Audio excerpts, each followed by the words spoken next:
Chapter 1 Fellow Survivors. Before we begin this journey through the village and the dark roads beyond, strengthen this channel's foundation, subscribe and ring the bell so you never miss a new chapter, and leave a like to keep the lantern burning in the black. Now let us begin. Matteo Varela woke to the sound of his own coughing. The air in the shack tasted of old straw, damp wood, and something metallic that clung to the back of his throat.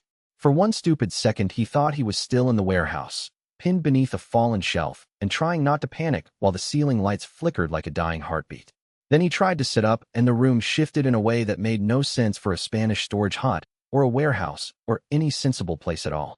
He lay on a narrow cot under a coat that smelled of leather, smoke, and rain. His hands were wrong. Not injured wrong. Older wrong. Bigger than his own had been. Calloused in places he did not remember earning. The sleeves of the coat were stitched with heavy seams and lined with hidden pockets, as if it had been designed by a man who expected to live out of his own sleeves. A holster hung from the back of the chair by the wall. A hunting knife rested in a loop beside a lantern with a chipped glass chimney. Matteo stared at the knife. He stared at the coat. He stared at the room that looked like a roadside hut from some rural nightmare and realized that the world had not merely gone wrong. It had rearranged itself around him. Then the voice came. Merchant system initialized. Inheritor confirmed. Safe commerce is not given. It is earned. Matteo sat up so fast the cot creaked under him. The message hovered in the air in front of his face, blue and hard-edged, too clean to be hallucination and too cold to be mercy. He had seen interfaces like this in games. He had joked about them online. He had spent late nights arguing with strangers about what-if scenarios and optimal route paths, and whether the merchant in Resident Evil 4 was a real character or just a moving convenience store with a voice like gravel soaked in whiskey. This was not a joke.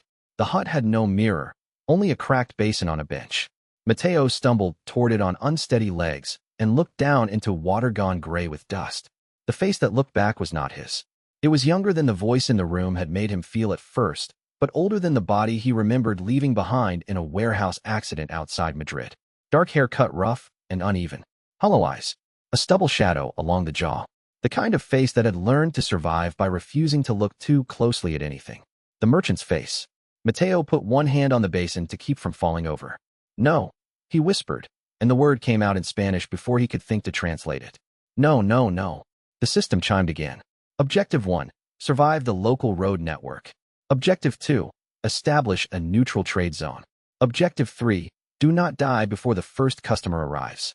Matteo laughed once. It sounded thin and wrong in the shack.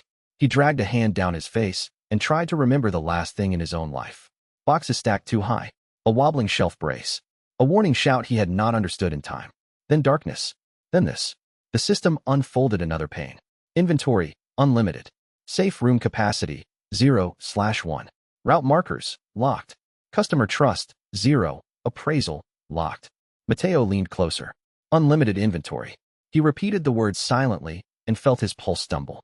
That meant exactly what he thought it meant. Not pockets. Not bags. Not a tiny system stash. Anything he acquired could be stored somewhere beyond reach, and if the system was being honest, he could use it. One ridiculous advantage in a world that was about to fill with parasitic cult fanatics and people trying to eat him in a village square. He stood, nearly dizzy with the implications, and the merchant coat shifted around his legs. Outside the shack, a bell rang once. Not church bells. Not a clean village toll. This one was warped and far away, as if someone had hit old iron with a hammer in a room below the earth. Matteo opened the shack door. Rural Spain spread out in front of him in a gray, damp wash of morning light. Narrow dirt tracks cut through patchwork fields. Low stone walls boxed the road in strange, crooked lines. A chapel rose on the hill ahead, its bell tower crooked as a broken finger. Chickens moved in the yard of the neighboring house. Smoke drifted from chimneys. It all looked normal in the way a painted stage set looks normal until you noticed the blood on the floorboards. That blood was not on the floorboards yet, but the system showed him a faint red haze at the edge of the village road. Threat vector detected. Matteo went still. He had played enough to know this place. Not the exact minute, maybe, but enough to know the texture of it. The village. The cult. The wrongness under the ordinary. The people who would become infected by something they did not understand. The man in the coat. The first rescue. The chains of bodies moving through a nightmare with barely any room to breathe. Leon Kennedy had not arrived yet. That meant he was early. Very early. He was here before the game started in earnest, before the player arrived, before the village fully closed its hand around the story. That should have felt like a gift. Instead, it felt like standing on the beach seconds before a wave hits. Mateo took a deep breath, the way he used to before exams, and forced himself to think like a trader rather than a dead man in borrowed skin. What did traders need? Shelter, information, routes, stock. What did survival need? All of those, plus luck. He looked back into the shack. The merchant coat hung on a peg like an answer no one had bothered to explain. He pulled it on fully and felt the system settle over him with a strange sense of recognition, as if the body itself had accepted the role better than his mind had. Then he heard footsteps on the road. Not one pair. Several. Slow. Uneven. Shuffling with the kind of casual ownership that meant the walkers believed this place belonged to them. Mateo stepped back inside and closed the door. The first thing he found was a lantern. The second was a tin box under the cot with a few spare shells, dried herbs, and a folded note in a hand he did not recognize. You know what to do. The note ended there. Mateo stared at it for a full second, then at the shell box, then at the system's empty inventory pane. Yeah, he muttered. That is not comforting. The footsteps outside stopped. Someone scratched a knuckle against the door. Mateo's entire body went cold. The first day in a new world had a way of teaching people what kind of life they had bought with their luck. Mateo had just learned his answer. It was the kind with monsters on the porch. Chapter 2. The scratch on the door came again, slower this time. Mateo did not move. The system had gone from blue and clinical to almost smug in its silence, which meant it was probably waiting to see whether he was stupid enough to open the door like an idiot in a horror film. He had spent too many years yelling at fictional protagonists for exactly that mistake to make it now. The lantern in his hand trembled only a little. Hello, a man's voice called from outside. Spanish. Thick accent. Wary. Human enough to be a trap. Mateo did not answer. A second voice followed from farther back on the road. A woman, frightened and impatient. Is anyone in there? Then the first voice again, softer. If you are sick, speak quickly. The road is not safe. Mateo's eyes flicked to the new panel the system had opened in the corner of his vision. Local route status. Road 2 Village Center. Compromised Road 2 Churchill. Partial back trail 2 Hunter's Ruin. Locked safe commerce zone. Unestablished. The voices outside belonged to villagers. That did not make them safe. Mateo lifted the note again. You know what to do. He hated how much that phrase sounded like his own brain pretending to be helpful. He opened the tin box beneath the cot. 4 pistol rounds, a small stack of herbs, and a strange brass cylinder with a thumb trigger. The system highlighted the cylinder the instant his fingers touched it. Flash trap, one-use distraction device. Creates localized light burst and noise spike. Mateo looked at it, looked at the door, and then looked at the empty inventory pane again. All right, he muttered. We are improvising. He set the trap on the floor near the door, placed the lantern on the opposite side of the room, and took one of the shells. Not much of an arsenal. But the merchant in the game had never relied on having the biggest gun in the room. He had relied on timing, positioning, and the fact that everyone underestimated the guy in the coat until they needed him. The scratching turned into a fist. Señor, the man said outside. We can hear you. Mateo let out a slow breath and raised his voice into the gravelly drawl his borrowed body seemed built for. What are you buying? Silence. He almost smiled. The door shifted under the next knock. Not hard enough to break it. Just enough to make him feel how thin the wood really was. Open the door, the woman snapped. We need help. Mateo put one hand on the trap trigger and kept his other near the shell box. If they rushed him, he would flash the room, use the lantern as cover, and run for the back wall. If they were armed, he might die. If they were infected already, he might die faster. He opened the door a crack. The villagers outside were all wrong in slightly different ways. One man stood at the front, hat in hand, face lined and dirt smeared. Behind him, 2 others clustered closer than comfort allowed. Their eyes were too fixed, their expressions too slack. He had seen those eyes in enough clips and enough walkthroughs to know what they meant. Not yet fully gone, but going. The woman behind the men was carrying a basket of eggs with one hand and a kitchen knife in the other. Smart. Terrified. Alive. Merchant? The man asked, squinting at the coat. Mateo shrugged one shoulder and let the door open a little more. Depends who's a skinda. We need food. Medicine. Anything. The village has gone strange. Everything goes strange sooner or later. The man's gaze slid to the box in Mateo's hand. You sell? Mateo paused. That was the first real choice. Before him was a small village on the edge of a story that ended in a massacre if nobody changed the shape of it. The easy answer was to hide. The smart answer was to hide. The world would not punish him for being selfish. It would punish him for being visible. But if he hid, he would learn nothing. And if he sold, he would find out what the system wanted from him. So he smiled with the merchant's mouth. I buy and sell, he said. Show me what you got. The woman stepped forward first. She set the basket down and opened the cloth covering the contents. A few eggs, 2 cracked tomatoes, family jewelry in a little cloth bundle, old gold, and a tiny silver cross. Mateo looked at it, then at her face. Medicine, he guessed. She swallowed. For my father. The system chimed softly. Fair trade detected. Trust potential. Hi. Mateo felt something click inside the merchant coat, a tiny fraction of the world's logic settling into place. This was not just a shop, not just a gimmick. The system wanted him to create trust and routes and safe points by being useful where the village expected fear. He opened his hand. No jewelry. The woman's face fell. He raised one finger. The eggs, the tomatoes, and this. He touched the silver cross gently. You keep the rest. The man blinked. That is not enough. For medicine? Mateo said. No. For the life you're trying to buy with it? Maybe. He let the silence sit there for a heartbeat and then reached into the empty air beside his coat.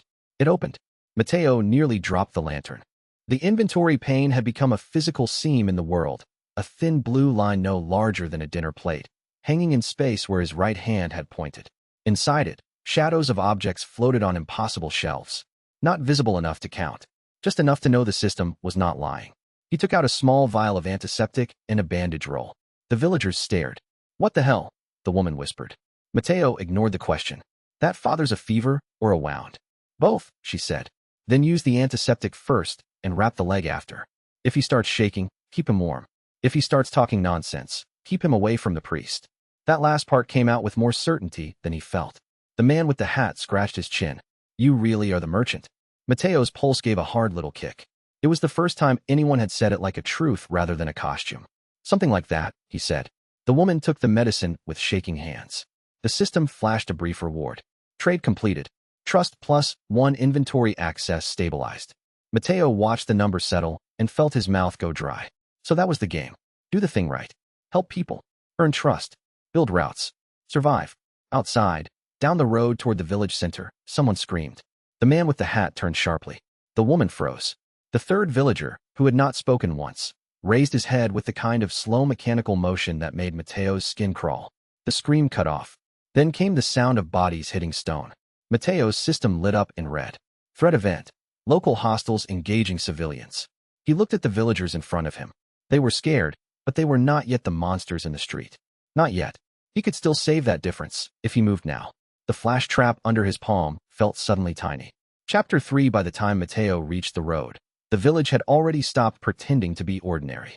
The first body he saw was a man lying face down in the dirt with one hand still reaching toward the chapel steps. The second was a woman kneeling beside him, frozen in the middle of trying to drag him back. Her mouth was open in a scream that had not yet found the air. Then she looked up. Her pupils were too tight. Her jaw twitched once. Mateo felt his stomach drop. He knew this scene. Not exactly this scene.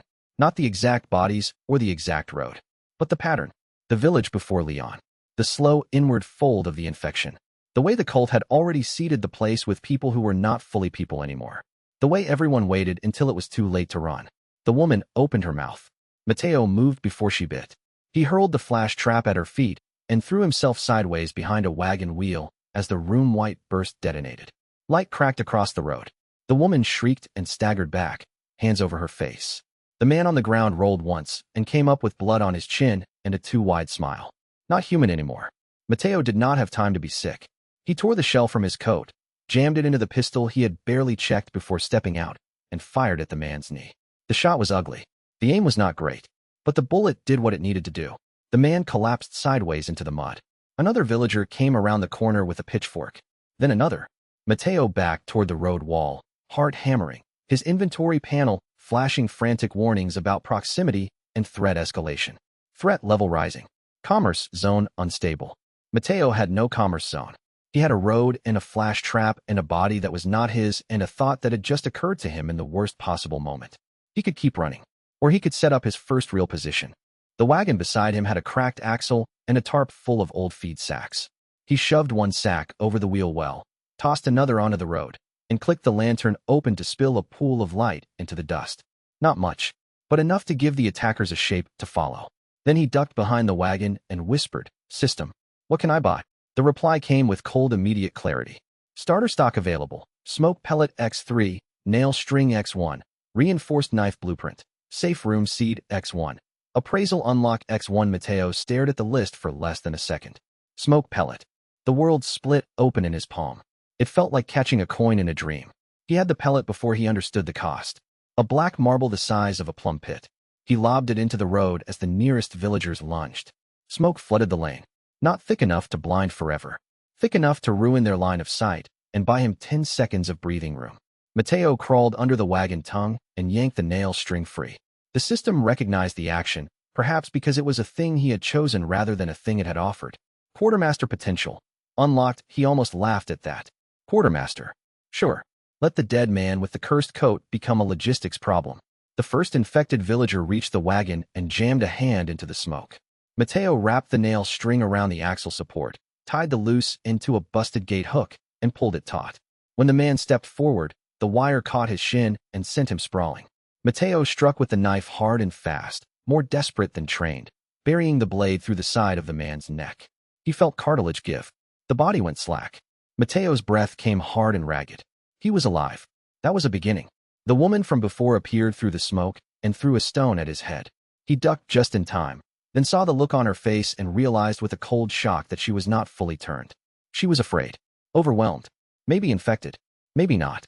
Mateo shouted, "Run." She blinked at him as if not understanding the word anymore. Then the bell on the hill chapel rang again, and the sound made every surviving villager on the road turn toward the same direction. The village square. Whatever was happening had spread there.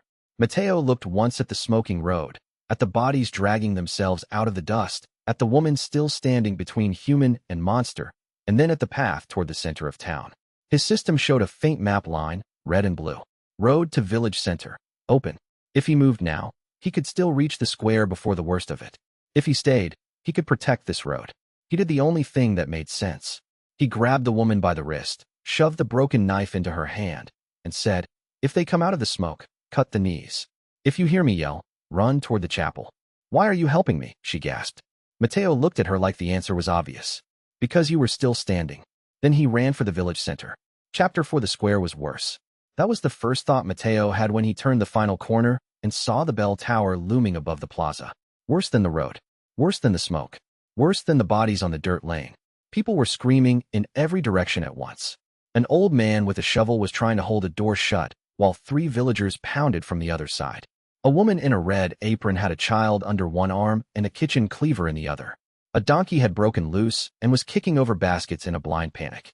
Somewhere near the fountain, a priest was shouting about sin while 2 infected men staggered toward him with hands half raised like supplicants. Mateo's system flashed bright red. Multiple hostile sources.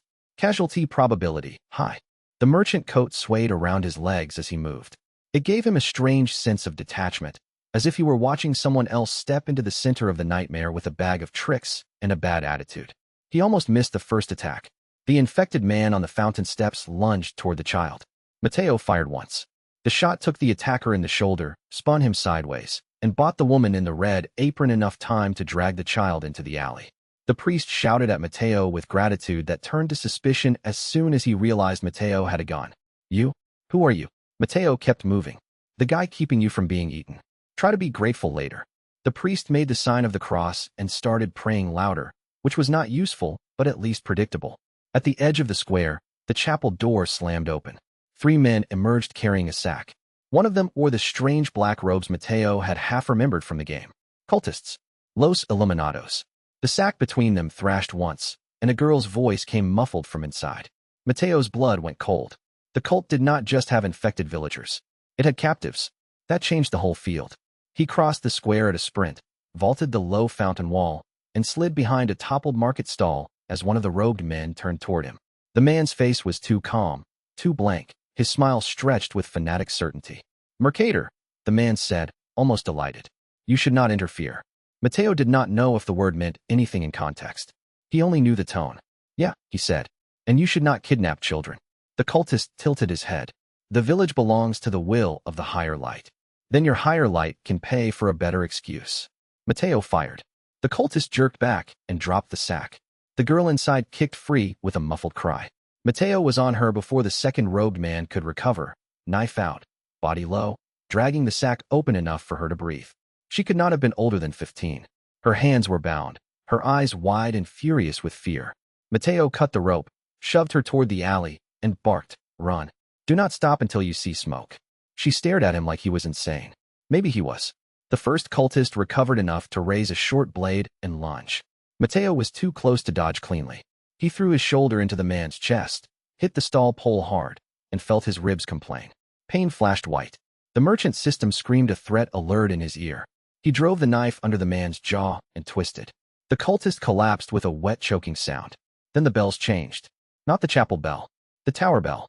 A lower note rolled across the square, and every infected villager turned as one toward the sound. Not toward Mateo, toward the church road. Like dogs answering a whistle. Mateo froze for one beat too long. That was enough for the next man to grab him by the back of the coat and hurl him into the market stalls. Wood splintered. Fruit rolled across the stones.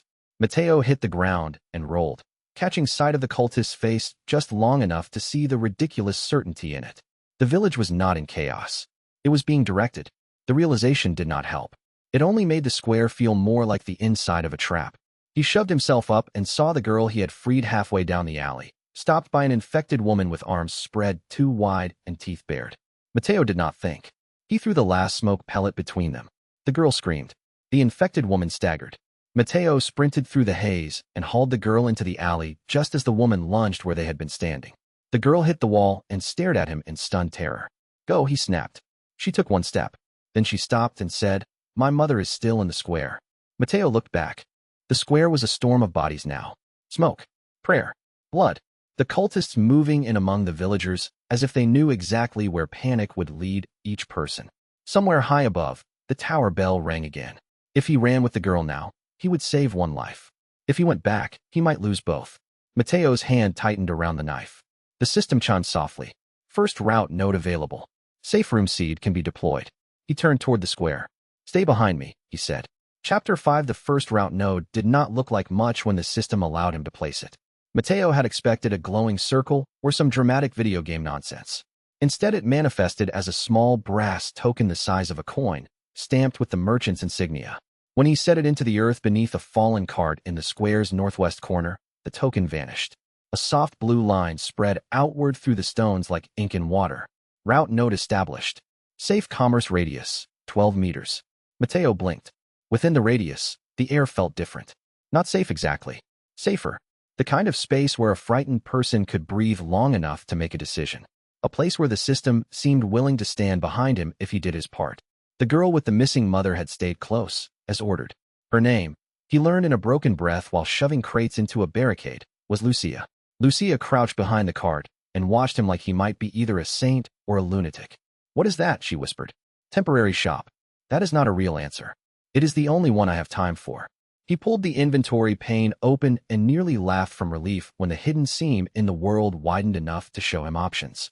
Herb bundle X4, empty bottle X3, bandage roll X2, handgun ammo X12, reinforced knife blueprint, safe room seed X1. The system had more stock than his pockets had any right to hold.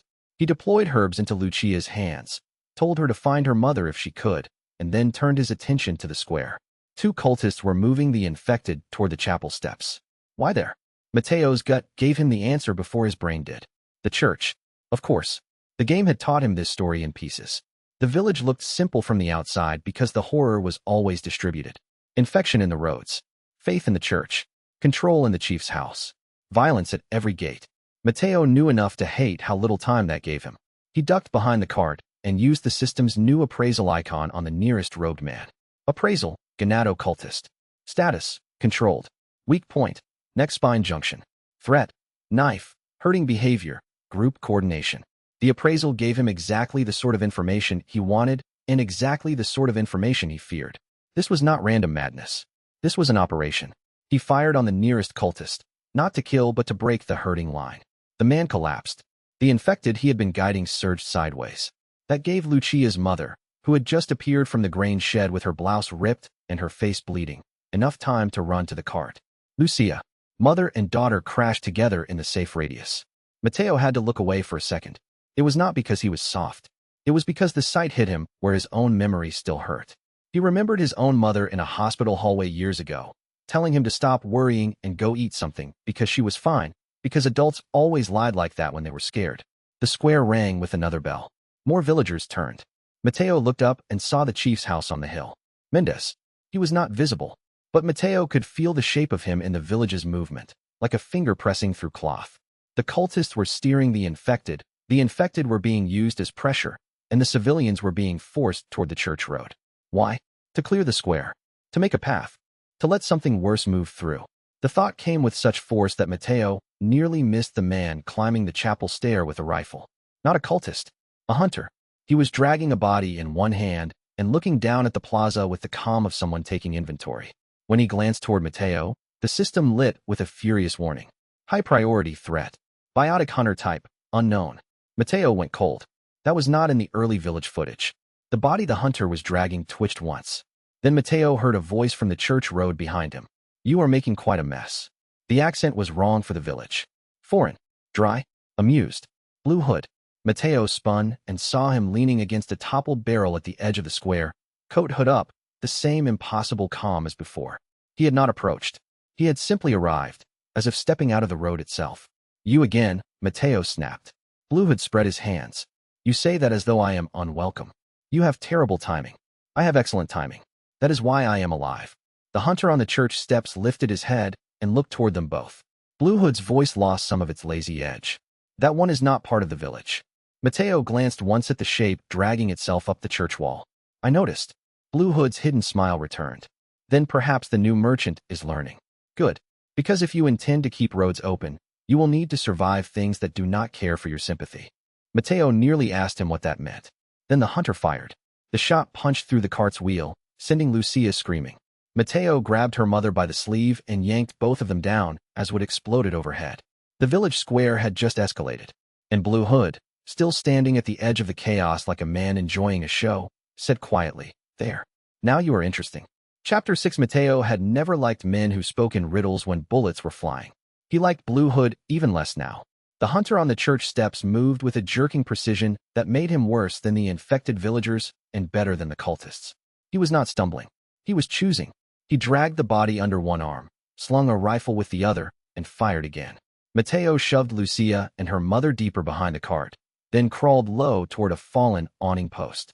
The square stank of smoke, spilled fruit, blood, and the wet copper scent that always came before panic reached full saturation. Blue Hood was gone. Of course he was. Mateo barely had time to swear before the hunter fired at the cart's safe side and forced him to choose between cover and the people under it. He chose the people. He kicked the cartwheel hard, tipping the whole thing into the line of fire, just as the second shot smashed through the crate stack behind him. Splinters sprayed his cheek. He threw the flash trap without looking. The burst lit the square white. The hunter staggered but did not fall. Mateo's eyes watered. The world narrowed to shapes and motion and the system's red flashes. He could hear Lucia crying and her mother whispering to stay down, stay down. The hunter stepped off the church stair and walked toward the square as if he had all the time in the world. Mateo saw the face then. Not a villager. Not a cultist. The skin was stretched wrong along the jaw. The eyes were dead, but too focused. The body had a parasite's deliberate stillness, as if something inside it had learned to wear a human shape with military discipline. The system dumped new text into his vision. Parasite-enhanced host.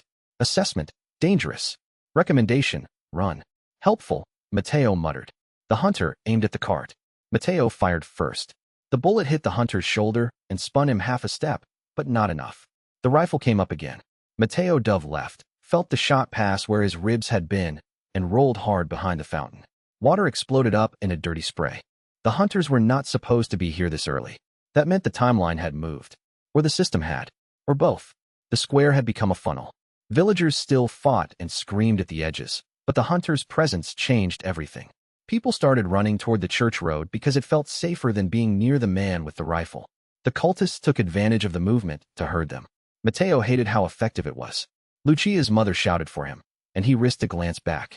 They were still alive, still under the cart's broken remains. Good. Then the hunter disappeared. Mateo's head snapped up. Nothing on the church steps. Nothing on the road. The system's threat marker jerked to the left. Wall. Mateo turned just in time to see the hunter launch himself from the side of the chapel like a broken machine in motion, rifle one-handed, body low, heading straight for him. Mateo had one thought only. I am going to die in the exact stupid way I feared. He threw his knife. Not a heroic throw. Not even a good one. It was a desperate, ugly toss. But the knife caught the hunter in the throat, slowed him just enough to ruin the lunge. The hunter slammed into him anyway. Mateo hit the fountain wall and nearly blacked out. Something in his ribs screamed. The rifle clattered away. The two of them grappled in the water spray, the hunter's fingers digging for his throat with unnatural strength. Mateo punched him in the face. Again, the hunter did not react like a man. He reacted like a thing remembering it had bones. Mateo's system flashed an emergency prompt. Contamination risk, elevated. Bond risk, body adaptation, 3%. He did not know what that meant. He only knew he could feel heat and cold fighting in his blood where the hunter had clawed him. Mateo slammed the hunter's head into the fountain edge, once, twice, and then heard a cracking sound that was definitely not his own. The body went still. He crawled backward, coughing water and blood, and the system did something it had not done before. Anomaly defended. Trust points plus 2 safe commerce zone strengthened. Mateo stared at the words while trying to breathe. So that was what it wanted. Protect the road. Protect the people. Turn danger into a place where commerce could survive. The square had thinned out enough that he could see the chapel road clearly now. And there, standing in the broken shadow of the church door, was the girl from the sack. She had followed him. Her face was pale. Her hands shook. But she was alive. Mateo let out a breath he had not known he was holding. Then she pointed behind him and shouted, "Watch out." Mateo rolled just as the hunter he thought dead twitched once and lifted the rifle again. Some things in this village refused to stay finished. Chapter 7. The hunter should have stayed down. Mateo had no patience left for anything else. He snatched the rifle from the mud, jammed the barrel against the hunter's chest, and fired until the weapon clicked empty. The body jerked once, twice, then slumped against the fountain rim with the kind of final stillness that only came after something inside it had been forced to stop pretending. Mateo sat back on his heels, panting. The safe commerce radius pulsed once in the stones beneath him. Then the system informed him, with irritating calm, that his entire left side had begun to throb from probable rib bruising and possible contamination exposure. He looked at the dead hunter, then at the chapel door, then at the girl who had followed him. "You should have run," he said. She hugged herself. "You came back." That was not an answer. It also was. The girl's name, it turned out, was Elena. The mother had come with her from a neighboring cottage and was now trying not to faint in the shelter of the cart. Lucia was still clinging to her sleeve and looking at Mateo like she could not decide whether he was a savior, a fraud, or the village's newest bad omen. Mateo took that in stride because it was the closest thing to respect he had earned so far. He dragged the hunter's body farther away from the square and found, tucked into the coat lining, a pair of military tags with symbols he did not recognize. That was disturbing. Disturbing enough that he slipped them into the inventory seam rather than touch them again. The system reacted immediately. New item appraisal unlocked. Mateo blinked. Appraisal. He focused on the tags. Unidentified parasite host supply markers. Source, cult logistics chain. Value, low in trade, high in evidence. Evidence, he muttered. That word mattered. More than loot. More than money. Evidence meant someone had a shape behind the curtain, and shapes could be cut. He turned back to the women and held up the medallion tags. "Do any of you know what these mean?" Blank looks. No surprise there. The church bells above them rang again, and this time Mateo heard a different rhythm in the sound. Signal, not prayer. The cultists. The square was clearing because the church road was about to receive company. Mateo's inventory opened to a new screen he had not seen before. First safe room seat available. He selected it without hesitation. The shard in his palm was warm like a coin sat on a windowsill. He placed it beneath the cart's wheel in the safe radius. The ground shivered once.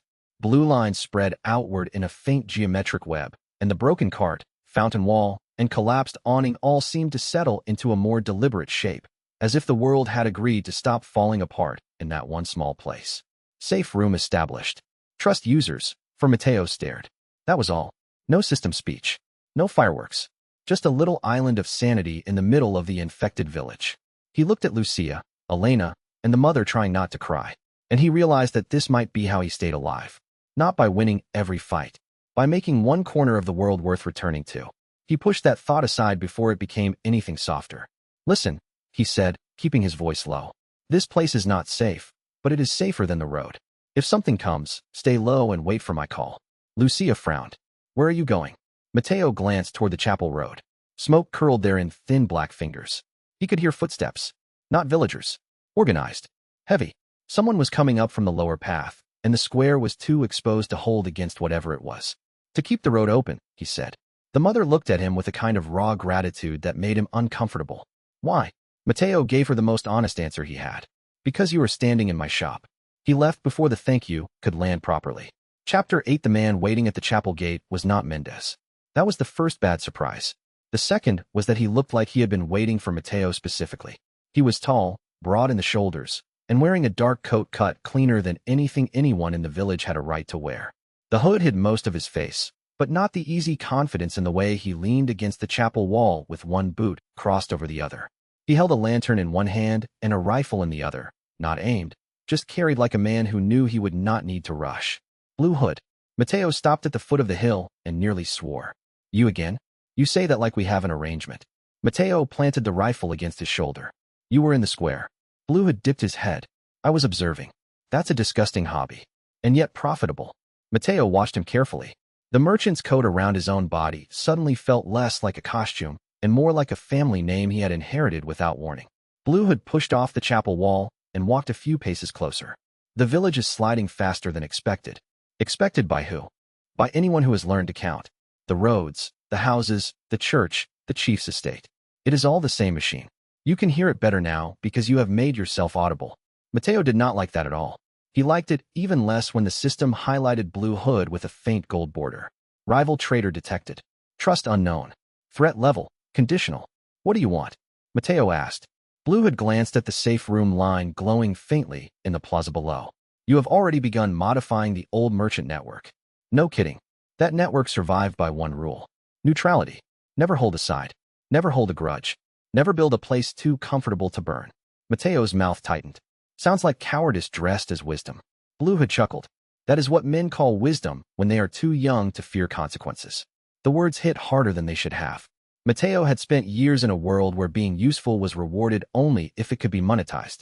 In this one, useful people got eaten by cults or framed by governments or dragged into hell by their own compassion. Maybe neutrality really had been the only way to survive. Maybe. He did not like that answer either. You came all this way to lecture me? He asked. No. To warn you.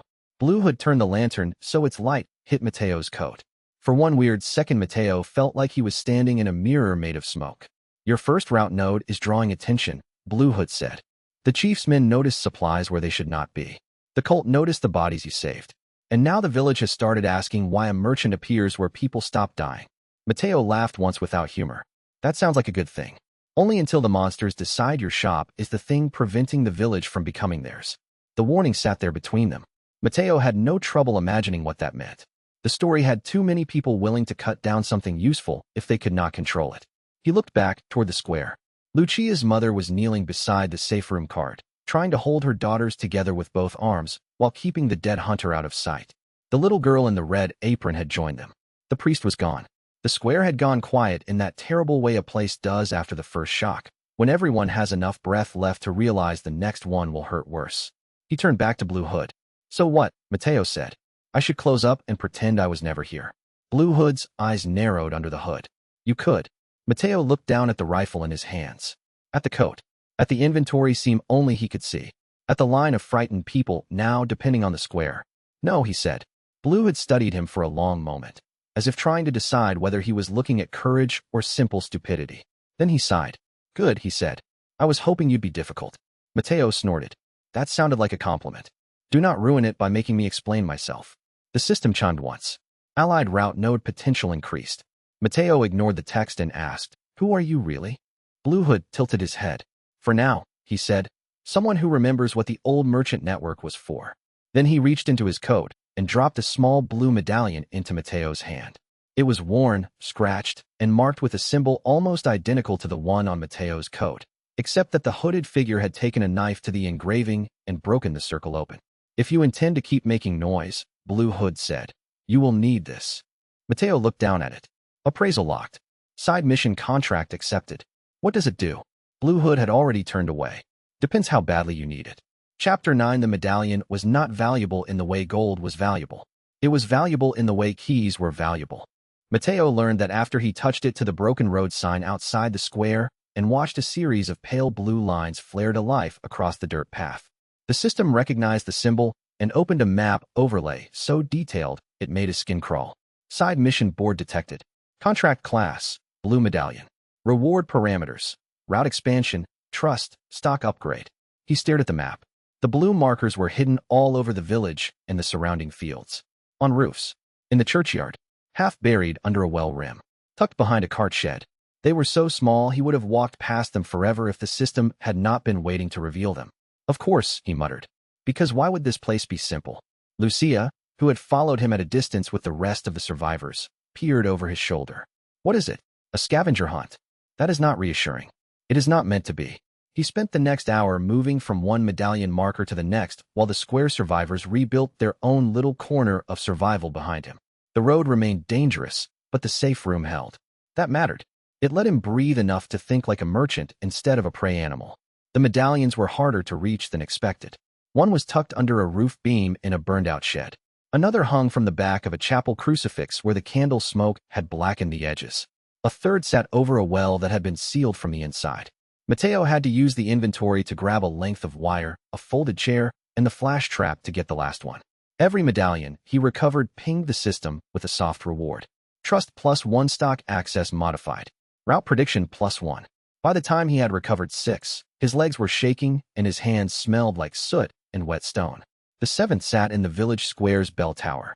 Mateo climbed the ladder with a knife in his mouth and a rifle slung awkwardly over one shoulder. The tower was narrower than it looked from below, and every rung creaked like a warning from the building itself.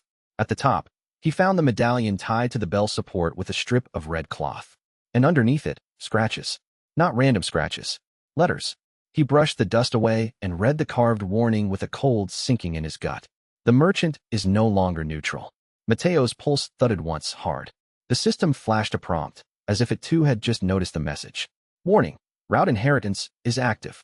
He stared at the carved words until the scratches blurred. Then he reached for the medallion and felt a second text layer open beneath the dust.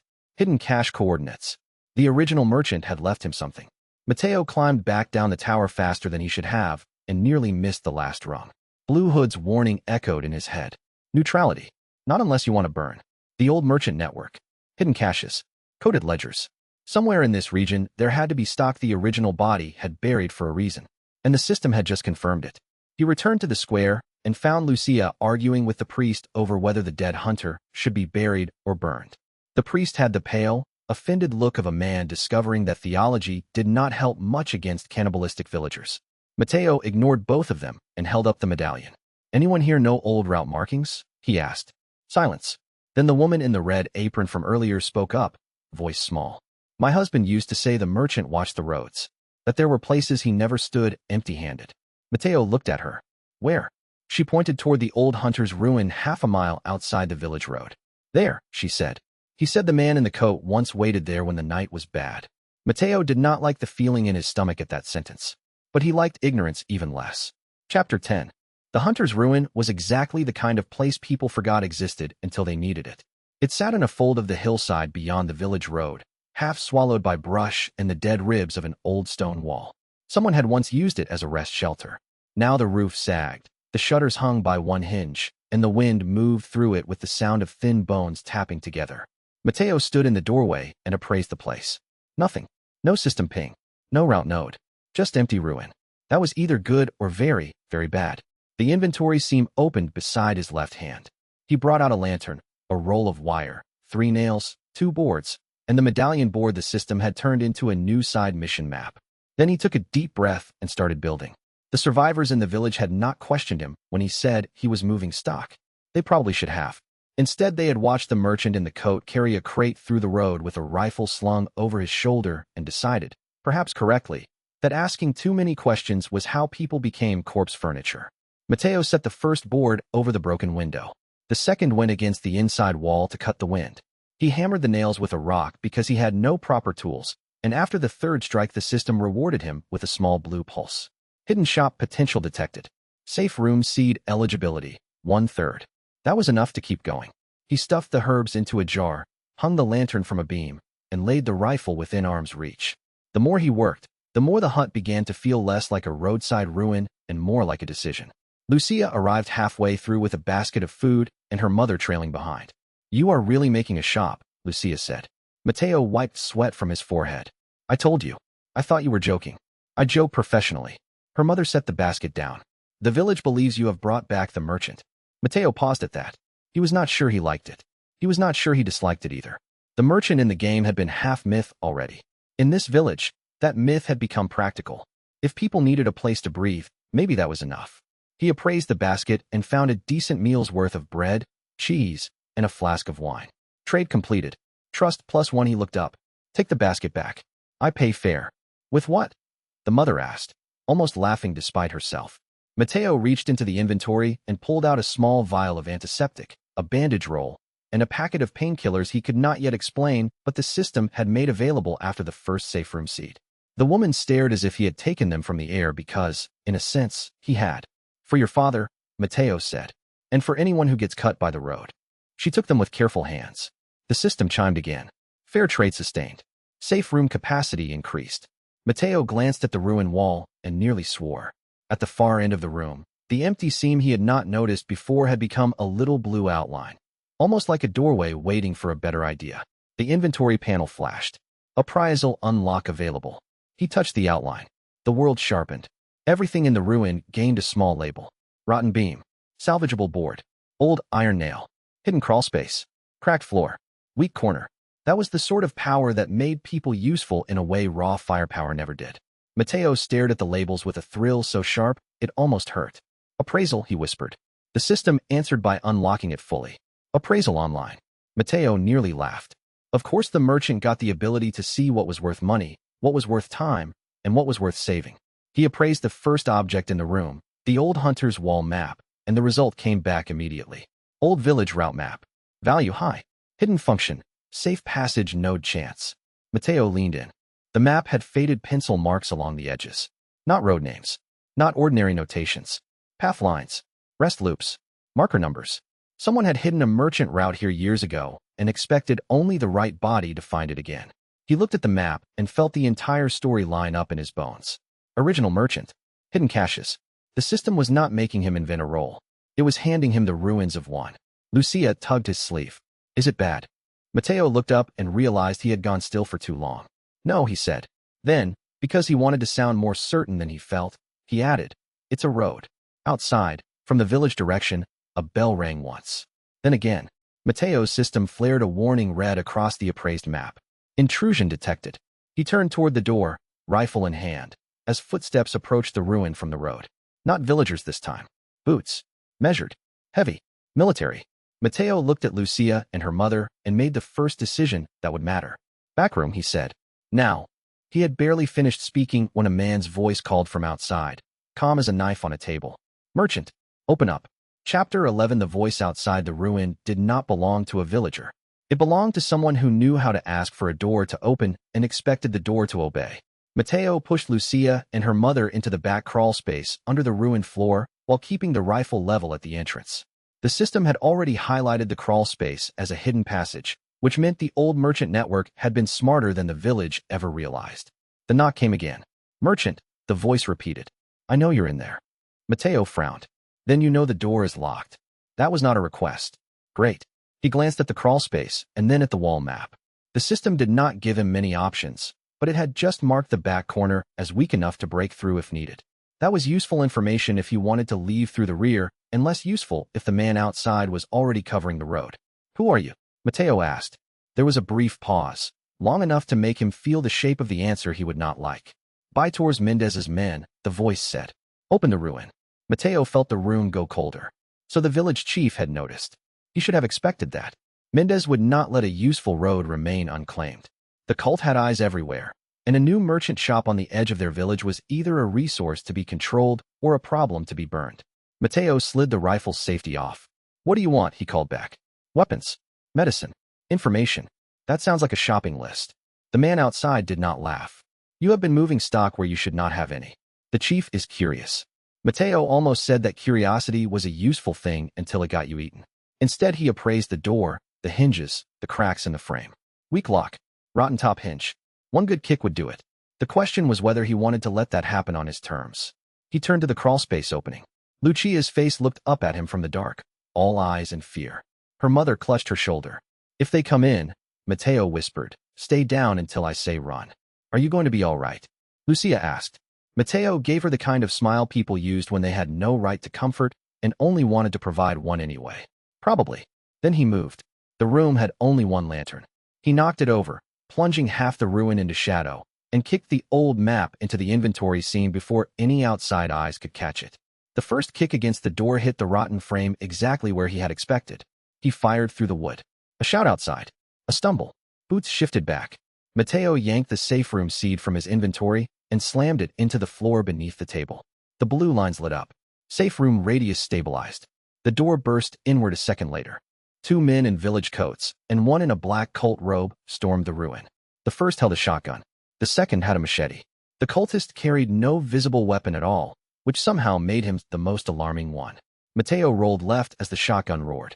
Splinters exploded off the wall behind him. He came up in a crouch and put a round into the shotgun man's shoulder.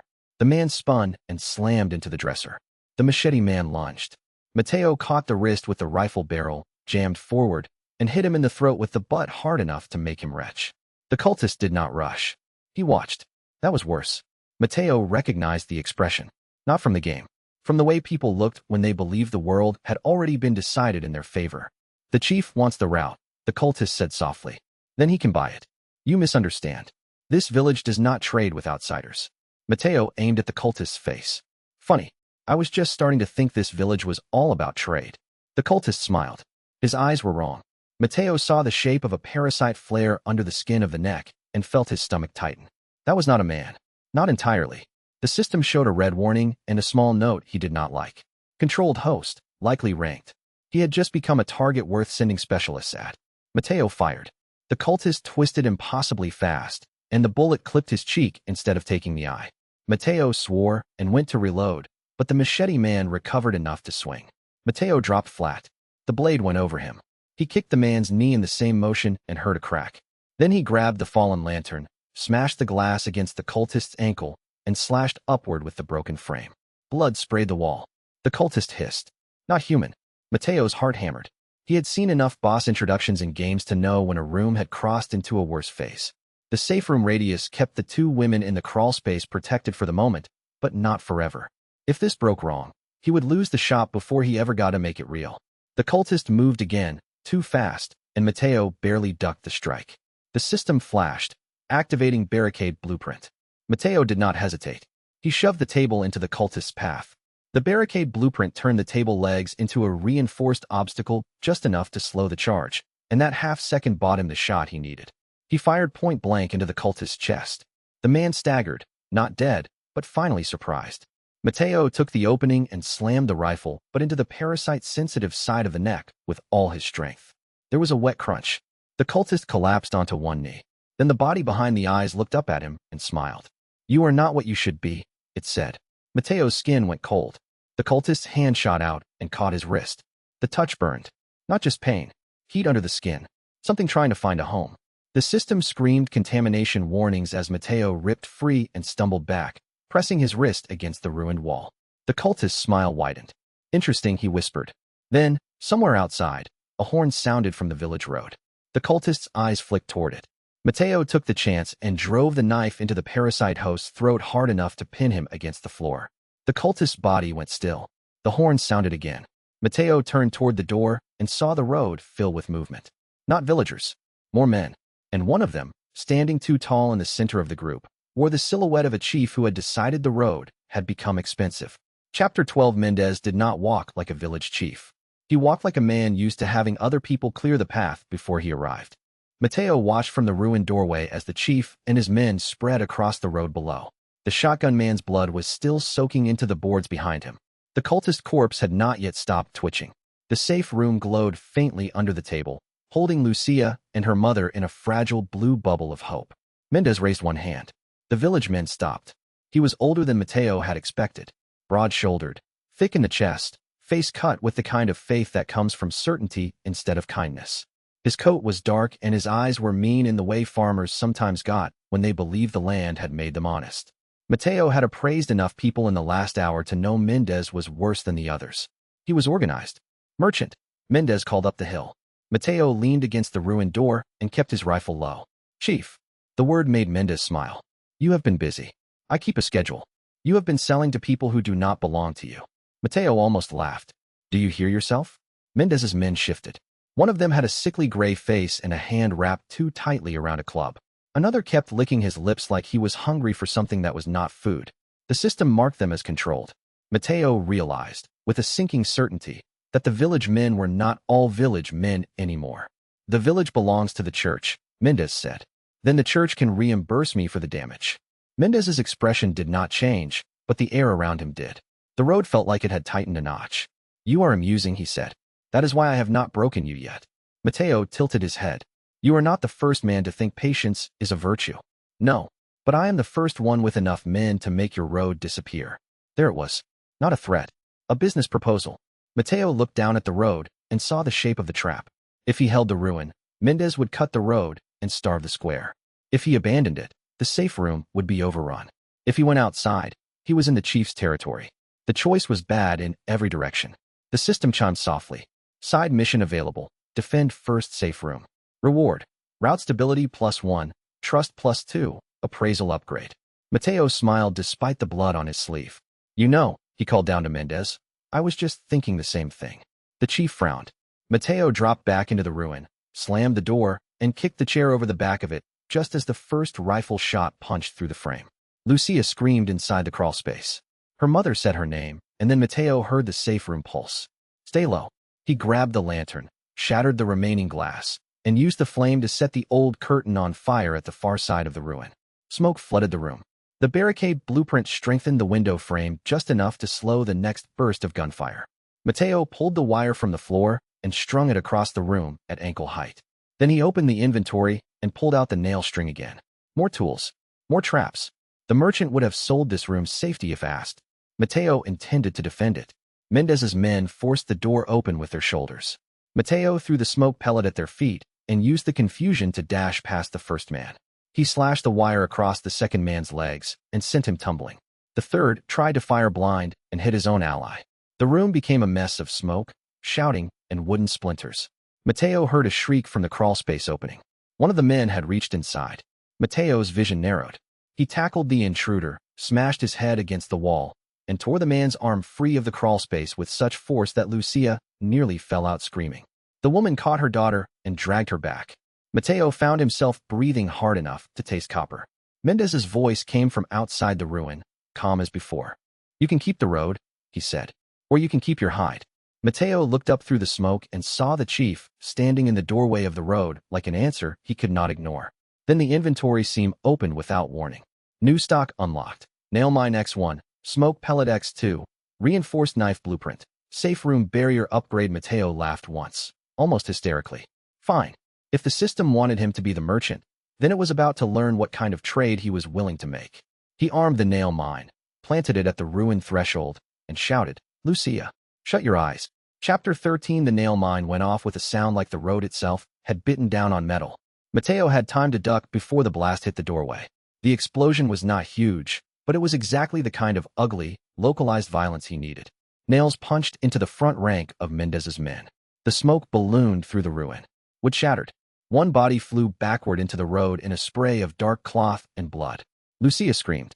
Her mother shoved both children deeper into the crawlspace and stayed there, shaking but alive. Mateo came up on one knee with the knife in his hand and saw Mendez step back half a pace for the first time. Not fear. Respect. That bothered Mateo more than if the chief had flinched. You have unusual supplies, Mendez said. Mateo spat blood to the side. You have an unusual personality. Mendez's mouth twitched. Behind the chief, the road men adjusted their positions. The ones with wrong eyes. The ones with controlled stares. Some were villagers who had only just started slipping under the parasite's influence. Others were already further along. The whole road had become a ladder of infection and obedience. Mateo checked the system. Trust users. Force safe room. Holding. Route node. Stable. He needed that stability. He needed it badly. But the village road was no longer just a road. It was a choke point. If he let Mendez claim it, the rest of the map would close around him. Mateo took one slow breath. You want to know what's funny? He asked. Mendez said nothing. I woke up here thinking I was the dumbest man in the village. One of Mendez's men barked a laugh before catching himself. Mateo nodded toward the road. Turns out I am the only one building a shop. The chief's expression hardened. Mateo kept talking, because talk bought seconds and seconds bought life. You can burn the ruin. You can send your controlled villagers. You can keep calling it faith if you like. But the people who survive this road are going to remember who sold them medicine when you were busy turning them into wall ornaments. That got a reaction, not from Mendez, from the villagers behind him. A woman in the back of the line looked away. A young man shifted his grip on the club. One of the infected men took half a step as if the idea of a road with options had reached the wrong part of his brain. The cultists noticed too. Mendez noticed their noticing. Mateo noticed Mendez noticing that he was losing the room. The chief's voice went low. You think you are helping these people? Mateo's grip on the knife tightened. I know I am. Mendez moved. Not toward Mateo. Toward the road line. The men behind him followed with the smoothness of trained obedience. Mateo saw the trap closing and realized with a cold lurch that Mendez did not need to kill him now. He only needed to starve the safe room long enough for everyone inside to come out. Mateo looked back once. Lucia was watching him through the crawlspace opening. So was her mother. They had fear. They also had trust. That was new. New enough to matter. He made the decision in the same breath as the system offered him a new one. Route forward marker available. Mateo selected it. A blue pin appeared in his hand. He slammed it into the road 10 meters behind Mendez's line and spoke through clenched teeth. Go. The marker flared. It did not teleport anyone. It did better. The path around the ruin became visible to the system for one brief, impossible moment. The line of safe movement. The angle through the broken wall. The route where the men had not yet placed their bodies. Mateo kicked through it. He moved with the battered speed of a man who had run out of useful choices and started making his own. One cultist went down to the knife. Another took a shoulder hit from the rifle butt. Mateo shoved past Mendez's nearest man and used the confusion to reach the road line, pulling the new marker with him like a trail of blue lightning. Mendez turned too late. Mateo shouted, now. Lucia's mother dragged the children out of the crawl space and into the marked route. The villagers at the road edge, seeing the line of movement, broke instinctively after them. Not everyone. Not enough. But enough to create a split. That was all Mateo needed. He saw the lane open. Grabbed the rifle, fired at the nearest controlled villager's weapon hand, not the body. The man dropped his club. The woman behind him, terrified and half crying, stumbled into the safe route with the others. The chief roared something obscene and charged. Mateo barely got his knife up in time. The collision hurt all the way down to his knees. He smelled dirt, smoke, and the sharp anger of a man losing control. Mendez was stronger than he looked. Not superhuman, not yet, but far heavier and far more practiced than Mateo wanted. The chief grabbed the front of the coat and slammed him against the ruined wall. You are not a traitor, Mendez hissed. Mateo coughed. You say that like it's an insult. Mendez punched him. Mateo saw stars. Then the system lit with a brutal flash. Customer trust plus 3 route node defense complete. Mateo smiled through the blood. What? He rasped. Did you think I was selling? Mendez's eyes narrowed. Too late. Mateo drove the knife into the chief's side. Not deep enough to kill, deep enough to ruin the grip. He twisted, shoved, and rolled free. Mendez staggered, and Mateo used the opening to throw the last smoke pellet between them. He heard the chief swear. By the time the smoke thinned, the route behind Mateo was alive with civilians moving under the marker's blue line, and the road in front of him had become a battlefield of blind shots and sudden knife flashes. The safe room held. The line held. Mateo stayed on his feet. And in the wreckage of the ruin, with Mendez breathing hard and staring at the retreating villagers, the chief finally understood that the merchant on the road was not a brief inconvenience. He was a problem that had learned to survive. Chapter 14. Mendez did not retreat so much as pause long enough to make the pause feel deliberate. Mateo stood in the smoke, one hand pressed to his ribs, and watched the chief gather the remaining men. The controlled villagers followed with jerky obedience. The others, the ones still half themselves, looked confused enough to be dangerous in a completely different way. The road line continued to glow blue behind Mateo. That was good. What was not good was the ache in his side every time he breathed. The system quietly logged the damage as if it were a weather report. Possible rib fracture. Contamination stress increasing. Biomutation tolerance, 3%. Mateo ignored that last line and focused on the chief. You should have stayed in the ruin, Mendez said. Mateo almost laughed. And miss your hospitality? This road ends today. I have bad news about roads. Mendez's eyes were flat. The church will handle you. Mateo's grip tightened. Tell the church to send better customers. That line earned him a few looks from the civilians moving away behind him. More importantly, it shook some of the roadmen. A man who heard the chief speak like an owner and the merchant speak like a business might start wondering who had the better future. Mendez noticed. He always noticed. You are making them think, the chief said. Yeah, Mateo replied. That tends to happen when people aren't being bitten. The chief's face turned a shade darker. Then, with a subtle gesture, Mendez signaled the men to withdraw toward the church road. Not retreat. Reposition. Mateo saw it and knew the fight had changed. The chief had tested the first shop, tested the road, tested the safe room. He now knew Mateo could defend a point. That meant he would stop trying to break it directly and start starving it from the sides. That was bad, but it was also the sort of problem a merchant could read. Mateo glanced at the villagers moving under the route marker and had a sudden hard realization. If he did nothing, the village would continue to split into safe pockets and controlled pockets, and Mendez would use that fracture to turn survival into dependency. If he wanted the merchant route to mean anything, he needed more than one shop. He needed a network. The thought came with a strange sense of inevitability. The original merchant had had hidden caches, hidden ledgers, hidden codes. This was not a random body he had inherited. It was a system waiting for someone stubborn enough to use it as more than a joke. Mateo opened the inventory and brought out the map he had recovered from the hunter's ruin. Blue lines. Marked rest points. Route coordinates. He stared at it while the villagers moved past and realized the old merchant had not been a lone trader at all. He had been a node manager. Mateo appraised the map again, then the road, then the chapel road, and the result came back in quick, sharp clarity. Future shop locations. High potential. He almost whispered, "There you are." Blue Hood reappeared at the square edge as if summoned by the shift in Mateo's expression. "You found the old markers," he said.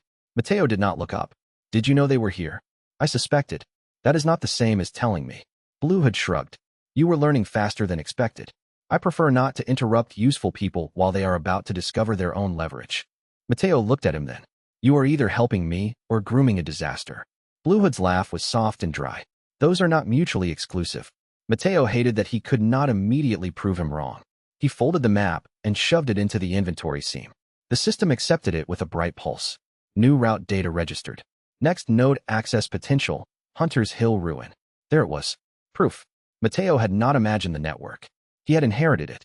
He turned back to the square and saw Lucia and her mother already helping another survivor to the safe room. The little girl had stopped crying. Good. That meant she might keep breathing long enough to remember a place that had not wanted her dead. Mateo pushed off the ruin wall and walked toward them, every step sending pain up through his side. Blue Hood fell into step at a distance. "You are still moving as if this ends in the village," the hooded man said. Mateo glanced back. "It doesn't." "No, but you may yet make it something that can continue." The words came out almost kind. Mateo filed that under suspicious.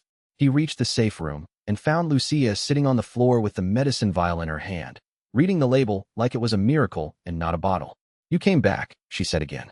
Mateo crouched to her height this time. "I said I would. People say that, and then they don't." He considered that. "Yeah," he said. "They do." Lucia studied him for a long moment, then asked the most dangerous question possible in a village like this. "Will you come back if we need more?" Mateo looked past her at the road, the ruins, the blue lines still faintly glowing under the carts and broken stones. The system seemed to hold its breath with him. He smiled, small and certain and a little grim. "If you have coin," he said, "I'll be here." That was the merchant answer. Not because it was mercenary, because it was honest enough to build a road on. Chapter 15. The first custom weapon he made was ugly. Mateo was almost proud of it. He had spent 2 hours in the hunter's ruin after dusk, using scavenged police parts, a length of bent metal from a broken lampstand, and the system's blueprint panel to build something between a pistol brace and a sacrificial promise. It was not elegant. It had too much kick, a jam risk in the chamber, and a grip that would have offended anyone who cared about finished work. But the blueprint label in his vision had changed from red to yellow. Custom upgrade stable. He turned the weapon over in his hands and felt the new weight settle against his wrist. Mateo had never built anything like this before. In his previous life, he had fixed broken appliances, patched shelves, and once, disastrously, tried to repair a washing machine with a screwdriver and optimism. This was different. This was survival engineering. It felt like crossing a bridge built from bad decisions and making it load-bearing by being too stubborn to fall through. The system rewarded him immediately. Arms curation unlocked. Appraisal bonus +1. He stared at the message, then at the gun. "You are showing off now," he muttered. The empty ruin did not answer. The night outside was worse than the day. The village had quieted in the way cursed places quiet, when they have already decided what kind of scream they will use next. Mateo could hear distant shouts from the church road. Occasional shots. A dog barking, and then stopping too fast. He moved the lantern closer and began laying out the next set of parts. If the merchant was going to be a real role, he needed more than ammo and bandages. He needed a product line. Something practical. Something that made people come back. If he could keep Leon alive later, if he could hold Ashley's trust, if he could keep routes open, he would need better than a pistol that looked like a junk drawer's revenge. Mateo pulled the inventory seam open and looked at the next tier. Rare blueprints. Locked. Route master requirement. 2/3. Customer trust. 7. Safe room capacity. 1/2. He could feel the shape of the next unlock waiting just beyond reach. The wind outside rattled the ruined wall. Then someone knocked once. Mateo snapped the pistol up. Who is it? A woman's voice, low and hurried. I heard there was medicine here. He frowned and opened the door a crack. The woman on the step was the one from earlier, the one who had first brought the basket. Her right sleeve was soaked through blood. She held a kitchen towel over the wound with one hand and a small bundle in the other. Your father? Mateo asked. She nodded. The fever broke. But now the churchmen are taking people from the square. Mateo went cold. That changed the night again. He led her inside, appraised the wound, and found it was worse than she had said. A bite mark, shallow but dangerous. Not fully infected yet. Not fully human either if he waited too long. The system highlighted the wound in bright red. Parasite exposure, early phase. Treatment window, short. Mateo did not hesitate. He cleaned the wound, used the antiseptic, and wrapped it tight, while the woman watched him with the stunned dread of someone realizing the road had become a medical decision. Then he gave her half a suppressant dose from the inventory, though he had no real idea how the system would react to use on someone else. It reacted by flashing a trust reward. The woman stared at the vial. Why? Mateo kept his hands busy. Because if you turn, I lose a customer. She barked a broken laugh that sounded halfway to sobbing. Then the system surprised him. Trust relay established. Customer safety promoted. There it was. The merchant system did not just care about sale. It cared about return. About people coming back alive. About routes that produced more routes. Mateo looked at the woman and realized he was building a reputation out of treating people like people. Not the worst business model. Outside, another bell rang from the village center. Then a second bell answered from the church. The woman paled. What does that mean? Mateo listened to the bells and heard the pattern. Not warning. Summons. He grabbed the custom pistol, shoved spare ammo into the inventory, and looked toward the road. Mendez was moving again. And this time, Mateo had a feeling the chief was not coming to trade. Chapter 16. Mendez came at dawn with fire. Mateo saw the smoke before he saw the men. A dark line rising from the lower road, thick enough to blot the sunrise. Then came shouting. Then the sound of wood cracking under a boots and axe rush that meant the chief had decided subtlety was no longer worth the cost.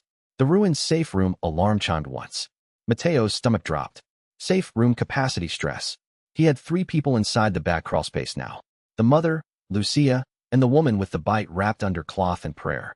For if he counted himself, the system had warned him the room would hold only so much before it began to fail. That meant Mendez had timed the attack perfectly. Mateo looked at the road and saw men carrying torches. Of course, he muttered. Because the village needed arson too. He sprinted to the door, kicked out the first torchbearer, and fired into the line to break the advance. The custom pistol handled better than the old one. Less recoil. More steadiness. Enough. Not enough. The chief's men spread across the road with practiced efficiency, forcing villagers toward the square and toward the church, all in the same motion. Mateo saw the pattern now.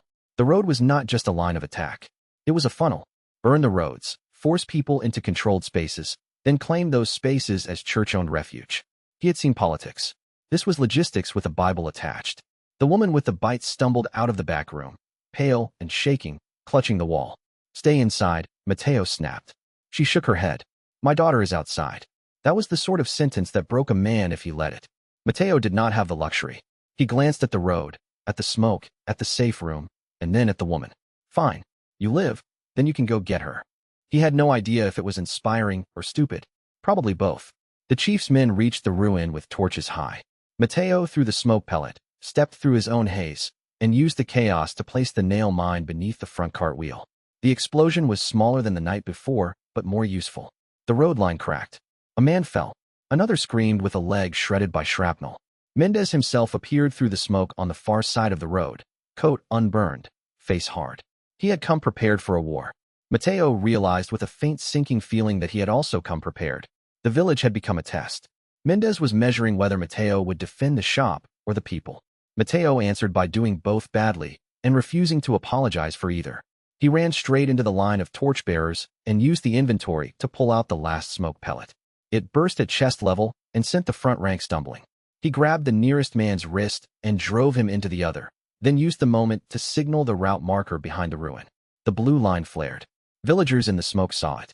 Not all of them, but enough. Mateo shouted, "This way." People ran. Not the controlled men. Not the cultists. The frightened, ordinary people who had been waiting for someone to make a direction visible. Mendez roared and charged. Mateo met him halfway with the pistol raised. The chief's fist clipped his shoulder and spun him sideways. Pain flashed sharp and white. Mateo stumbled, then saw the machete coming and ducked so low he felt his hair catch the wind of the swing. The custom pistol went off against Mendez's ribs. The chief grunted but kept moving. Mateo had one terrible second to understand the man was stronger than the last time. Then the system flashed a prompt. Contamination adaptation detected. Mateo's breath stopped. Mendez had been exposed too. That meant the chief was mutating too, just on his own terms, and with his own faith driving the change. That was bad in a way Mateo did not have a useful word for. The chief grabbed his collar and slammed him into the ruin wall hard enough to rattle the boards. "You do not belong on these roads," Mendez hissed. Mateo coughed blood and smiled anyway, then stopped showing up on them. He drove the knife up under Mendez's arm. The chief staggered back, more surprised than hurt. The wound was not fatal. Mateo knew that. It was not meant to be. It was meant to make the chief think twice. He pressed the advantage by kicking the old support post behind Mendez. The ruin roof groaned. Mendez looked up just in time to realize the building itself was coming down. Mateo lunged for the crawlspace opening and shouted, "Now!" The roof gave way in a thunder of dust and rotten beams.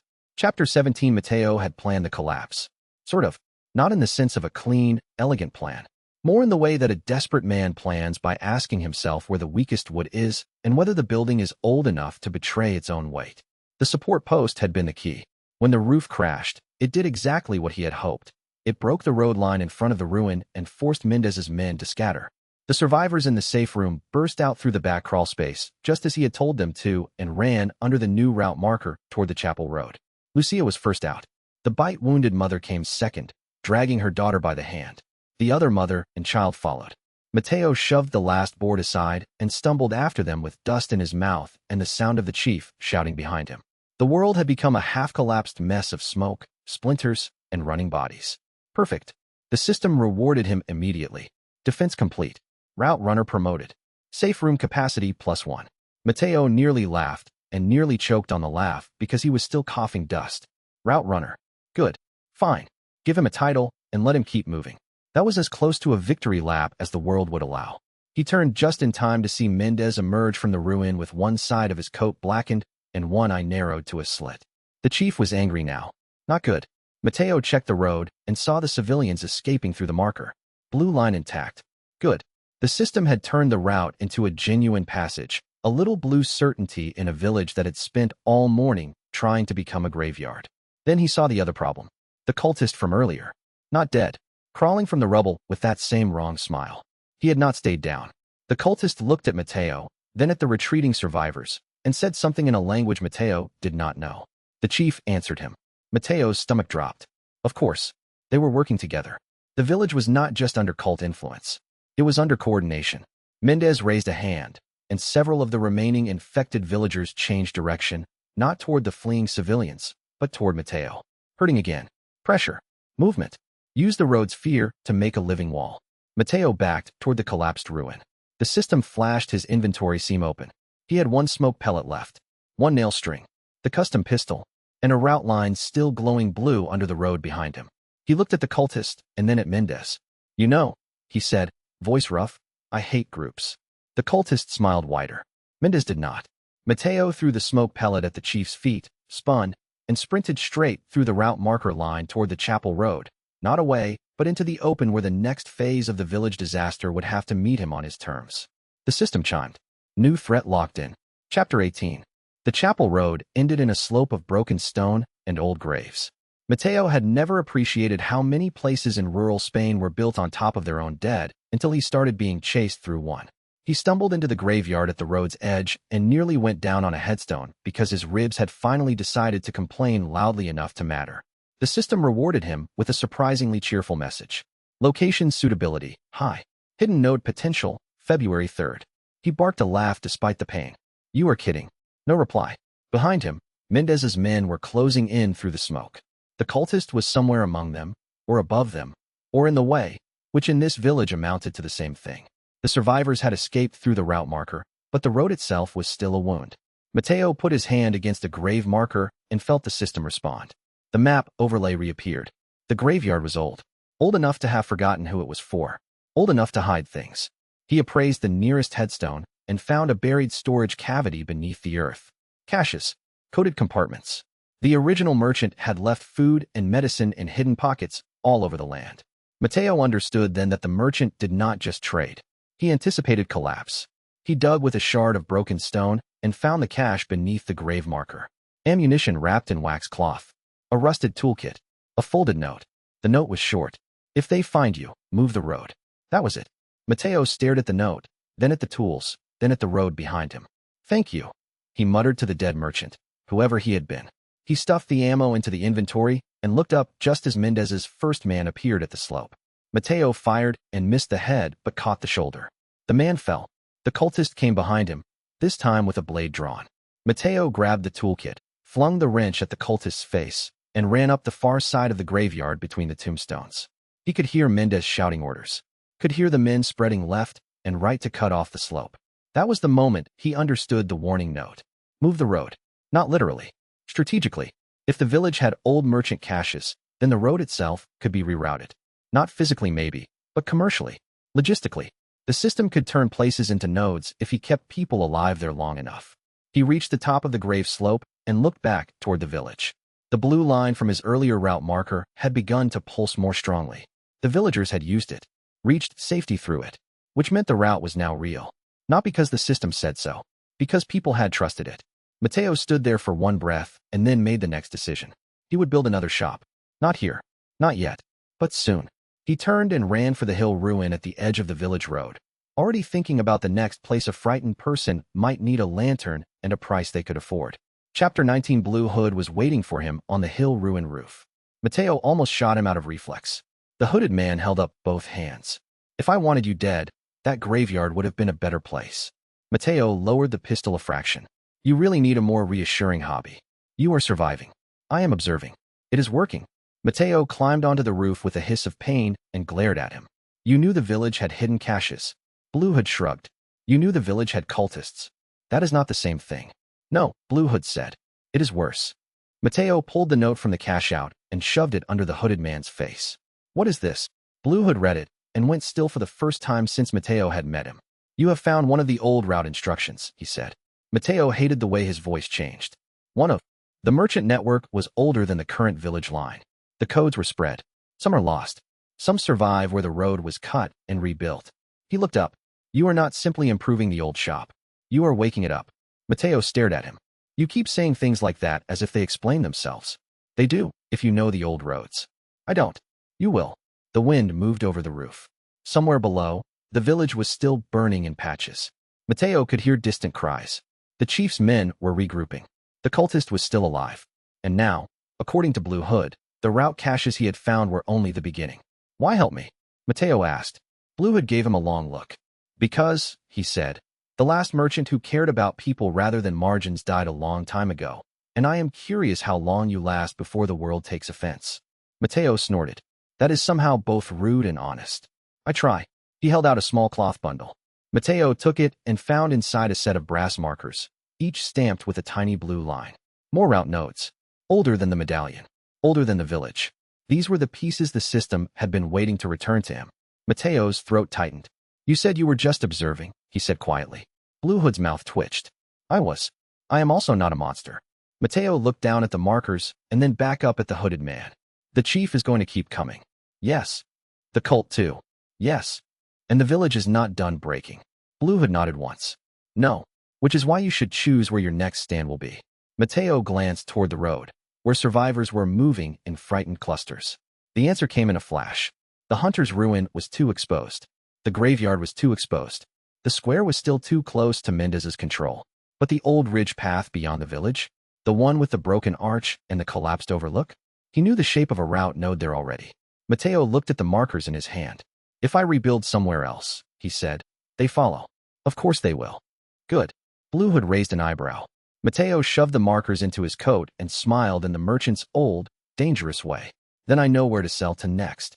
Chapter 20. Leon Kennedy arrived at dusk with blood on his shirt and a rookie's expression of disbelief that had not yet been beaten out of him by the world. Mateo saw the convoy from the ridge path before anyone else did. The village road below had gone quiet in the way it only did when something worse was approaching from outside the frame. The sky had already gone dark enough to turn the fields into a gray smear. Smoke still drifted from the lower houses. The chief's men were pulling back into the village center. The cultists had not yet shown themselves. And then the headlights cut through the dusk. Mateo almost laughed from pure relief. He knew that truck. He knew that walk. He knew the shape of the man stepping out with his shoulders tense and his face set in the exhausted concentration of someone who had already been lied to too many times that week. Leon S. Kennedy. Mateo's heart kicked hard enough to hurt. The game had officially begun. Leon moved fast for a man just arriving in hell. He checked the road, the village, the tree line, then signaled his convoy to hold.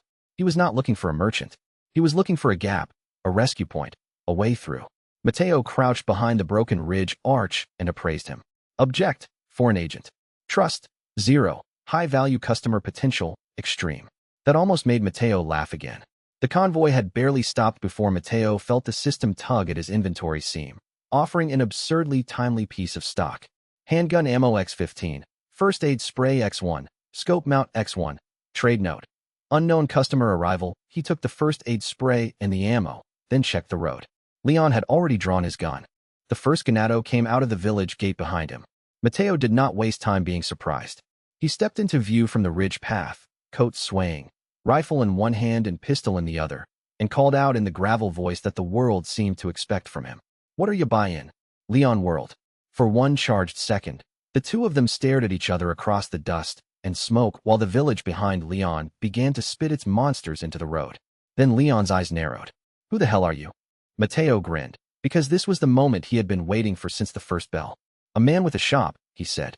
And if you're smart, you'll start by buying survival. Chapter 21. Mateo stayed still for one extra breath before Leon ever noticed him, because this was the kind of moment where moving too early could change the shape of the whole evening. The village was already coming apart, smoke crawling over the road and infected bodies waking in the wrong places. But Leon was the first real marker on the map that mattered.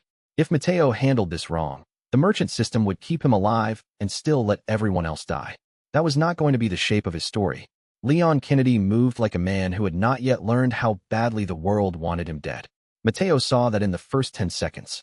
The rookie still had the clean posture of somebody trained to trust a chain of command, but there was already blood on his collar and a tension in his jaw that told the road had spent the first part of the night teaching him otherwise. The convoy had parked at the edge of the village road, half hidden by the dust and the failing light. One officer stayed with the truck. Another checked the tree line. Leon did what he should have done from the start and scanned everything that could move. Mateo liked him immediately for that. Then one of the ganados came out of the village gate behind Leon. The thing had once been a farmer, maybe a cousin, maybe a neighbor. Now it moved with the wrong kind of purpose, shoulders hunched, head tilted, mouth open as if the body had forgotten how to keep its own hunger polite. Leon spun at the sound, raised his gun, and shot center mass out of instinct more than plan. The round hit. The ganado kept coming. Mateo swore under his breath and shoved himself over the ridge arch. What are you buying? He called again, loud enough for Leon to hear over the first scream that erupted from the road. Leon snapped toward the voice, confusion and threat arriving together in his eyes. Another ganado staggered out of the gate. Then another. The convoy officer shouted something Mateo could not catch. Somewhere deeper in the village, church bells began to ring in an off-kilter pattern that had no business sounding that cheerful. Mateo fired into the leg of the nearest infected and watched Leon duck as if the shot had been aimed at him. That was fair. The problem with appearing out of nowhere in a village full of cult zombies was that most people would rank you between a threat and a miracle depending on how quickly they were forced to choose. Mateo chose for them. He slid down the ridge on one knee, kicked through a patch of loose dirt, and threw the first smoke pellet into the road at Leon's feet. Move, he shouted. Leon did not hesitate. That, more than anything, made Mateo trust him. The man dove behind the truck's rear quarter, fired twice through the smoke, and then looked up just as a ganado lunged from the side alley with a pitchfork. Mateo came out of the smoke behind the attacker, knife in one hand, rifle in the other, and cut the tendon behind the knee before the man could turn. The ganado collapsed in a spray of dust and blood. Leon stared. Mateo saw the exact moment the rookie decided he had no category for this. If you want to chat, Mateo said, breathing hard. Buy me some time first. The system chimed. Trust potential, rising. Customer interest, locked on. Leon opened his mouth, likely to ask the exact wrong question, but the convoy officer shouted again, and the village gate exploded outward in a rush of more bodies. Mateo did not need a second invitation. He pointed down the road, toward the ridge path and the ruined cart shelter he had marked earlier. That way, he said, if you value your skin. And if I don't, Leon snapped back. Mateo looked at him for half a second. Then you are buying burial. That got the rookie moving. The village swallowed them as they retreated, the road narrowing under the pressure of infected bodies that kept arriving from alleys and side courtyards, as if the whole place had been waiting for a signal. Mateo stayed just ahead of Leon's line of fire, giving him angles, forcing the ganados into the blind spaces where the truck's headlights could not help them. It was ugly and fast, and utterly the kind of thing the merchant in this world would have to know how to survive. The route marker he had planted in the ridge road glimmered faintly through the dark. Good. If Leon reached it, Mateo could keep the path open. If Leon did not, the village would close around them, and he would be trading only for graves. Mateo glanced back once. The chief's men were moving at the far end of the village road. Mendez had seen Leon arrive, which meant the timing had changed in ways he did not yet understand. That made the next few hours very expensive. Chapter 22. Mateo got Leon out of the first village collapse by doing the one thing the game never rewarded enough. He made the escape path obvious to a man who was too busy staying alive to think about map logic. It started with doors. Mateo knew which houses would still be unlocked by the frightened, which ones had back exits, which ones were already compromised. He ran ahead through the village line and left them open where Leon needed them and locked where the infected would have followed. The system helped by flashing route probabilities over his vision, but the actual work was dirt, blood, and timing. He shoved a stack of ammo onto a windowsill just as Leon broke the street corner. The rookie glanced at the bullets in motionless disbelief. Mateo pointed. Take it. You plan on explaining any of this? Later. Leon clipped the ammo into his pocket without slowing down. That, Mateo decided, was trust in its infancy. The route marker on the ridge path lit brighter as they neared it, and the merchant system rewarded him with a quiet pulse. Route line active. Escape path, stable. Mateo had not realized until then how badly he had needed the system to notice his effort. Leon stopped at the edge of the route line and looked back at the village road as a pair of ganados stumbled into the path they had just cleared. You know this place too well, Leon said. Mateo slid the rifle bolt back into place and checked the chamber. I do my homework. Who are you? Mateo almost answered with the truth. That he was a guy from Madrid who had died in a warehouse and woken inside a monster story with a shopping problem and a terrible sense of timing. That he knew too much, had too little, and could already see where this road ended if nobody interfered. Instead, he said, the one selling you the part of the night you survive. Leon gave him a flat look that suggested he did not appreciate being spoken to like a customer, while 3 infected villagers staggered toward them from the dark. Mateo did not care. He tossed him a first aid spray and a box of handgun ammo. Leon caught both automatically. You're serious about this? I'm always serious about inventory. The convoy officer called Leon's name from behind them, but the road answer came first. 2 ganados had climbed the low wall and were charging from the left. Mateo fired once, then again, steering one man into the other. Leon shot the one still standing and looked at Mateo as if he were trying very hard not to ask how exactly a stranger knew what pocket he had reached for. Mateo could live with that. Leon had the kind of face that wanted answers but could survive not having them yet. Keep moving, Mateo said. And if I don't? Mateo smiled despite the chaos. Then you're paying twice. The convoy officer shouted that they had more movement in the village center. Leon glanced once at the dark road leading back toward the church and then made the smart choice. He followed Mateo up the ridge path. That small decision mattered more than the bullets. It meant Leon had chosen the unknown merchant over the village's wrong familiar shape.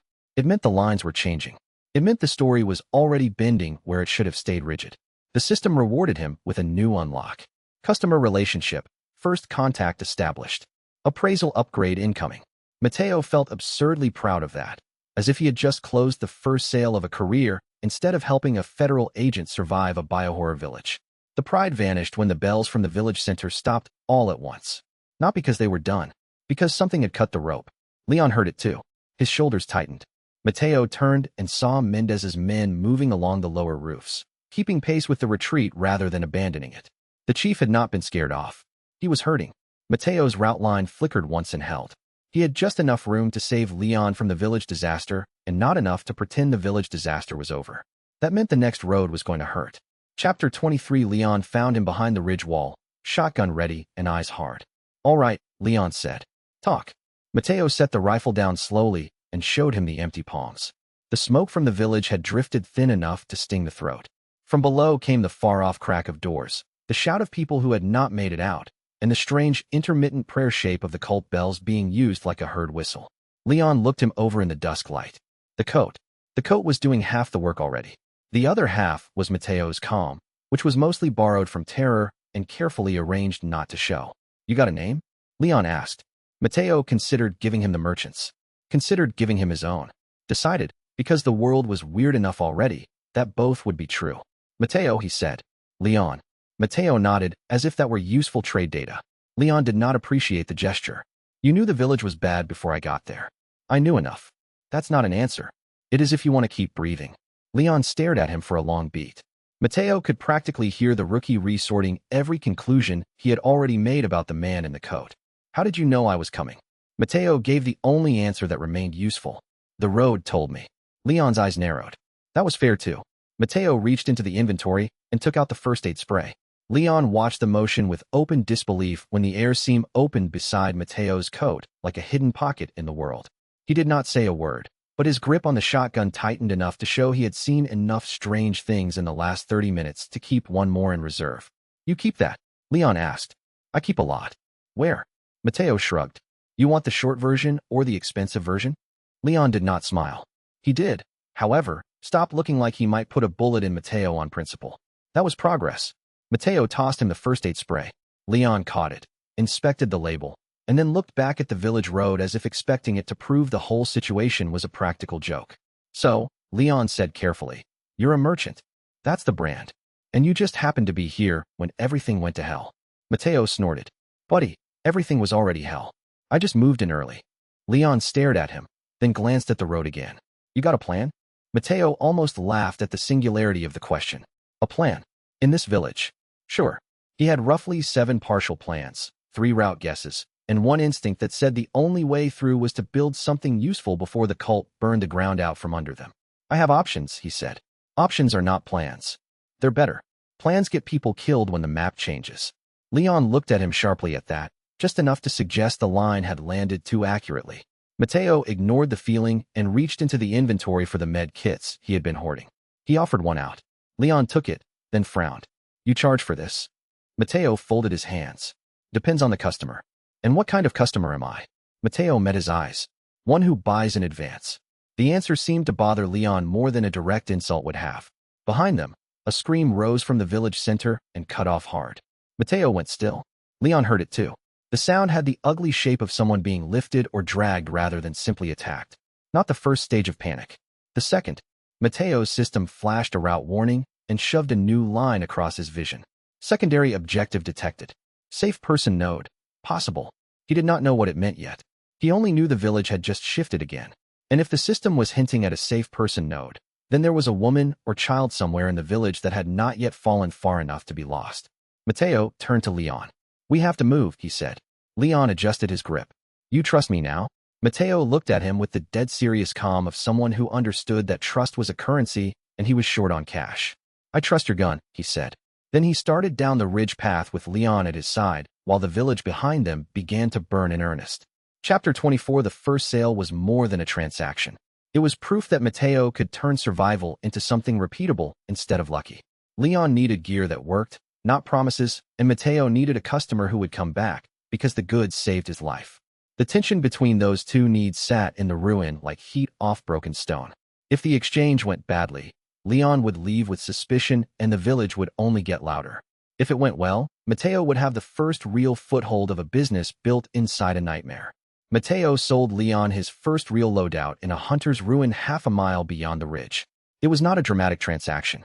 It was messy, fast, and interrupted every 5 minutes by the kind of background noise that would have qualified as a jump scare in a better-funded nightmare. Leon kept insisting on paying. Mateo kept refusing in the exact way merchants refused when they knew a customer was too useful to let wander off resentful. The system loved that. Sale completed. Trust +2. Appraisal range increased. Mateo laid out the goods on the ruined table board by board. Handgun ammo, a first aid spray, a sharpened knife blade, the scope mount he had pulled from the inventory as a test, and a small bottle of painkillers. Leon stared at the spread with the caution of a man expecting the world to charge him extra for each breath. "You carry all this around?" Leon asked. Mateo gave him the merchant answer.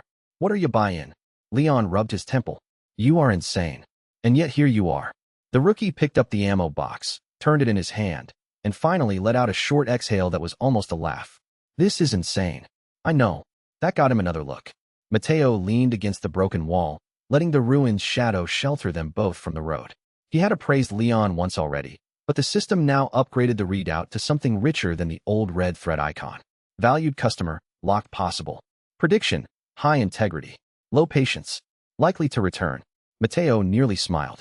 The first real sale needed to look useful, not magical. So he gave Leon the upgrades in the most practical way possible. Better recoil stability for the pistol. A knife edge honed to survive body weight.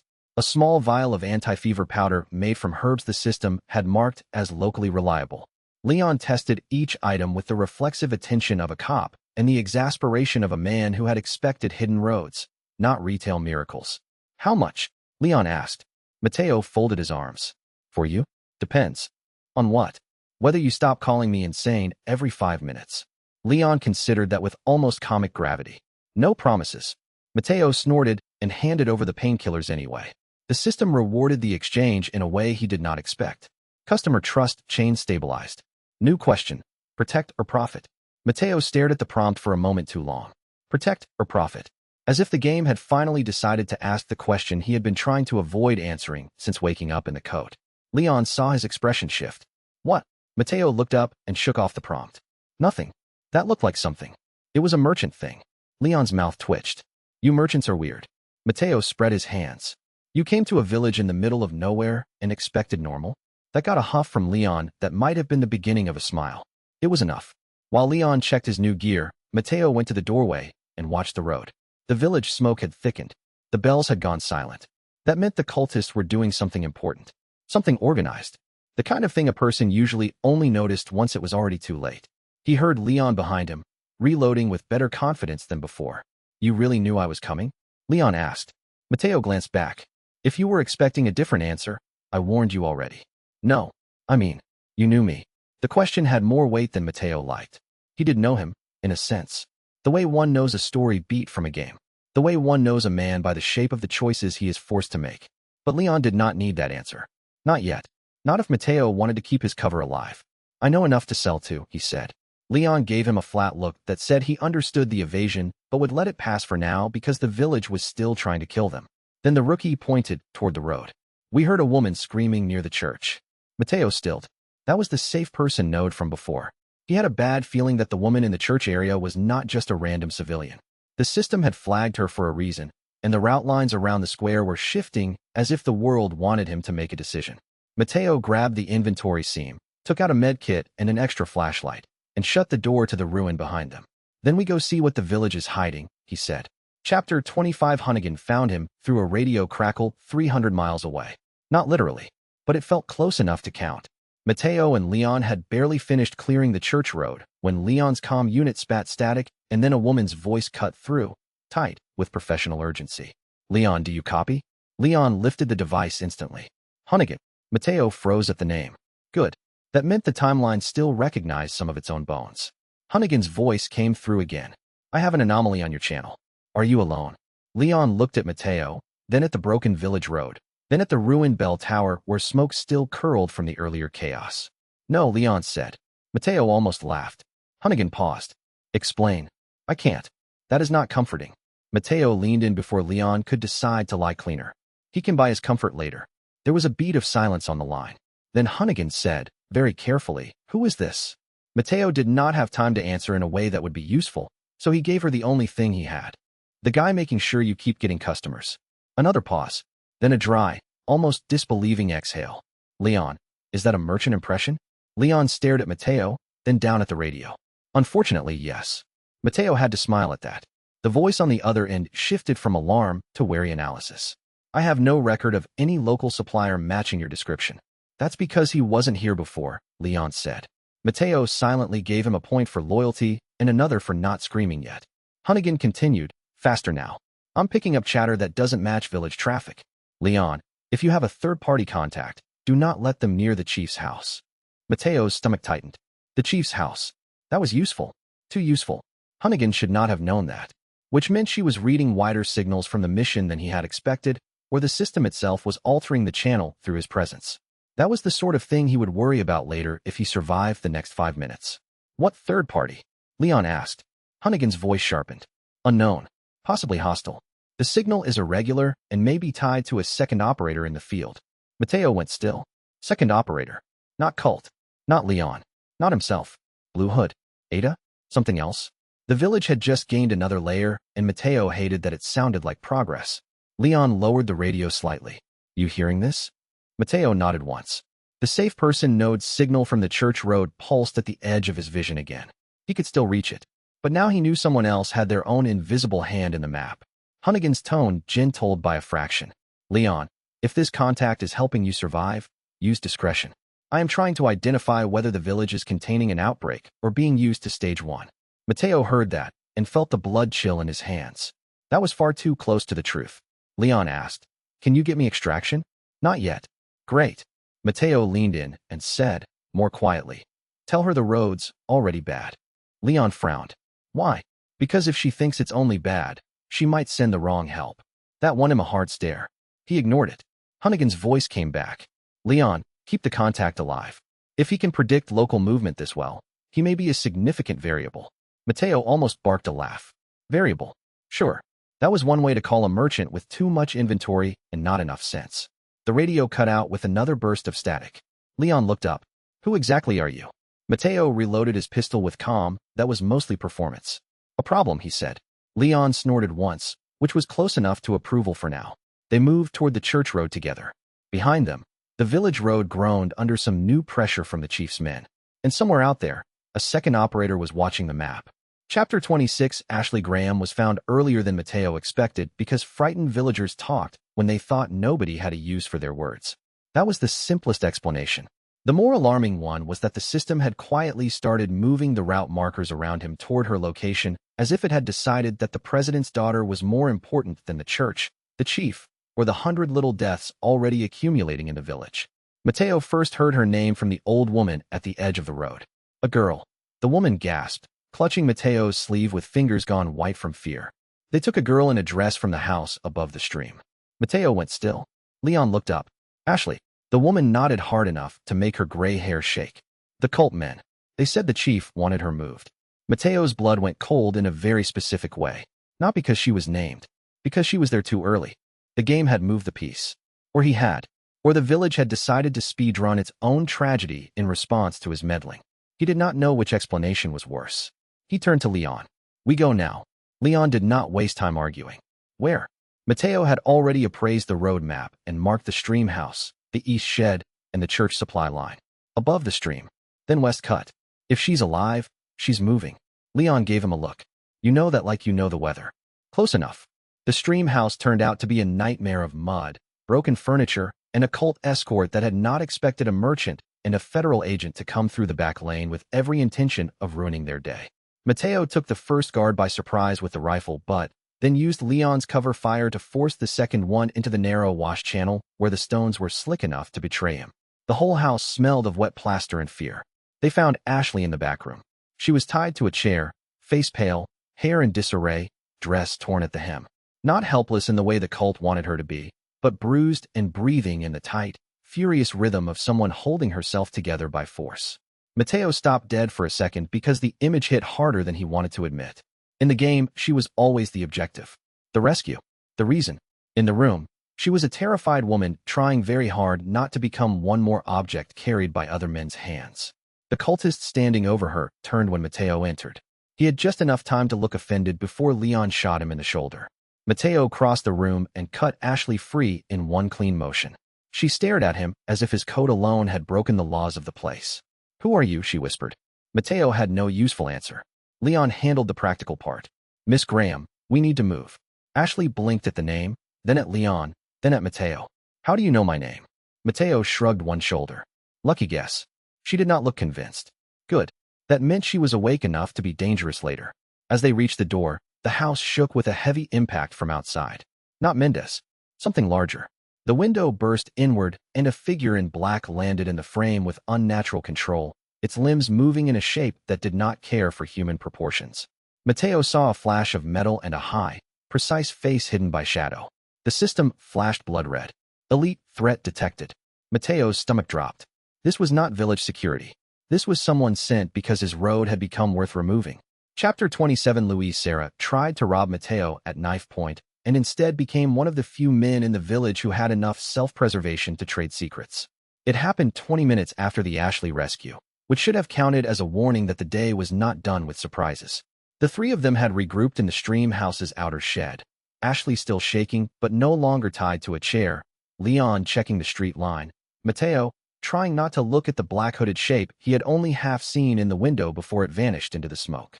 Then a man stepped out of the shadows with one hand up and the other holding a knife, so casually, it almost looked like a joke. Easy, he said. You look like you have things to sell. Mateo stared at him. Dark hair. A lazy smile that did not reach the eyes. The posture of someone who had not decided whether to stab you or flirt with your survival.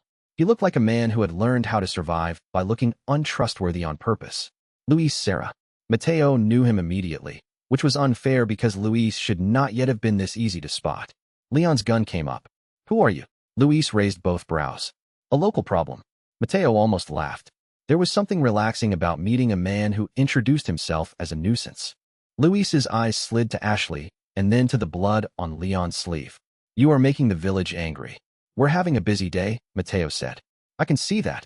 Luis pointed the knife at Mateo's coat. You are carrying more stock than should fit on a man. Mateo looked at him evenly. And you are speaking too confidently for somebody with a knife. Luis smiled. Then I suppose we understand each other. Mateo did understand.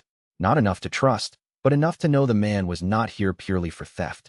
He was here because the village was collapsing, and smart parasites started looking for the largest moving shelter before they starved. The system tagged him in yellow. Unstable ally potential. Trade value. High. Mateo hated how the system thought. What do you want, he asked. Luis lowered the knife by a fraction. Information. Maybe ammunition. Maybe a ride-out. Leon let out a disbelieving breath. You just tried to rob us. I tried to open the conversation. Ashley, still shaky, said nothing but watched him with a level gaze that made Luis's smile fade into something more careful. Mateo appraised him. Thin coat. Mud on the boots. Medical dust at the cuff. Not a peasant. Not a soldier. Not quite a cultist. The system read him as suspicious enough to be useful. You know the chief? Mateo asked. Luis's mouth pulled to one side. I know enough to avoid becoming his dinner. And the cult. Luis considered that. I know they like to move prisoners at dusk. Mateo's eyes narrowed. That was useful. More useful than a knife. You saw the girl from the stream house. Luis looked at Ashley, then back. I see a lot of things. Most of them are bad for me. Leon shifted. If you know where they're moving people, you talk now. Luis rubbed the side of his jaw as if deciding whether to regret his entire personality. Fine. Trade. I tell you something useful, and you tell me whether your coat is as full as it looks. Mateo snorted. That depends on how honest you are. The man gave him a quick, assessing look, then reached into his own coat and produced a folded set of notes stained with old chemical marks. Parasite suppression research, Luis said. From a lab cache in the village outskirts. If you are smart, you can use it. Mateo took the notes. The system flashed an immediate reward. Quest item acquired. New blueprint path possible. He looked at the paper. Half the symbols were scientific gibberish to him, but the diagrams were recognizable enough to make his skin crawl. Sample movement. Frequency notes. Containment protocols. Experiment references. Umbrella? No. Something adjacent. Worse, probably. Luis saw the look on his face and said, You recognize it. Mateo lied smoothly. I recognize a problem. Good. Then we speak the same language. Leon looked between them with the expression of a man regretting every second of his day. Do I get to know why the guy with the knife is suddenly useful? Mateo folded the notes and shoved them into the inventory seam. Because, he said, he brought me something I can sell. Luis laughed, delighted. Ashley did not. She looked at Mateo, at the papers disappearing into the impossible pocket of his coat, and then at the strange local man who had just turned robbery into an auction. What exactly are you? She asked quietly. Mateo met her eyes and gave the only answer that seemed safe enough. Busy. That made Luis laugh harder, which meant he was either brave or stupid enough to live. Either quality could be useful. Chapter 28 Sadler noticed the route anomalies the way predators notice blood in water. Mateo learned that from Luis's notes and the system's new threat overlay, which began flagging movement patterns around the village as if the whole region had become a board someone was gradually tugging toward the center. The cultists were already acting differently. Mendez's patrols tightened. Villagers were being pulled off roads. The church bells rang more often. Not prayer. Coordination. Mateo stood in the stream house and spread the parasite suppression notes across the table between the lantern and the rifle, while Leon kept watch outside, and Ashley sat a little too close to the wall, trying to recover enough composure to become herself again. The system highlighted a line in the notes he could barely read. Biological control stability. Human host subject to external command. Mateo frowned. Luis, leaning in the doorway like he had no reason to be anywhere else, pointed at the same line. That is not supposed to be public. You read this before? Mateo asked. Luis gave him a sidelong look. I have worked around enough bad men to know when a paper should not exist. Mateo let that sit. The suppression notes, according to the few lines he could parse through the system's appraisal assist, suggested that the cult's control over the infected could be tuned through sound, pheromone exposure, and injury thresholds, which meant the bells, the road movement, the village shifts, the way Mendez had herded people like livestock. It was all part of the same mechanism. Not a coincidence. A machine. Mateo's jaw tightened. Sadler is tracking me, he said. Leon looked up sharply from the window. You sure? Mateo tapped the notes. The roads are changing because somebody upstairs does not like what I am doing. When a cult can move people like a flock, and every safe route I build gets answered by tighter control, that is not random. Luis nodded once. Then the chief is not the problem. No, Mateo said. He is the messenger. Ashley had gone pale again, but she was listening. Good. She was still trying to catch the shape of the world around her even while it threatened to crush her. Mateo respected that. He opened the inventory and checked the route markers. He had enough brass markers to build 2 more nodes if he wanted. Maybe 3 if he stretched the system and cut corners. The problem was not stock. The problem was attention. He could keep making safe points and attract the cult like flies. Or he could slow down and let the road close around the village until Leon died in one of the spots the game had always set aside for him. He hated both options. That meant he was thinking correctly. The system suddenly flashed a new alert. Proxy threat rising. Local herding signal. High. Mateo looked up as the church bells rang again. This time the sound came from farther away. Too far. The village had a second line of command. Someone was carrying the control signal out beyond Mendez's reach. Mateo realized, with a cold twist in his gut, that he was no longer just fighting the chief. He was fighting whatever moved the chief's pieces. Luis saw the change in his face. What? Mateo did not answer right away. He was too busy listening to the bells. The pattern had changed. The road marker in his inventory flickered as if the system itself had noticed. Somewhere in the village, a cluster of infected turned in unison toward the church. Then another cluster. Leon swore under his breath from the window. That's not good. Mateo looked at the notes, at the road map, at Ashley trying to keep her breathing slow enough to stay in the room, and decided the village was about to teach them the next lesson whether they were ready or not. No, he said quietly. That means he is moving the board. Chapter 29 Leon returned from the village road with blood on his sleeve and the expression of a man who had finally stopped pretending the situation was recoverable by normal means. Mateo saw him before he crossed the doorframe and already knew the answer. The rookie was wounded. Not dead. Worse than that in a village like this. Annoyed, exhausted, and still functional. Let me guess, Mateo said. You picked a bad fight. Leon gave him a withering look and sat hard on the nearest crate. There were maybe 8 of them. That is a number. It stopped being a good number the second they started coming through the window. Mateo kneeled in front of him with the first aid kit from the inventory. The wound on Leon's arm was ugly but shallow enough to keep him moving. Mateo had already learned that keeping Leon alive would be a mix of medicine, gear, and an insulting amount of improv. The system rewarded the treatment with a tiny trust increase. Leon watched the bandage with the same concentration he probably reserved for bomb disposal. How do you keep finding stuff? He asked. Mateo shrugged. Retail intuition. That's not a thing. It is when you need it. Ashley, sitting on the far side of the room, had finally found enough strength to sit upright, without flinching every time the wind moved. She watched Mateo wrap the bandage around Leon's forearm and clearly noticed that he handled wounds with the familiarity of a man who had done this too many times. That look mattered. He made a mental note to be less obviously competent if he ever wanted to keep his mystery intact. Leon flexed his hand. I got separated near the church road. They were pulling people into a side lane. Mateo looked up. Any children? Leon hesitated. I saw one. Maybe. Mateo felt the route marker in his inventory pulse at the same time as the system gave him a soft red nudge. Safe person node, still active. That was enough. The church lane had something alive and unclaimed in it. Mateo stood, pulled the rifle back onto his shoulder, and started reloading by habit more than necessity. We go now, he said. Leon looked at his bandaged arm and then at the storm outside. You're serious? I charge extra for hesitation. Leon huffed a short laugh that turned into a wince. Ashley watched them with a frown that did not quite hide how much she wanted to be useful. Mateo saw it. The girl from the stream house had already begun learning the terrain of this world and where it expected her to stay small. He did not like that. The road had no right to keep teaching women how to make themselves smaller. Stay here, he told her. Ashley straightened. No. Mateo blinked. You are not going into the village again, he said. I am not staying here like a parcel. The answer landed with enough force to make Leon glance over. Mateo considered objecting, considered ordering, considered the obvious danger of bringing a wounded civilian into another horror run. Then he remembered the woman in the crawlspace. Lucia, the mother. The look on Ashley's face when she realized the cult had been moving her around as if she were inventory. He exhaled through his nose. That was the sound of a man surrendering to a better argument. Fine, he said, but you stay behind me. Ashley crossed her arms. I did not agree to that part. You do now? Leon watched the exchange with an expression that said he had thoughts he was not going to voice in front of either of them. Mateo appreciated the restraint. They moved out together under a sky the color of old steel. The village road had new men on it, and the chief's bells were ringing again. Chapter 30. Mateo began leaving route markers in motion rather than in place.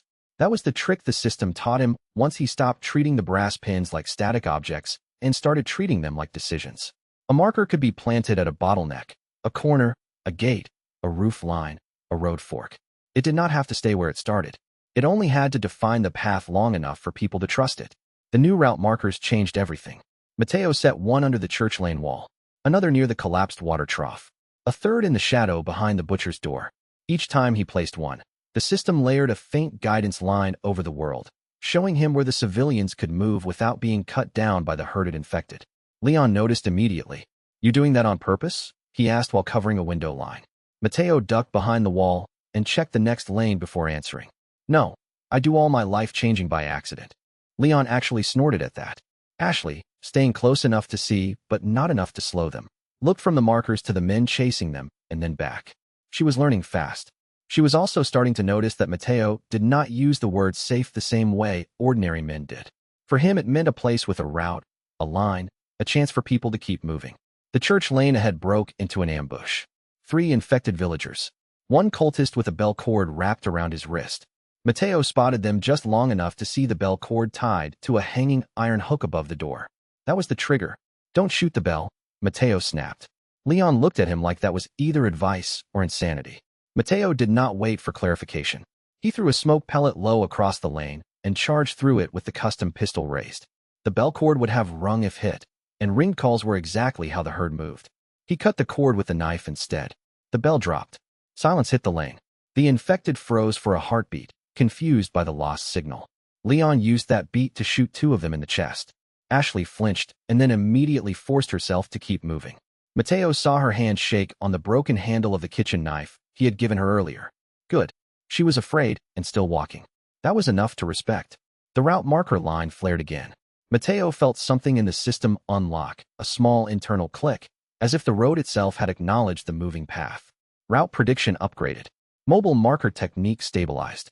He nearly grinned. The church lane was no longer a trap. It was a passable cut-through. Not safe, not by any sane standard, but survivable. Then Mendez's men appeared on the rooftops. Mateo looked up and saw the chief standing on the church wall far behind them, watching the lane like a man inspecting the edge of a noose. He had learned. That was the worst part. Mendez had learned to watch the markers, not just the bodies. Mateo glanced at Leon, at Ashley, at the lane, and then at the robed figures above. The chief pointed once. The infected below turned. Mateo's stomach clenched as the lane collapsed into another synchronized charge. The village had just learned his rhythm. Chapter 31. Ashley arriving this early changed the whole weight of the village in Mateo's hands. In the game, she was a mission objective. Here she was a frightened woman with blood on her dress and enough composure left to notice when someone treated her like a person. That made everything harder and better at the same time. Mateo could already feel how dangerous it would be to protect her too visibly, but he also knew that if he failed to treat her as anything less than human, the future ahead of them would start breaking in places he could not repair. Ashley Graham was not supposed to be the first person Mateo saved twice in the same day. Life, however, was not interested in being polite about it. The second rescue came in the side lane behind the church, after Leon took fire from the rooftop line and Mateo had to drag Ashley bodily behind a broken cart because she had stumbled on a loose stone. She hit the dirt hard enough to gasp and then looked furious with herself for making the sound. Mateo hauled her up by the elbow. "Are you hurt?" "No." The answer came too fast. He gave her a level look. "That means yes." She glared at him, but the glare lacked force. The cult pressure in the village had rattled everyone. Ashley had been holding herself together by force of will since the stream house, and now the whole thing was beginning to crack at the edges. The lane behind them shook with another burst of gunfire. Leon shouted something from the road. Mateo did not hear it cleanly, only the shape of it. "Danger. Move. Hurry." Ashley looked back once and saw the infected closing. Her face drained of color. All the fear she had been clamping down on surged back at once. And for the first time since Mateo had seen her, she looked like a person who had run out of room for composure. He recognized the look immediately. It was the same look Lucia had worn in the crawlspace, and the same look people wore right before a panic consumed the rest of them. Mateo made the choice without thinking. He shoved Ashley into the side alcove of a shuttered shed and blocked the opening with his body while Leon covered the lane. The safe room line had not been enough to keep her steady. The city of horror inside her head had gotten louder than the one outside. "Breathe," Mateo said. Ashley tried. Failed. "Mateo, I can't dash." "Yes, you can." That sounded harsh enough that she flinched. He softened immediately. "Look at me." She did. The lane noise receded by a fraction as Mateo held his own breathing steady and forced the rhythm into something slower. He had no medical training for panic attacks. He had survival and a few dim memories of reading how to guide someone through shock by giving them one thing at a time. "In," he said. Ashley inhaled in short, ragged bursts. Again, her shoulders trembled. "Out." The way she looked at him while trying to obey hit him harder than he expected. Not because she was helpless, because she was trying so hard to stay herself. The system quietly rewarded the moment. Trust +2. Safe person node synchronized. Mateo almost swore. The safe person node from the church had not been random. It had been her. Ashley looked at him with red-rimmed eyes and a sharp kind of embarrassment that came from being seen at her weakest. "I am not usually like this," she said. Mateo nodded. "I know." She blinked. He did not explain how he knew. He could not. Leon shouted from the lane that the roof shooters were moving again. Mateo squeezed Ashley's shoulder once, brief, careful, grounding, and then stepped back out into the road. She grabbed his sleeve. "Why are you helping me?" Mateo turned just enough to meet her eyes. "Because you were standing. Because you were scared and still trying to move. Because the village had already turned one woman in a dress into a shipment, and he had no intention of letting that be the final shape of her story. But none of those answers were safe enough. So he said, "Because you're not cargo." Her expression changed. Not enough to name. Enough to matter. Then Leon yelled for him again, and the moment broke. Mateo went back into the lane with his coat snapping behind him and the system humming softly in his vision. He had just saved Ashley from a panic spiral, which meant the road had gained another person willing to come back to his shop. That was dangerous. And good. Chapter 32. Ashley stopped calling him the merchant in the flat, fearful way of a hostage, and started saying it like a question. That was how Mateo knew the bond was changing. The village road had been cleared enough for them to duck behind a half-collapsed wine storage shed, where the smoke from the lane thinned just enough to breathe. Leon was outside covering the street line. The sound of shouting had moved farther downhill, toward the chief's estate.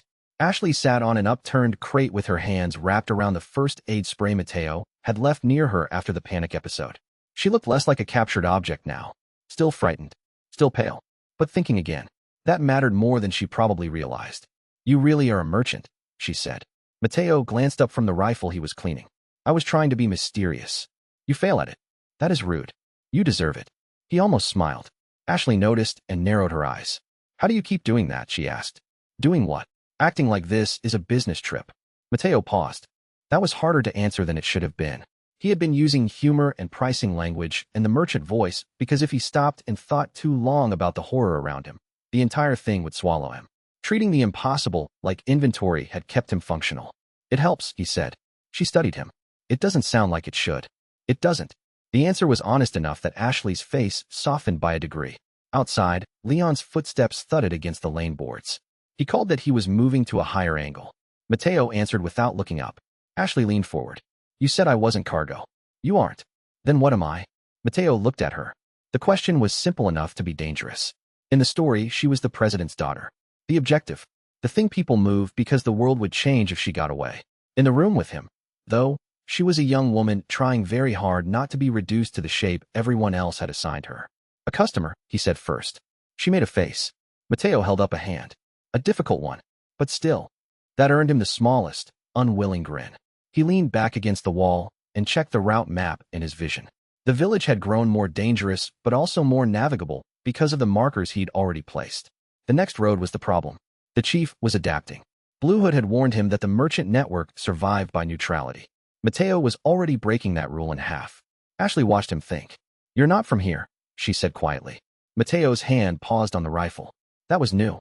Not because she had noticed he was foreign. Because she had noticed it in the way he moved, in the way he spoke, in the way he treated danger as if he had read it before. Neither are you, he said. She looked away. He could have left it there. Should have. Instead he asked, what makes you say that? You sound like someone explaining the world to himself while he builds it. Mateo went still. The sentence had gone straight through him. He laughed once under his breath, more tired than amused. That is either very smart or very worrying. Both, Ashley said. He did not know what to say to that. So he handed her the inventory-sealed med pack and told her to keep it in case the road got worse. She looked down at the pack, then back at him. Why are you giving me things if I am just a customer? Mateo did not look away. Because the first rule of my shop, he said, is that people who come back alive get to keep walking. Ashley stared at him for a long moment. Then, very quietly, she said, I think I understand why the others trust you. The words should not have landed as hard as they did. They did anyway. Chapter 33. The first real bond formed in the dark behind a hidden shop shelf while the village tried to swallow the street outside. Mateo had not expected Ashley to be the one who broke first. Leon was off checking the upper road. The village had momentarily quieted to the low groan of distant shouting and bells. The wine shed had become their temporary shelter, its floor littered with old straw and broken crates. Mateo had opened a concealed inventory room under the shelf boards because the system had finally agreed to let him turn one corner of the ruin into a proper hiding place. Ashley stepped inside the hidden room and stopped short. It was not large, just a blue-lit pocket of relative stillness hidden behind the false wall. But it had the atmosphere of a place that had not yet been violated by the village's hunger. Mateo had dropped a lantern, a crate of bandages, and a second med kit inside it. The system called it a safe room, but it felt more like a promise. Ashley looked around, stunned. You built this? Mateo shrugged. Sort of. That is a room. It helps if you do not overcomplicate it. She gave him a look that would have been more effective if she were not still trembling from the day. Mateo knelt by the crate and checked the bandages. Ashley stood in the doorway of the hidden room, arms folded tight across herself like she was worried the room might vanish if she relaxed. You do that a lot, he said. Do what? Hold yourself like the floor is trying to move. Ashley looked down at herself, then away. I'm trying not to think too hard. Mateo recognized that line. Everybody said versions of it in different worlds. He set the bandages aside and took a breath. The road will keep trying to scare you. That does not mean you have to help it. She made a small sound that might have been a laugh or a near sob. You make this sound simple. No, he said. I make it sound survivable. The answer hit her. He could see it in the way her shoulders shifted. Then, because she was still standing in the room, and because the day had already burned too much out of both of them, Ashley asked the question she had clearly been carrying for too long. Why did you help me? Mateo looked up. There it was again. The question the village kept demanding in different forms. He could not give her the truth, not yet. The truth would sound like madness. It would sound like games and timelines and a man who had woken up with too much knowledge and not enough explanation. So he answered with the closest thing to truth he could safely offer. Because I knew what they were trying to do to you. Ashley's face changed. Knew, she repeated. Mateo hesitated. That was his mistake. Not enough to expose him. Enough to remind her that he knew more than he should. I know a lot about bad roads, he said. She did not answer right away. When she did, her voice was low and careful. You're not normal. Mateo laughed once, short and humorless. Ashley, this is not the place where we set a high bar for normal. That got a real laugh out of her. Only for a second, but it was enough. Then the hidden room door rattled from outside. Both of them froze. Leon's voice came through, sharp. Mateo, we got movement. Ashley looked at the door, then back at him. Mateo stood, one hand already on the rifle. The road had decided the room was not going to stay quiet. Chapter 34. Mendez's attack had all the ugly patience of a man making a lesson out of violence. Mateo could feel the chief testing the route lines, trying to understand which roads mattered, which people mattered, and how much pain it would take to make the merchant step back. That meant the ambush was no longer random pressure. It was an answer to Mateo's growing influence, a message that the village was paying attention now. He had reached the point where every supply crate, every hidden room, and every saved civilian could become leverage in the wrong hands. Mendez hit the supply route with the kind of timing that proved he had stopped pretending to be a local problem and started acting like a commander. Mateo knew because the first shot came from the west lane while the smoke line still drifted over the hidden room door. Leon was already moving. Ashley had gone pale in the hidden room, but she did not panic this time. The panic had a shape now. She recognized it. That made her dangerous in the right way. Mateo shoved the shelf panel back into place and ran. The supply route was a narrow path along the lower wine sheds where he had been moving stock and med supplies between the hidden room and the stream house. Mendez had learned the pattern. He had put men on the roof and infected on the lane and a cultist at the rear gate. Mateo saw the setup and swore. The chief had not just found the route. He had anticipated it. "Leon," he shouted. "Roof." Leon answered with gunfire from the far end of the lane. Mateo threw himself into a roll and came up behind a barrel just as a machete arced through the air where his neck had been. The attacker wore village clothes, but the stance was wrong. Controlled. The parasite had sharpened him. Mateo shot him in the hip and moved on before the body hit the ground. The system marked the attack in red. Supply route compromised. Route node under pressure. Ashley appeared in the lane behind him with the kitchen knife gripped too tightly in one hand. "I told you to stay back," Mateo snapped. "And I told you I am not cargo." He almost laughed at that. Almost. Then a cultist emerged from the smoke with a crossbow raised, and Mateo's humor died. Ashley saw it first. She screamed his name. Mateo ducked the bolt by instinct. The shot clipped the barrel and sent with splinters through the air. Leon covered the cultist from the roofline and took the man down. The route might have held if the attack had stayed ordinary. It did not. The chief appeared at the road edge with a group of infected villagers behind him like an arranged nightmare. Mendez's voice carried over the lane. "Your road ends here." Mateo felt his pulse go hot. The man had come in person. That meant this was no longer a test. It was a statement. He glanced at the supply crates and realized the chief had timed the attack to catch not just the route, but the hidden room access. If he broke the supply line, he would break the shop. If he broke the shop, he would isolate the civilians. Mateo's hands tightened around the pistol. Ashley looked at him and then at the crates, her expression changing from fear to a kind of fierce understanding. "What do you need?" she asked. That stopped him for one beat. Leon shouted from the roof, "Move." Mateo looked at Ashley, at the lane, at the chief, and then made the only sensible choice. "Stay alive," he said. She nodded once and picked up a crate. Mateo nearly froze. "Ashley, tell me where." He stared at her for half a second and then, because the world had apparently become a joke in which the kidnapped president's daughter had more initiative than half the village, pointed toward the hidden room entrance. "Inside. Keep the bandages dry." She moved. The sight of her carrying supplies instead of waiting for rescue hit him with a strange, fierce relief. Mendez saw it too. The chief's eyes narrowed. That was the wrong thing to do, because now he had noticed Ashley as part of the route, and that made her leverage. Chapter 35. The first time Leon and Mateo fought side by side, it was because there was no cleaner alternative. The supply route attack had turned the wine sheds into a three-sided death trap. Leon held the roof angle, Mateo covered the lane. Ashley had moved the crates to safety, and Mendez was still steering infected bodies toward the choke point like a man feeding meat into a grinder. It should have broken them. Instead, it forced a rhythm. Mateo called targets, and Leon shot them. Leon warned of movement, and Mateo set traps in the angles he could not cover. The custom pistol barked. The shotgun roared. The whole lane became a dirty little concert of impact and motion. One infected villager came at Leon from below the roofline. Mateo saw it and shouted, "Duck!" Leon did. Mateo threw the knife across the lane and pinned the attacker through the throat. Leon stared down at the body, then up at Mateo, then gave him one short nod that meant more than a speech. "Okay, I see you now." Mateo felt the trust line shift. The system flashed it like a medal. Co-op value increased. Customer relationship, approaching partnership. He had no idea whether to be flattered or alarmed. Then the chief moved in. Mendez came through the smoke with a club wrapped in cloth and a second infected behind him dragging a chain. The chain had something heavy at the end. Mateo did not wait to identify it. "Leon," he yelled. "I see it." Ashley was in the hidden room doorway behind Mateo now, crouched with the med kit and trying very hard not to interfere.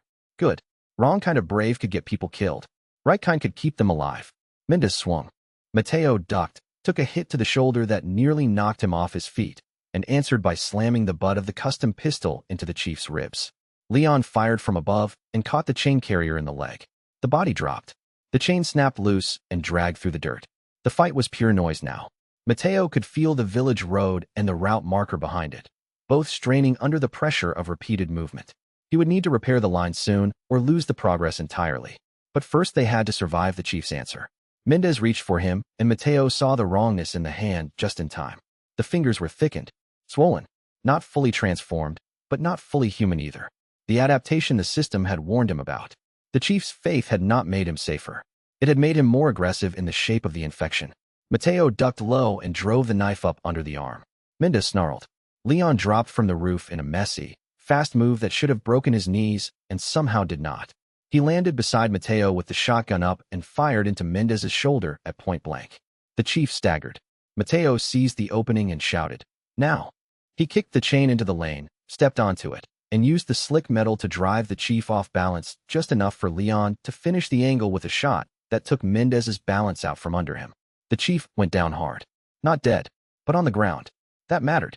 Mateo stood over him, chest heaving, and realized with a cold sense of clarity that Mendez had not lost the fight because he was weak. He had lost because he had not understood that Mateo would turn the whole road into a shop floor. Leon looked at the chief, then at Mateo, and exhaled through his nose.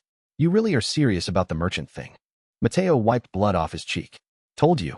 Ashley stepped out of the hidden room doorway and stared at the body on the ground, then at the two men standing over him. She was still shaking. She was also still there. That was enough to matter. Chapter 36. Blue Hood was waiting at the edge of the smoke when the rout attack finally gave out. Mateo saw him standing on the lower wall with one boot hooked on the stone like he had merely wandered in to inspect the damage. The hooded man had not drawn his weapon. He had not needed to. His expression was unreadable, as always, but the tilt of his head said he had seen enough to make a judgment. "You kept the road," he said. Mateo snorted and leaned against the shed wall. "You sound disappointed." On the contrary. He dropped from the wall and walked toward Mateo, passing Leon and Ashley with a glance that somehow managed to assess both of them without being rude enough to count as an insult. "You are building attachment," Blue Hood said. Mateo frowned. "Is that your way of saying hello?" "It is my way of saying the old merchant code forbade it." Leon looked between them. "What old code?" Blue Hood ignored him and kept his attention on Mateo. The merchant survived because he did not treat people as anchors. Customers came. Customers left. Safe roads remained neutral enough to outlive the current disaster. That is the logic.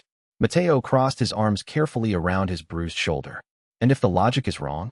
Blue Hood's eyes narrowed under the hood. Then it gets you killed. Mateo glanced at Ashley, who was standing with the med kit and trying to look like she was not listening while absolutely listening. "Maybe," Mateo said. "But if I keep a shop and nobody can come back to it, then what exactly am I trading?" Blue had studied him long enough that even Leon stopped shifting his weight. "You are making a moral argument in a village full of corpses," the hooded man said at last. "That is usually how fools die." Mateo's mouth flattened. "And yet I'm still here." "Yes." Blue Hood turned slightly toward Ashley, then toward Leon. "That is the problem." Mateo's irritation sharpened. "You have a point in there somewhere, or are you just enjoying the sound of your own warnings?" "The point is this." Blue Hood reached into his coat and drew out a handful of brass route markers, older and darker than Mateo's. The network was built to survive by making everything replaceable. If you refuse that, you will need to build something bigger than the old code. Mateo looked at the markers, then at Ashley, then at Leon. The words landed too cleanly for comfort. "Bigger how?" Mateo asked. Blue Hood's mouth twisted faintly. "By making the road something people return to by choice, not necessity." Mateo stared at him. That sounded like lunacy. It also sounded right. Leon, who had been silent for the entire exchange, finally spoke. "You two always talk like that." Mateo glanced at him. "He does. You are learning. I hate this place." Likewise. Blue had tossed one of the old markers to Mateo. He caught it automatically. The system lit with an upgrade prompt before fading back. There was something in that exchange Mateo could not ignore. The merchant network had code, rules, survival math. Mateo had just violated one of them by becoming attached to the people in his radius. And for the first time since waking, he suspected that violation might be the first thing in this world worth doing on purpose. Chapter 37. Mateo did not expand the network because he felt brave. He did it because the alternative was letting fear define the roads for him, and that it already cost too many lives and too many stories. Each new marker was a refusal to let the village keep deciding where people could run. It was also a declaration, even if Mateo refused to say it aloud, that the people who kept coming back to his shop now counted as more than temporary customers. The system might have been built on trade, but he was starting to build a place where trade meant trust. Mateo expanded the route network because the village had forced his hand. It was not a poetic decision. It was logistics. He had new markers from Blue Hood, a route line that had proven people would follow it, and two people, Leon and Ashley, who now counted as more than hazards. That meant the old ruin on the ridge was no longer enough. The shop needed another node, and another after that. He spent the late afternoon turning the ridge path into a chained sequence of visible, usable movement. One marker on the broken arch, one under the collapsed overlook, one hidden in the outer shed where survivors were already bringing water and blankets. The system responded to each successful placement with a tiny pulse of approval. Route network +1. Customer reliance increased.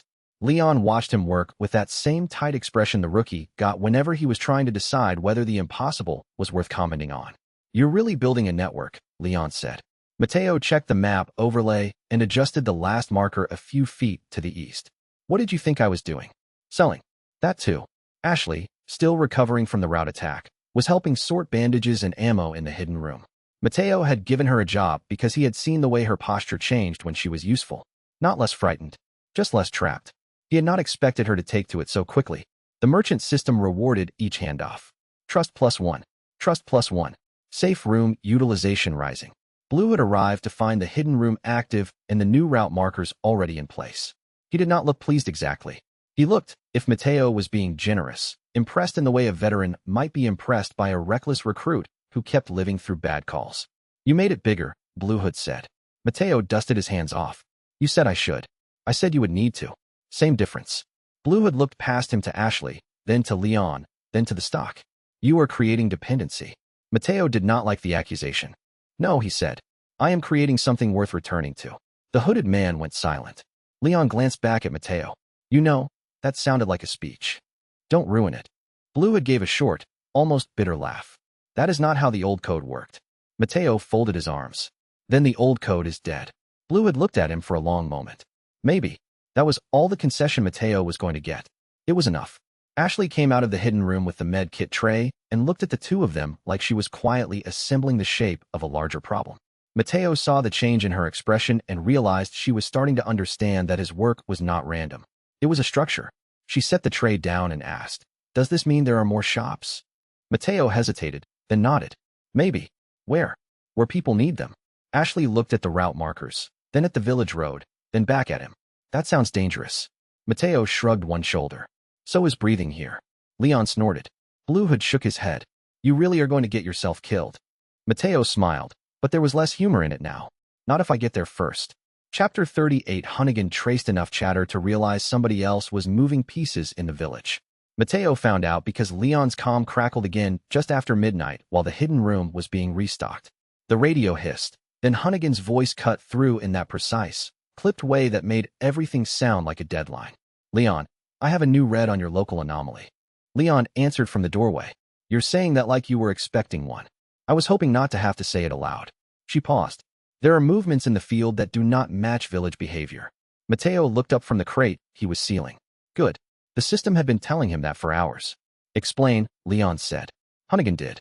There were too many simultaneous signal shifts for a single village chief to control without external guidance. Too much precision in the road movement. Too many coordinated pauses. The local outbreak was not just spreading. It was being steered. Mateo felt the back of his neck go cold. That was exactly the sort of phrase that meant the chief was only one hand on the wheel. "Are you saying somebody else is in the field?" Leon asked. "I'm saying the shape of the disturbance suggests a second player." Mateo nearly swore. Blue Hood, standing in the back of the hidden room with his hood lowered just enough to reveal a shadow of a smile, looked like a man who had just confirmed a suspicion he had been carrying around for fun. Mateo pointed at him. "You knew about this?" Blue Hood ignored the accusation. "I suspected a third hand." "A third?" "The village, the cult, and now the invisible organizer." Mateo hated that answer almost immediately. Ashley looked from one face to another, understanding only enough to know that the room had become more dangerous. That was the problem with smart people in bad situations. They learned the shape of the trap too quickly. Hunnigan's voice crackled again. Leon, if your contact is helping you evade the local pattern, use caution. I cannot confirm his alignment. Mateo leaned toward the radio. You mean the guy with the shop? Hunnigan paused for exactly long enough to make him think. I mean the man you should not trust too quickly. Too late, Leon muttered. Mateo gave him a look. Leon did not back down. That was fair too. Hunnigan continued, sharper now. There are also indications that the chief's movements are being reinforced by a signal source, not currently in the village center. I need a visual if possible. Mateo and Blue Hood exchanged a glance. The hooded man gave a tiny shrug. He had already decided this was interesting enough to survive. Mateo looked at Leon. Can she see my route markers? No. Good. Then why did he feel so uneasy? The answer arrived half a second later when Ashley, who had been quiet while the adults and the soldier talked over the invisible war, asked in a flat voice. Then what is moving the village? No one answered right away. The radio hissed. The hidden room breathed. Leon checked the doorway. Blue had lowered his head slightly, as if listening to a problem no one else could hear. Mateo stared at the inventory seam and realized the question had become larger than the village. Somewhere beyond Mendez, beyond the church, beyond even the cult, somebody was adjusting the map in real time. And that somebody was now aware of him. Chapter 39. Ashley's question landed harder than the gunfire because it forced Mateo to say out loud what he had been trying to live around. Why help people when the village rewarded selfishness and the system rewarded efficiency? He could feel the answer in the room with them. Because if he refused to act, then every useful thing he had become would only serve the monsters. Helping people was not nobility. It was a way of keeping the world from becoming a place where the only skills that mattered were cruelty and speed. Ashley asked the question while Mateo was repairing a broken route marker at the edge of the hidden room. He had been half expecting it. Maybe from Leon. Maybe from Blue Hood. Maybe from the system itself when it finally got tired of acting like a background mechanic and started turning his choices into real consequences. Ashley stood in the doorway with her arms folded, looking far steadier than she had a few hours ago, but still carrying the tightness of a person who had not yet forgiven the world for what it had done. Why do you help people? She asked. Mateo did not look up right away. The marker in his hand was cracked. The brass line had started to dull from overuse. He rubbed a thumb over the stamp and thought of the village women, the survivors in the square, the route line under the ridge path. Leon taking orders from him because it had kept them alive. The question was not simple. It was dangerous because it asked him to name the thing he had been doing without quite admitting to himself why it mattered. Because they need it, he said finally. Ashley did not move. That is not enough.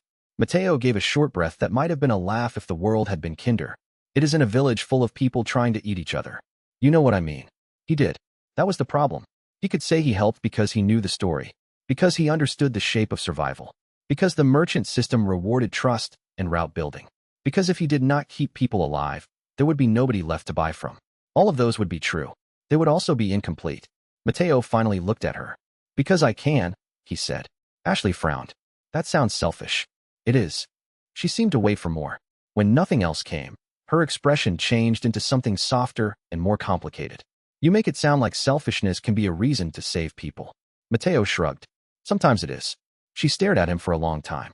Then she glanced at the hidden room, the medicine, the route markers, the line of survivors sleeping in shifts in the safe radius he had built. You are not a normal man, she said. Mateo almost replied that nobody in this village was normal anymore. Instead he said, neither are you. That got a tiny, tired smile. It also made the silence between them a little more dangerous than before. The system, traitorous as ever, marked it. Relationship node, stabilizing. Safe person priority, high. Mateo looked away first. It was the safer choice. Probably. Chapter 40. The order from Sadler was the kind of thing that made a war feel official. Mateo could feel the village narrowing around him the second the bells changed and the infected started moving in coordinated waves. This was no longer about a chief defending territory. It was about a larger will deciding that the roads themselves were an offense. Mateo stared at the shifting map and understood that the next phase would not be another skirmish. It would be a direct attempt to erase the network before it became a real counterforce. Sadler ordered Mendez to cut the roads out of the story. Mateo learned that from the way the village reacted before the message ever reached him directly. The bells changed. The infected began moving in larger waves. The cultists stopped trying to hold the church center and started pushing outward toward the ridge path, the grave slope, and every corridor Mateo had turned into a moving route. The first route marker on the ridge flickered in a way that made his stomach clench. Then the system flashed a warning. Route targeted. Command pressure, high. Mateo was standing in the hidden room when the alert came through. Leon was checking ammo outside. Ashley had gone to help the survivors sort water. Blue Hood had disappeared again, because of course he had. Mateo hit the doorway and saw the village road already shifting. Not random. Directed. Mendez's men were moving in a wider arc than before, using the surviving infected to block the return path from the ridge and the square. The cultists at the church were ringing the bells again, but now the sound carried a different weight, like a command no one else could ignore. Sadler. It had to be him. Mateo's jaw tightened. Not because the chief had acted, because the chief had been told to act. That meant the boss beyond the boss had finally noticed the merchant on the road and decided the roads themselves were now the target. Leon came up beside him, scanning the village with his gun up. Looks like we got their attention, he said. Mateo's expression went flat. Good. Leon shot him a look. That doesn't sound like good. It is if you like living dangerously. Leon snorted despite himself, then grew serious. They are steering everything toward the church. Mateo already knew. The safe room radius pulsed at his back, and for 1 second, he saw the shape of the problem with perfect clarity. The village was being narrowed. The roads were being cut. The people he had saved were being herded into a smaller and smaller space until the cult could strike the route network itself. The message from above was simple. Stop selling, or be burned with the shop. Mateo looked at Leon, at the road, at the women and children behind the hidden room, and then at the line of blue markers he had already planted. The merchant system chimed softly, as if waiting to see whether he understood the real price of being useful. Mateo smiled with no humor at all. Then we keep the roads open, he said. Chapter 41. Mateo could feel the village pushing against the stall before the first cultist even climbed the ridge. The pressure sat in the walls, in the way the smoke drifted, in the way the route markers seemed to tremble, as if they knew something ugly was coming. It was the sort of feeling he had started to hate most, because it meant the danger was not just visible. It was organized. Leon shifting beside him. Ashley holding still behind the shelf, the sound of the bells cutting the air like a blade. All of it warned him that this was not a raid meant to scare him. It was a message meant to break the people he was protecting. Mateo felt the change in the air before the first attacker crossed into view, like the village had inhaled and forgotten how to exhale. The pressure of it made the skin on his arms prickle. That was what this world did when it wanted to remind you that safety was temporary and expensive. He had already seen enough broken alleys and blood-slick roads to know that the only thing standing between a merchant and a grave was how quickly he could turn panic into geometry. The stalls behind him were no longer shops. They were points on a map the cult meant to erase in public, and Mateo had no intention of letting them do it cheaply. The first impact felt less like a raid and more like the village itself had decided to reject the existence of Mateo's shop. The bells came wrong. The road noise came wrong. And even the smoke drifting over the ridge seemed to fold around the stalls like something alive trying to listen. Mateo had spent enough time in survival games to know that when a place starts reacting to you, the next attack is never just bodies. It is fear with a plan. He could smell the oil on the torches before he saw the men carrying them, could hear the scrape of boots over broken stone, could feel Leon shifting into a firing stance without a word. That was the kind of silence that only happens when everyone in the room understands they are outnumbered and still chooses to stand anyway. Mendez did not wait for a formal declaration. He answered Sadler the way men like him always did when the village stopped being a place and started being a battlefield. He sent bodies first, then sound, then fear. Mateo saw the first attack coming from the ridge road because the route markers twitched before the men did. That gave him a precious second to understand the shape of the problem. The stalls were no longer just places to sell. They were targets the cult meant to tear apart in public. Leon was outside the hidden room when the first wave hit. Ashley was sorting water at the back shelf. Blue Hood had not returned.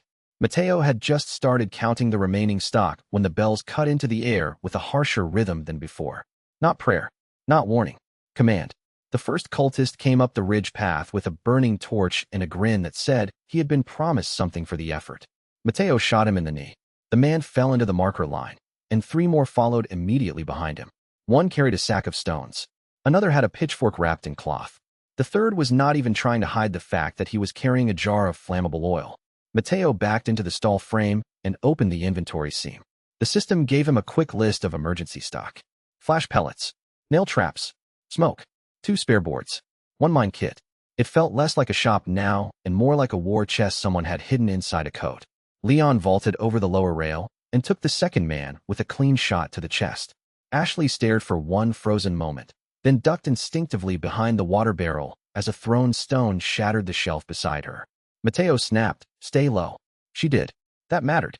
The attackers tried the front lane next, expecting the stall to collapse under pressure from both sides. Mateo answered by blowing the walkway apart with a trap charge that turned the path into a broken mess of boards, dust, and panic. The cultists had to slow. Slowing was enough. Leon covered the lane while Mateo dragged the stock crates backward into the hidden room entrance and started thinking like a man building a checkpoint instead of defending a store. That was the moment the war changed. Not because it became louder, because Mateo realized he could make the stalls expensive to attack. The system rewarded the thought with a quiet pulse. Trap integration enabled. Defense value increased. He grinned through the smoke, not because the situation was funny, but because the world had finally admitted he was right to prepare. Chapter 42. The rebuilt stall no longer felt like a place anyone would casually enter. Mateo had turned it into a layered system of angles, cover, and forced movement, and the room reflected that obsession. Boards leaned where they should not, crates sat where they looked inconvenient, and the narrowest paths were the ones he had left open on purpose. He had started seeing every scrap of wood as a decision and every open doorway as a liability. That was what war did to commerce. It taught him that a counter could be as important as a wall, and that a shelf could be the difference between life and a body count. The more Mateo reinforced the stalls, the more he started thinking in terms of friction. Every nailed board, every narrowed doorway, every box stacked just high enough to force a body into a bad angle added a little more resistance against the village's hunger. He could hear the difference in the room when he moved crates. The wood groaned, the dust shifted, and the hidden room behind him took on the stillness of a bunker preparing for impact. Leon's footsteps above the roofline. Ashley's careful sorting behind the counter. Even the wind hitting the broken wall all began to feel like parts of a machine he was assembling under fire. If the cult wanted a clean assault, they were going to have to pay for every inch of it. By the time Mateo started reinforcing the second stall, the place no longer felt like a retail space at all. It felt like a choke point dug into the bones of the village. He could hear nails rattling in the boards when the wind hit the roof, could feel the damp cold of the stone under his boots, and could smell the oil and metal and old smoke that never really left a place once it had seen too much violence. The merchant system loved this kind of pressure in the abstract, but Mateo was living the practical version of it. Every shelf he moved was either cover, bait, or a future line of fire. He began seeing the room in layers, the way a chef sees ingredients or a mechanic sees broken machinery. If the cult came through the door, they would not be entering a shop. They would be entering a machine built to punish them for being early. Mateo turned every shop into a checkpoint because the village had forced him to stop pretending commerce and survival were separate things.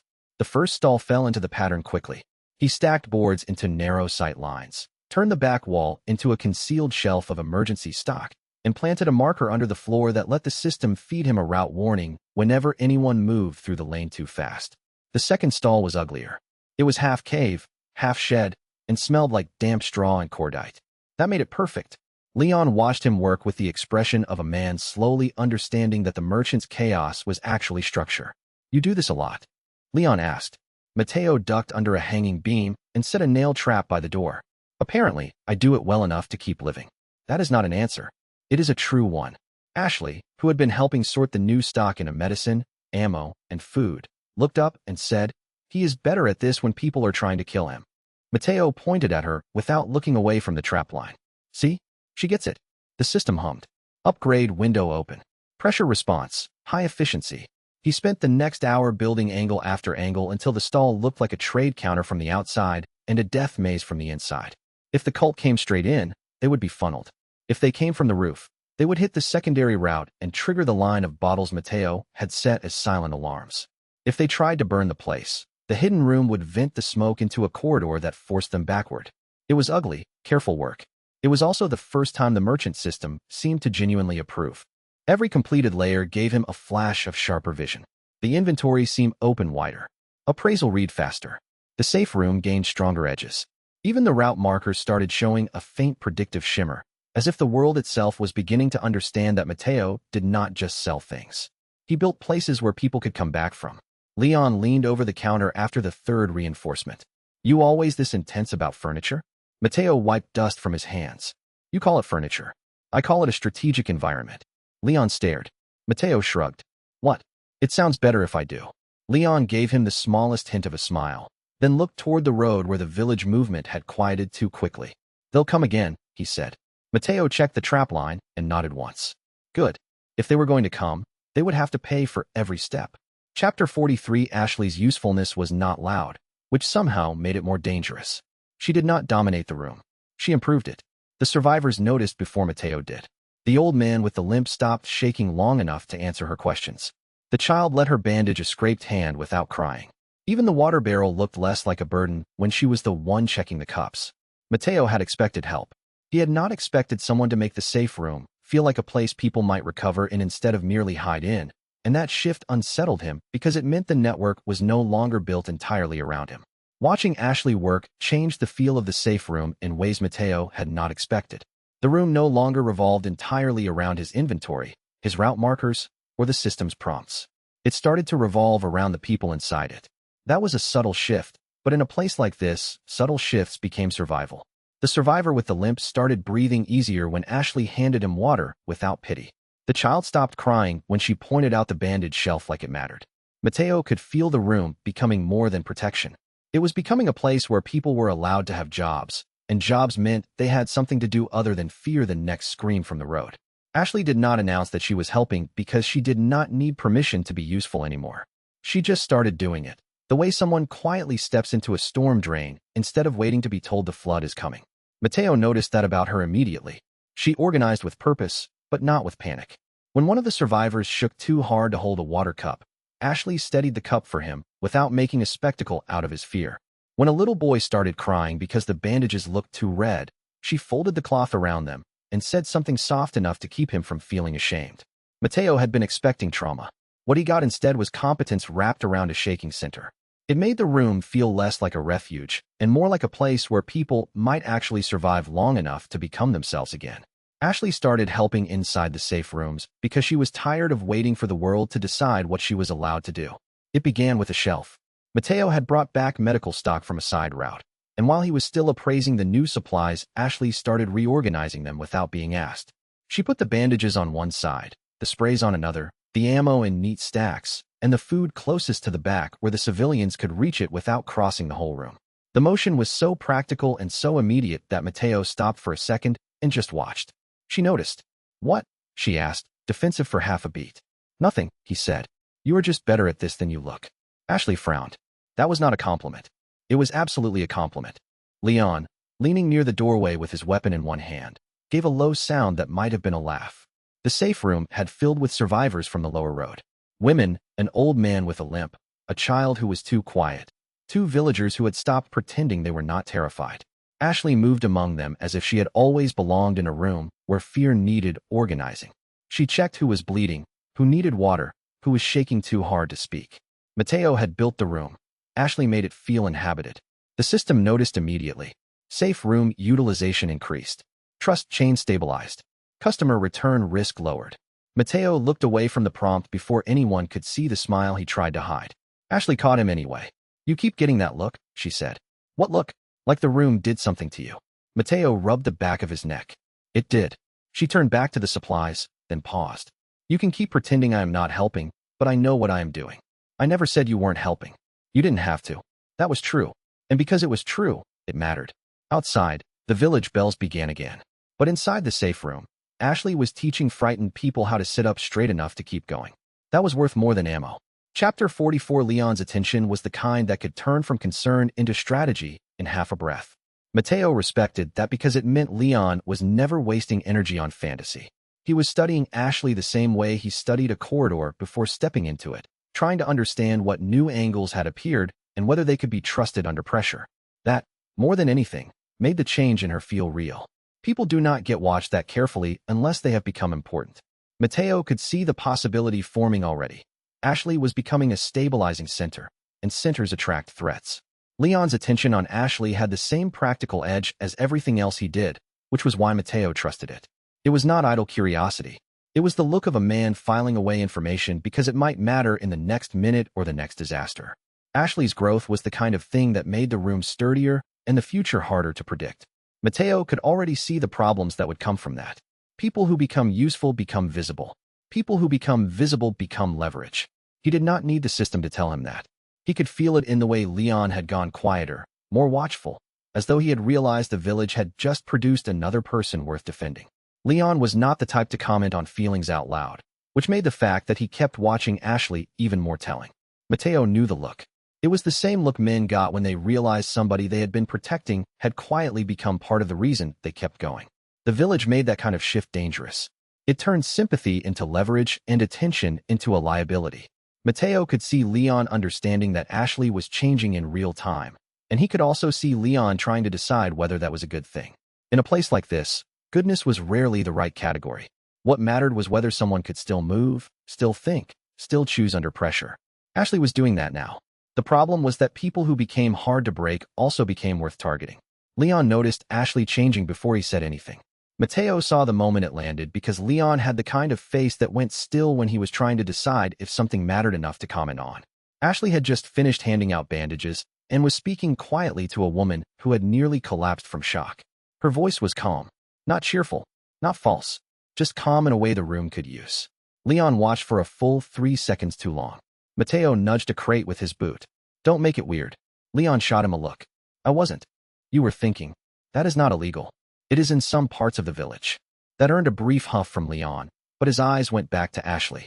"She's doing better than most of the people who've lived here longer." Mateo glanced at him.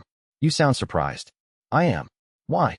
Leon hesitated, and that hesitation told Mateo more than the answer would have.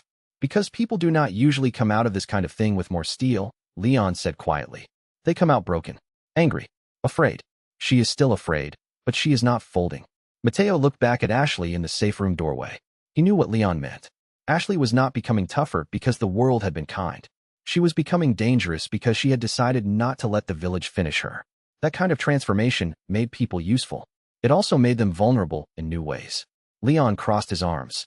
"You had something to do with that." Mateo snorted.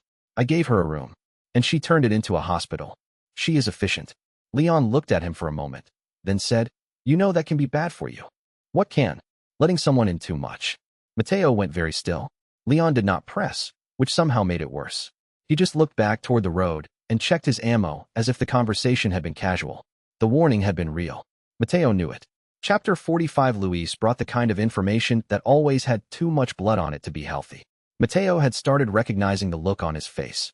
Amusement used as camouflage, caution used as a sales pitch. The notes he offered did not just smell like old chemical storage and dirty paper. They carried the weight of a place where people had once believed they could dissect the village into manageable pieces and never pay for the arrogance. Mateo took the packet because he needed the knowledge, but he also took it because a part of him wanted proof that the parasite horror was not magic. It was something human beings had engineered that made it uglier and, in a strange way, easier to fight. Luis always carried himself like a man who had decided fear was optional, and that contradiction was the most honest way to survive the village. Mateo could not decide whether that made him admirable or unbearable. Probably both. The packet of notes in Luis's hand had the oily, handled too many times look of information that had passed through a lot of frightened people before arriving here. Mateo recognized that kind of paper. It was the same texture as every bad decision dressed up as research. He took it anyway, because in a world like this, the only thing worse than a dangerous ally was a dangerous ally with something useful that you refused to read. Luis arrived carrying his own weather with him, the kind of grin that suggested he had already survived 3 mistakes and was planning to survive 3 more. Mateo did not trust him, but he understood him quickly. Luis was the sort of man who stayed alive by staying flexible, which meant he could turn on a dime and still pretend the motion was elegant. That was exactly what made the packet in his hand dangerous. Parasite lab notes were not just information. They were a history of people deciding that living organisms were easier to manipulate than to respect. Mateo could feel the weight of that before he even read a line. The notes smelled like chemical bleach and old office paper in his imagination, like somewhere too many people had made careful choices that ended in screaming. Luis Serra came back like a bad habit that had learned how to knock. He found Mateo at the edge of the western stall with a folded packet of parasite lab notes in one hand and the expression of a man who expected to negotiate with a knife if the talking failed. Mateo did not like him any more than before, but he did appreciate the fact that Luis never wasted time pretending the village was a civilized place. "You are getting popular," Luis said. Mateo checked the road before answering. "That usually costs extra." Luis smiled and leaned against the stall frame. "Then I hope you are in a generous mood." Leon stayed on the roof line above them. Ashley remained in the safe room, helping a frightened woman drink water. Mateo was not sure if that made the conversation safer or more dangerous. Luis held up the packet. Parasite lab notes. Real ones. Not the hand-wavy nonsense the cult circulates to scare villagers. Mateo took the packet but did not open it yet. And in exchange? Route protection. A few rare chemicals. Enough ammo to make it worth the risk of speaking to you. Mateo's eyes narrowed. You are asking a lot from a man who tried to rob me. Luis shrugged. You were difficult to rob. That is not a virtue. In this village it is. Mateo finally unfolded the packet and scanned the first pages. Dense notation. Test references. Containment failures. Suppression signatures. Enough to make his skin crawl and his mind race at the same time. The system chimed. Blueprint path updated. Anti-plaga research detected. Mateo looked up at Luis. Where did you get this? Luis gave him a long, unreadable look. From a place where people with badges and white coats made poor decisions. That answer was bad enough to be useful. Mateo refolded the pages and tucked them into the inventory seam. If I give you the chemicals, you tell me what the notes say in plain language. Luis laughed softly. You are trying to make me a translator. I am trying to make you useful. Same thing, coming from you. Mateo leaned in a little. If these notes are a trap, I will notice. Yes, Luis said. That is why I brought them to you, and not to Mendez. That was fair. And annoying. Chapter 46. The suppressant batch was a small victory that felt bigger the longer Mateo watched it work. The room had gone quiet while he mixed, because everybody in it understood that medicine mattered more than bravado here. When Leon's breathing eased and Ashley's eyes stopped watering, the whole space changed temperature. Not physically, emotionally. People sat a little straighter. The survivors near the wall stopped glancing at the door every few seconds. Mateo could see the difference in their faces, and that difference mattered because it meant the village had not yet successfully trained them to expect pain as the default state of existence. The dose changed more than Leon's breathing. It changed the room's confidence. Mateo could feel it in the way Ashley straightened when the medicine started working, in the way the frightened civilians looked up instead of down, in the way Leon rolled his shoulder and realized he could move without wincing. That kind of relief mattered because it bought time, and time in this story was a currency more valuable than ammo. Mateo looked at the cloudy amber vial and knew he had crossed some invisible line from scavenger to maker. He was no longer just finding the scraps the village left behind. He was building something that pushed back. The suppressants made the room smell like a battlefield medic's nightmare. Alcohol fumes, bitter herbs, and the metallic sting of tools that had been cleaned too many times in a hurry. Mateo worked with the careful anger of a man trying to turn poison into relief. He measured drops, stirred, and watched the color change with the kind of concentration that made the others go quiet around him. Ashley leaned in when he needed ingredients and held them steady with both hands. Leon watched the doorway and the windows, but every so often his eyes flicked back to the table as if he could not help wanting to know whether the thing Mateo was building might actually matter. When the first dose steadied Leon's breathing, the room changed. Not dramatically, just enough for the fear to lose a little of its grip. That was the first proof Mateo had that the village could be pushed back one vial at a time. The anti-plaga suppressants were not pretty. Mateo built them in the hidden room with Ashley on one side, sorting ingredients, and Leon on the other side, pretending not to be invested in the process, while clearly counting every risk. Luis's notes helped more than Mateo wanted to admit. They translated the parasites from nightmare to mechanism, which was almost worse, because mechanisms could be studied, and that meant the people running the village had been doing this on purpose. He hated that. He hated that more than the blood. The first batch came out as a cloudy amber solution that smelled like alcohol, ash, and crushed herbs. The system flagged it for limited efficacy, which was a polite way of saying it might keep someone alive if the world was feeling generous. Mateo handed the first dose to Ashley. She eyed it suspiciously. That looks awful. Medicine usually does. Leon took the second dose without arguing. That alone would have counted as a miracle if Mateo had been in a better mood. If this works, Leon said after swallowing, you owe me the part where you explain how a merchant knows biochem. You really want that answer? Not enough to stop asking. The suppressant hit Leon first with a sharp breath and then with a visible easing in his shoulders. Ashley's reaction was slower, but when it came her eyes stopped watering and the tightness in her jaw eased just enough for Mateo to see the effect. The system lit up. Customer safety increased. New repeated trade possibility, high. Mateo felt the boost in the way the room steadied around him. This was bigger than better ammo. Bigger than easier sales. It meant he could keep people functional longer. It meant the infection was no longer just something to survive. It was something he could push back. Ashley looked at him after the dose settled. You made this for us. Mateo shrugged, but there was no hiding the pride in it. I made it because the village is rude. Leon almost smiled. Then the rooftop alert above them barked once. Leon moved to the door. Mateo checked the notes one more time and saw a line at the bottom he had missed. Field tests required. Secondary stock may attract interference. He froze. That was not a medicine warning. That was a prediction. Chapter 47. The undermarket tunnels made Mateo feel like he was walking through the underside of history. Old stone sweated moisture into the air. Rust streaked across the walls.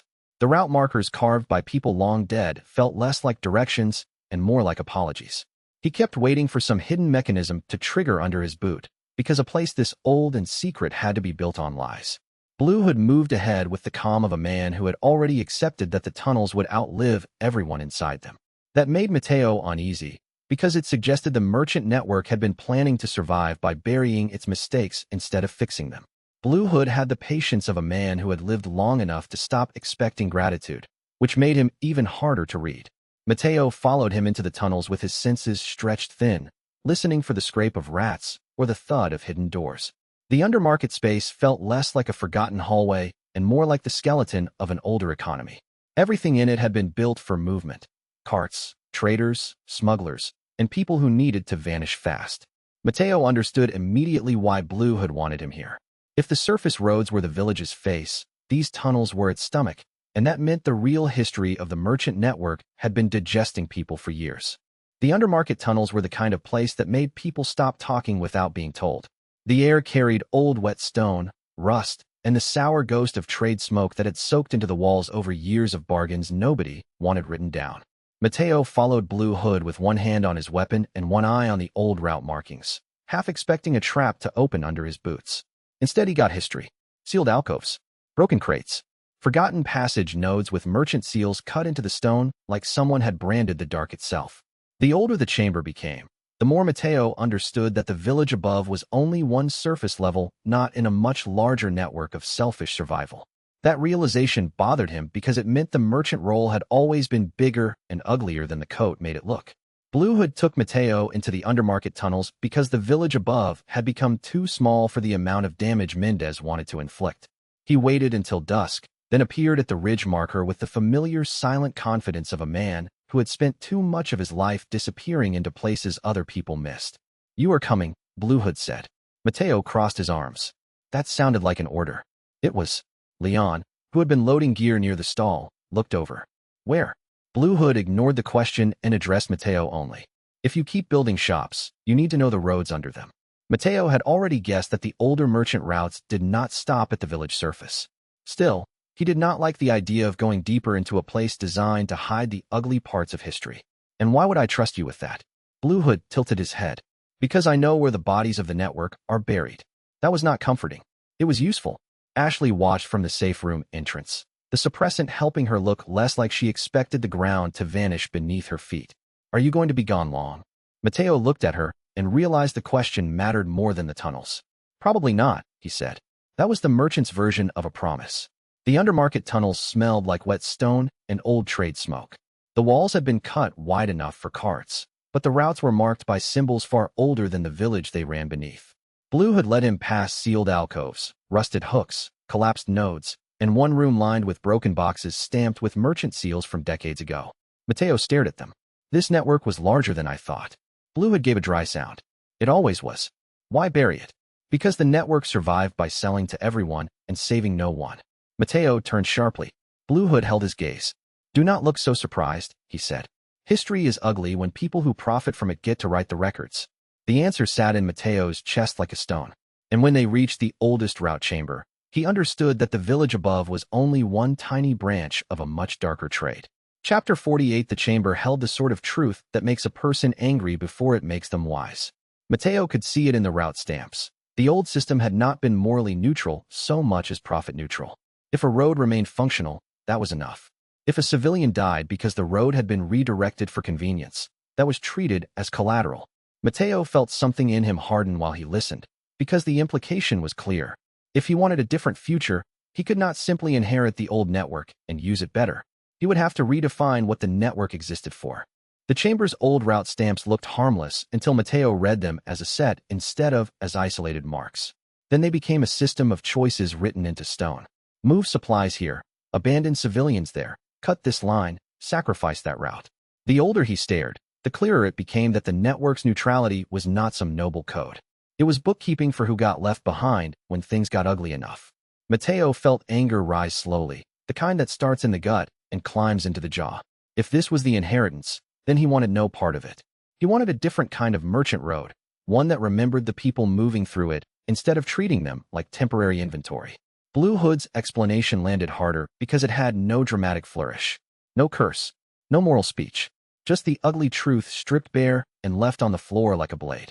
Mateo could feel the implication spread through the chamber. The network had not merely survived by being neutral. It had survived by refusing to care when caring would have cost it money, routes, or convenience. That was the kind of philosophy that kept the system alive long enough to become rotten in plain sight. Mateo had thought of himself as stepping into a role. Now he realized he might be stepping into a compromise so old that nobody remembered the original betrayal. The thought made his hands curl into fists. If this world had built itself around replaceable people, then he was going to have to build something that made replacement expensive. The merchant network had served every side in wars, and it had called that neutrality. Blue had made Mateo stand in the old route chamber while he pointed out the marks carved into the walls. Supply codes, escape codes, black market passage tags. Some of them were faded beyond easy reading. Others were fresh enough to make Mateo's stomach tighten. The network had not just hidden itself. It had adapted to every conflict by becoming useful to the people who could afford useful things. That had once sounded efficient. Now it sounded cowardly. It never tried to save anyone. Mateo asked. Blue Hood folded his arms. Not if saving interfered with the chain. Mateo stared at the wall carvings. That is insane. That is commerce. No, Mateo said. That is a choice. The hooded man looked at him for a very long time, and for once there was no trace of amusement in his eyes. Yes, he said. It is. That single word changed the chamber. Because if the old code was really built on making people replaceable, then Mateo's refusal to accept that was not a side effect. It was a rebellion.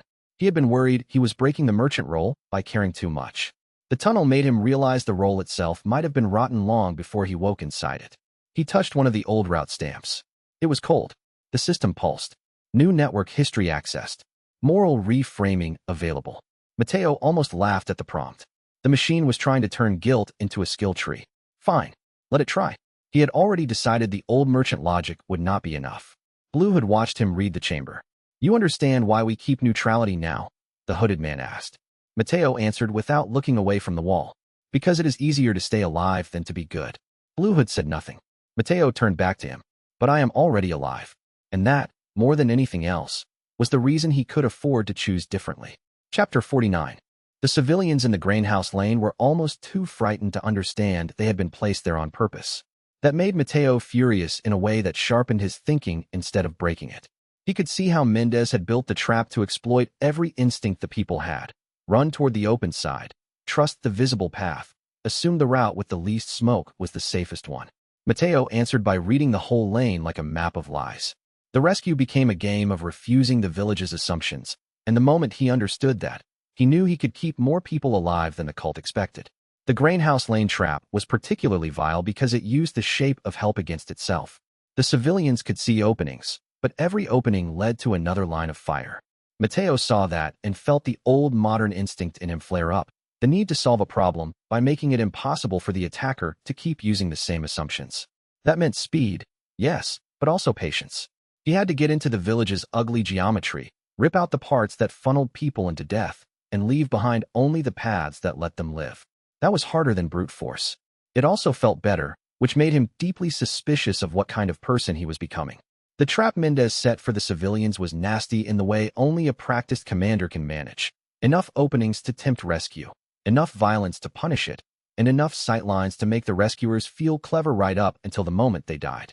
Mateo hated that sort of design because it counted on compassion becoming a weakness.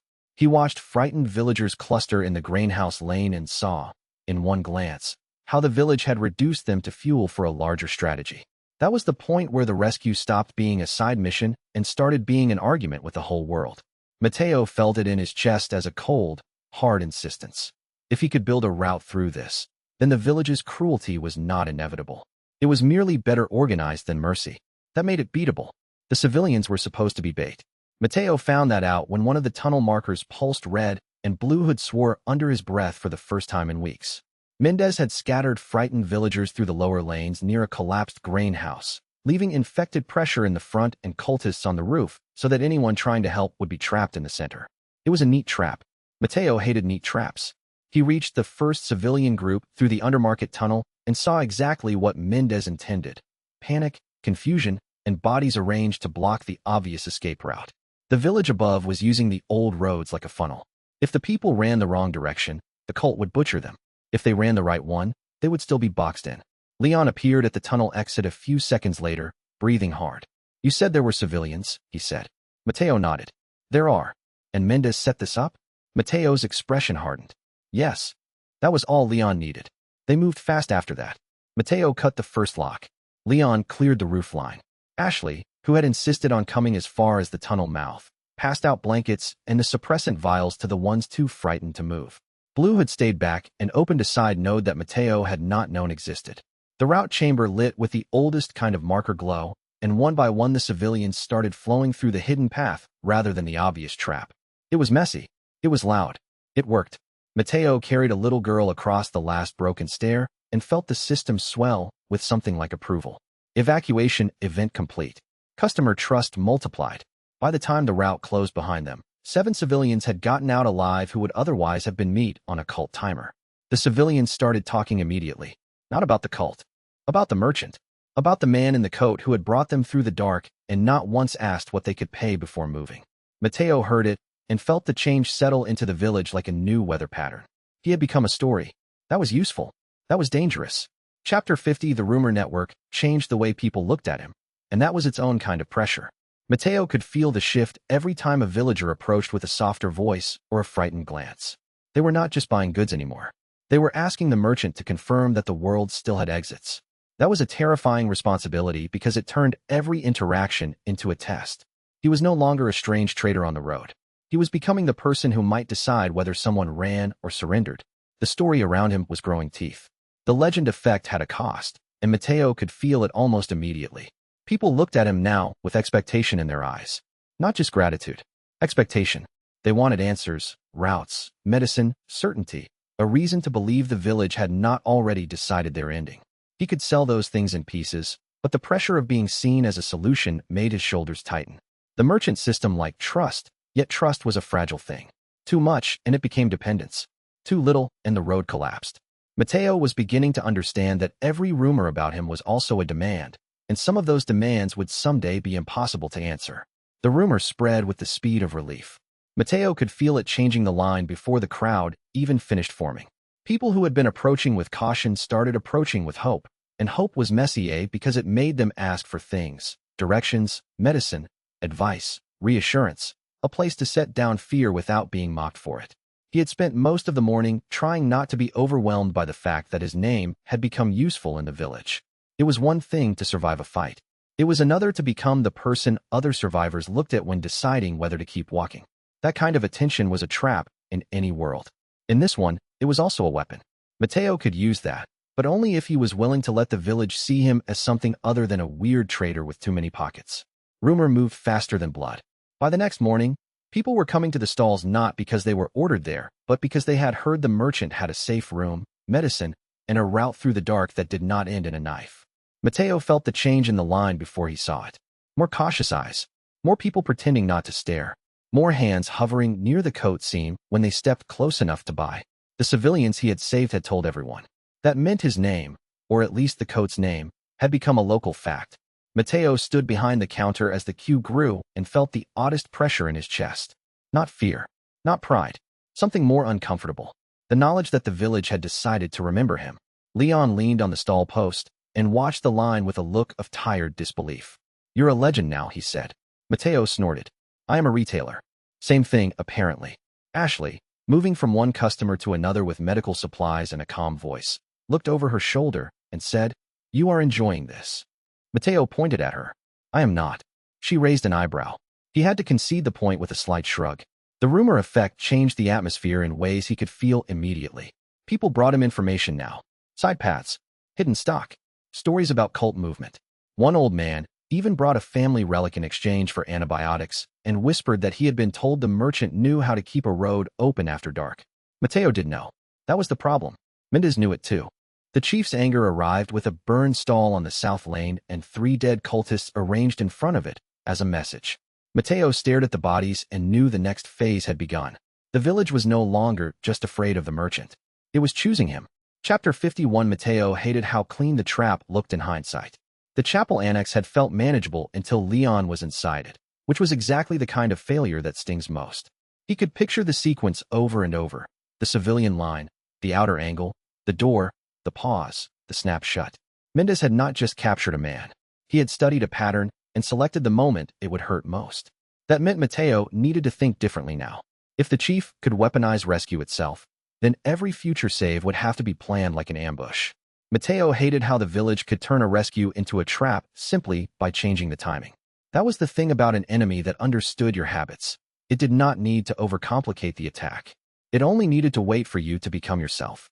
Leon was the sort of man who would take the risky route if it meant civilians lived, which was exactly why Mendez had chosen him as the point of failure. Mateo stood in the aftermath and could feel the logic closing around him. If he wanted to keep saving people, he would have to start anticipating how his own decency could be exploited. The capture hit harder because it was the kind of failure that grows from success. The rescue had felt manageable until the last possible second, and that was the part Mateo hated most. He could replay the timing in his head and see the exact point where Leon should have turned, where the church door should have stayed open, where one extra second of caution might have prevented everything. But the village did not reward perfect decisions. It rewarded momentum, and Mendez had learned how to weaponize that. Mateo stood there with the smoldering ruin around him and understood that the chief was starting to think like a hunter of systems instead of a hunter of people. That made the next move much more expensive. Leon got captured earlier because he overcommit to a rescue Mateo had arranged. That was the ugly way Mateo thought about it while staring at the empty lane and the smeared blood on the roof line. The rescue had seemed simple enough. A group of civilians pinned in a chapel annex, a tight route, enough stock to buy time. Leon had taken the outer angle to keep the cultists from flanking the evacuees. Then the church door had shut behind him with a sound Mateo would hear later in his sleep. By then it was too late. Mateo stood in the ruined lane with Ashley at his shoulder and felt the route markers flickering like a warning light he had ignored for one stupid second too long. "Tell me he got out," Ashley said. Mateo did not answer immediately. That was answer enough. She closed her eyes, swore softly, and then opened them again with grim resolve. Mendez had moved fast. Too fast. Leon had been isolated in the church prison before Mateo could reposition the route network. The chief had planned around the rescue because the chief had finally understood Mateo's behavior well enough to predict it, which meant Mateo had failed by being predictable in the best possible way. He hated that more than the capture. Blue had arrived while Mateo was still checking the stall damage. "Leon is alive," he said. Mateo turned sharply. "You know that." "I know where they moved him." Mateo stared at him. "Then why are you standing here?" Blue Hood's expression was flat. "Because if you go after him now, you lose 2 shops and 3 routes. If you wait, you may lose him anyway." Ashley looked from one man to the other. Mateo felt the entire village close in around the decision. The choice was suddenly very simple and very expensive. Protect the network, or gamble it for one man who had become too important to the story to treat like expendable stock. Mateo looked at the ruined stall, the marked lanes, the frightened customers waiting for his next move, and the hidden room full of people who had started depending on him. Then he made the worst choice. Chapter 52, choosing Leon over the network, was the sort of decision that refused to sit quietly in the body. Mateo could feel it in the shoulder he had already strained, in the weight of the ammo pouches, in the way the hidden room suddenly seemed too far from the church prison. He was trading certainty for loyalty, and the merchant system knew exactly how costly that was. But some choices cannot be made from a ledger. They have to be made from the part of a person that remembers which lives mattered the second the pressure started rising. The choice to go after Leon came with a strange kind of clarity. Mateo's mind went cold in the way it only did when he had already accepted the cost. He had inventory to manage, routes to hold, allies to protect, and a chief who would happily exploit every hesitation. None of that changed the fact that Leon was now a person with a location, a condition, and a deadline. The village wanted him to treat that as a trade-off. Mateo refused. Once he made the decision, the rest of the night became a series of smaller choices, each one telling him who he was going to be when the smoke cleared. Choosing Leon felt almost like choosing to bleed on purpose. Mateo knew the cost immediately: the stalls, the routes, the stock, the civilians waiting for protection. But he also knew the alternative would hollow him out in a way the system would not care about, and the village would gladly exploit. Blue Hood's warning sat in the back of his mind like a locked door, but Ashley's face and Leon's absence made the answer plain enough. The merchant role had taught him how to calculate value. It had not taught him how to ignore people once they were valuable. That was the difference between a traitor and a monster. Mateo had already picked his side, and the next 10 minutes would prove whether he had picked a future or a funeral. Mateo chose Leon. Behind them, the church bells changed pitch. Mendez was coming. Chapter 53. The corridor escape felt like moving through a throat lined with broken glass. Mateo kept expecting the route to collapse, or the smoke to give them away, or Leon's injured body to force them to slow. Instead, the only thing breaking was the old assumption that rescue had to be clean to count. Leon came back into the route line bruised, furious, and very much alive, which was more valuable than any polished victory. Mateo felt the system recognized that the hard way, and he understood in that instant that the merchant role had changed. The future would reward not just transactions, but the willingness to spend on the people who kept returning. Leon stepping back into the route line felt like an impossible thing made ordinary by violence. The church corridor still rang with the last echoes of gunfire. The air still tasted of dust and burned powder. And yet there he was, moving again, stubborn enough to make the whole rescue feel justified. Mateo could almost taste the relief before the system turned it into numbers. That was the strange thing about this world. Emotional victory always arrived a second before practical danger reminded you not to get comfortable. The chief was still ahead, the bells were still wrong, and the next tunnel could still collapse on them. But Leon was free, and that changed the shape of the story. The rescue back through the church did not feel triumphant. It felt like forcing a river through a crack in the stone. Every corridor was too narrow, every sound too loud, every shadow suspicious. Mateo could feel Leon moving behind him with the raw, bruised patience of a man who had been held just long enough to become furious about it. That anger was useful. It gave him traction. The system's reward arriving right as Leon crossed back into the route line felt almost absurd, like the world was nodding at the obvious truth that loyalty had become a survival metric in this village. Mateo did not have time to enjoy the irony. Mendez was already closing the distance, and the church bells were changing pitch like the building itself was trying to warn them. The system paid out the moment Leon stepped back into the route line. Mateo felt it as a hard, clean rush through the inventory seam, the kind of reward that made his skin prickle because it was more than stat gain. It was recognition. He had gone after a customer as if the relationship mattered more than the ledger, and the merchant system, for once, did not punish the sentiment. It rewarded it. Leon noticed the way Mateo's shoulders shifted. What happened? Mateo shook it off. You ever have a day where the universe says you were right? Leon stared at him. No, he said. Shame. The escape through the church sublevels was brutal. Mendez had already flooded the upper halls with infected, and cultists were pushing from the side passages to force the two of them into a kill pocket. Mateo set a route marker that redirected them through an old service hatch, then blew the staircase behind them with one of the mine kits. It was loud enough to wake every bad thing in the village. Leon took point when the corridor narrowed. Mateo took the rear and felt, with an almost absurd clarity, that Leon trusted him to know when the path was about to fail. That trust mattered more than the bullets. It mattered because the system acknowledged it. Customer loyalty confirmed. No conflict penalty detected. Mateo nearly laughed again. At the end of the side tunnel, Mendez appeared in the smoke with two villagers and a blade in his hand. You keep choosing the wrong road, the chief growled. Mateo raised the pistol. No, he said. I keep making new ones. Leon fired before Mendez could launch. The chief staggered, and this time the setback in his face was real. Not defeat. Not yet. But understanding. Mateo had not just stolen a rescue. He had broken the logic of the village one customer at a time. And the system knew it.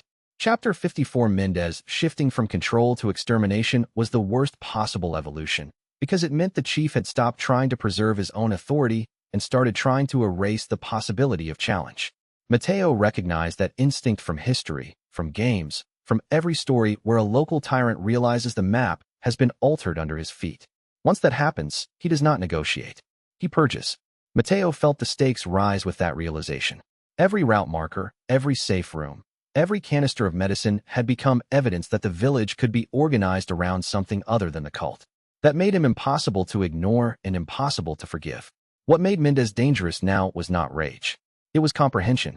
Mateo could see the moment the chief understood that the stalls were not random, that the routes were not luck, and that the merchant had been creating a second layer of control underneath the village's own. Once a man like Mendez recognized he was being outmaneuvered, he stopped acting like a local enforcer and started acting like an exterminator. Mateo had no interest in giving him a clean target. If the chief wanted the road to become a battlefield, then Mateo would make the battlefield so crowded with choices that the cult could not keep up. Mateo had spent enough time studying hostile systems to know the exact moment they realized they are being outplayed. It was rarely dramatic. Usually it looked like hesitation, then overcorrection, then violence meant to hide embarrassment. Mendez was in that phase now. Mateo could see it in the way the chief started using the village infrastructure like a weapon instead of a territory. That meant Mateo's network had crossed the threshold from nuisance to threat. The realization should have been terrifying. Instead, it was clarifying. If the chief was spending this much effort to cut the roads, then the roads were doing their job. They were becoming impossible to ignore.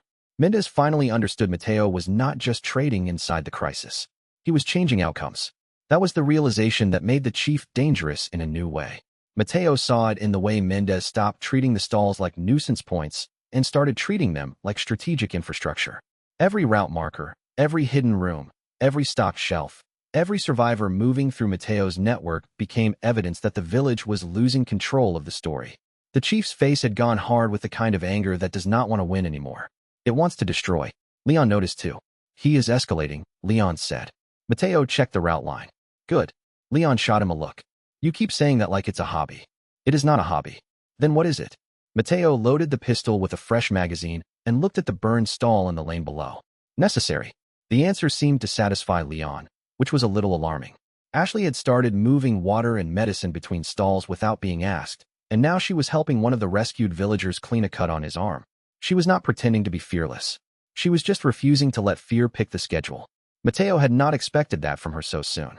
It made him realize how much damage the village had already done and how much more she was still choosing to refuse. The next attack came from the western lane. Mendez had mixed infected bodies with living villagers now, using panic as cover. Mateo saw the pattern and realized the chief was testing whether he could force Mateo to shoot civilians to protect the network. He did not take the shot. He broke the route instead. The trap charge collapsed the lane bridge and cut the attackers into separate groups. Mendez screamed in fury from the other side. Mateo smiled without joy. Now the chief understood. Mateo would rather lose infrastructure than become what the cult already was. That was going to cost him. It was worth it. Chapter 55. The quiet in the safe room was deceptive. It did not mean peace. It meant the kind of pause that lets people hear themselves think, and thinking is often more dangerous than noise.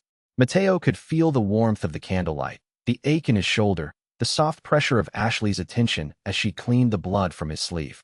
The whole room seemed to hold its breath around them. He knew that if he said the wrong thing, the moment would turn into something they could not easily walk back from.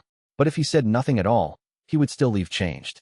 That was the kind of danger he was starting to recognize as intimacy. The candlelight softened everything in the safe room except the truth. Mateo could feel how tired he was once the adrenaline dropped, feel the ache of his shoulder and the burn in his hands and the weird, dangerous tenderness of being cared for by Ashley in a place built to keep people alive. That mattered because the war around them made every kind gesture feel rarer than ammunition. When she cleaned the blood off his sleeve, it was not a romance scene in the usual sense. It was two people acknowledging that they had already crossed into a shared reality where survival was no longer enough by itself. He hated how much that moved him. He respected it anyway. The safe room had become one of the few places in the village where the air did not immediately feel like it was trying to kill someone. That alone made it dangerous, because people started telling the truth in places where they could finally breathe. Ashley cleaning Mateo's shoulder in candlelight was not a confession in the romantic sense. It was more intimate than that. It was proof that both of them had started treating each other as worth the time it takes to be careful. Mateo felt the cloth pull across torn skin, smelled wax and blood and antiseptic, and realized the room was becoming a memory he would carry long after the battle ended. He did not like how much that mattered, which only proved that it did. The quiet scene with Ashley happened by accident, which was the only way anything gentle ever happened in a village like this. The main stall had burned enough that the roof had collapsed in one corner, so Mateo moved the remaining stock into the candlelit safe room to keep it dry. Ashley was already there when he arrived, sitting with her knees drawn up, sorting the recovered medicine by hand. She looked up once, saw the blood on his sleeve, and immediately reached for the cloth. Mateo tried to wave her off. She did not accept the refusal. "Sit down," she said. "I am fine." "You are lying." I am a merchant. That is different. That earned him a faint smile that she tried and failed to hide. He sat because his shoulder had been hit harder than he wanted to admit, and because there was something disarming about the candlelight making the room smaller. Ashley cleaned the blood from the torn fabric with careful hands. She did not rush. She did not ask the questions that would have turned the moment into a trap. She simply worked. The silence between them was not empty. It was thoughtful. Mateo became aware of how close they were only when Ashley's hand paused on the cloth, and she looked at him in that direct way she had when she was trying to decide whether to trust what she saw. You are still here, she said. He glanced toward the room door. For now. I mean with us. Mateo did not answer quickly enough. Ashley looked down and went back to the cloth, but the air had changed. He could feel it. The room had shifted from shelter to confession without either of them intending to call it that. You make it easier, he said quietly. Ashley looked up. For what? Mateo thought of the village. The stalls. The customers. The way she had started organizing medicine like it mattered, like the people it would help mattered. To keep going. Her expression softened in a way that made his chest tighten with the dangerous certainty that he was no longer just protecting her because she needed it. She was becoming part of the reason, and that made the room feel smaller. Chapter 56. Ada's presence on the rooftop was the kind of event that made a battlefield feel suddenly self-aware. Mateo hated that she could do it so easily. One glance, and she had the room sorted into variables. Leon's caution, Ashley's recovery, the hidden room's purpose, the route markers spread. Ada read them all like a person reading prices off a shelf. That did not make her less useful. If anything, it made her more dangerous, because now Mateo had to assume she understood not only what he was doing, but why he was doing it. That level of comprehension meant she could hurt him with surgical precision if she chose. Ada did not just enter the story, she altered its assumptions. Mateo could feel that from the second she appeared on the rooftop route, because everyone around her instinctively recalibrated. Leon got tighter. Ashley got quieter. The route markers seemed to feel her attention like a pressure wave. Ada had that effect on spaces. She made them aware of themselves. Mateo knew enough to understand that a person like that was never merely a guest. She was a test of what you were willing to reveal when someone clever enough to use it was watching. Ada's arrival changed the temperature of the whole network before she even spoke. She had the composure of a person who had never once mistaken danger for inconvenience. Mateo could feel Leon's suspicion rise immediately, which was fair, because Ada had the kind of energy that turned every room into a calculation. Yet she also had something else, something harder to dismiss. She understood the village as a system, not just a place. That meant she could see the hidden room, the route markers, the stock flow, and the emotional pressure building between Mateo, Ashley, and Leon. She was not merely arriving with information. She was arriving with a mirror, and Mateo did not like what it showed him. Ada Wong appeared on one of Mateo's rooftop routes like a consequence that had learned how to wear heels. He spotted her first from the ridge edge, because nobody else in the village moved with that much deliberate ease. She looked over the stall, the route markers, Leon's guarded position, and the hidden room entrance in one single sweep, as if deciding what kind of disaster Mateo had been building while the cult was busy looking the other way. You are hard to find, she said. Mateo kept the rifle half raised. You are harder to like. That made her smile, faint and amused. Leon, below the roofline, went immediately tense. You know her? Not well enough, Mateo said. Ada's eyes moved to Leon, then to Ashley in the safe room below, then back to Mateo. You have gotten busy. You say that like it's a problem. It is if your little trade empire keeps making the locals sentimental. Mateo snorted. You came here to gossip? No. She dropped a small data case onto the roof beam between them. I came because your roads are interfering with other work. Mateo appraised the case and then looked at her. That sounds expensive. For you, perhaps. Her tone said she was offering information, not charity, which meant he had to decide whether this was a trap or a sale. Ada was the sort of person who made that distinction annoying. What do you want? He asked. Ada tilted her head. The same thing everyone wants from you. Access. Mateo laughed once. You are very direct for somebody who dresses like a threat. I prefer efficient. Same problem. She glanced toward the village road. Your chief has already realized you are more than a merchant. If you want to keep the roads open, you will need information he does not have. Mateo's gaze sharpened. And you have that. Of course. Leon muttered from below. This is a bad idea. Ada did not even look at him. That depends on how much you value surviving the next 3 days. Mateo hated that she was probably right. Chapter 57. The hidden room had become a real command node by the time Ada stepped inside it, and that made Mateo uneasy in a way he could not ignore. The supplies were organized, the survivors were calmer, the routes were working, and the whole thing looked legitimate enough to attract the wrong kind of attention. Ada saw that instantly. She was the sort of person who could walk into a crisis and tell whether it was growing into a network or collapsing into chaos. Mateo needed her information, but every second she spent observing the setup made him wonder how much of his future she had already begun to price. The hidden room looked smaller with Ada inside it, as if her presence compressed the air around the stock shelves and made every object feel more intentional. Mateo did not like the feeling. He liked less how quickly she understood the layout.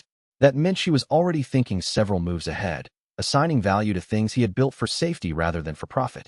The contrast bothered him because it exposed how much of his life was now organized around care and how easily a practical person could reinterpret that as infrastructure.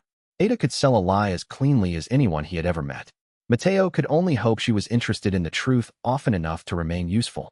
When Ada walked through the hidden room, she did it like someone touring infrastructure she might eventually own. Mateo disliked that and respected it in equal measure. The room had gone from shelter to hub so quickly that even he sometimes forgot how much work was hidden inside the walls. Ada did not forget. She saw the suppressant vials as inventory, the bedding as logistics, the survivors as a customer class that could be stabilized if handled correctly. That was exactly why her offer mattered. She was speaking the same language as the merchant system, only with more danger behind the vowels.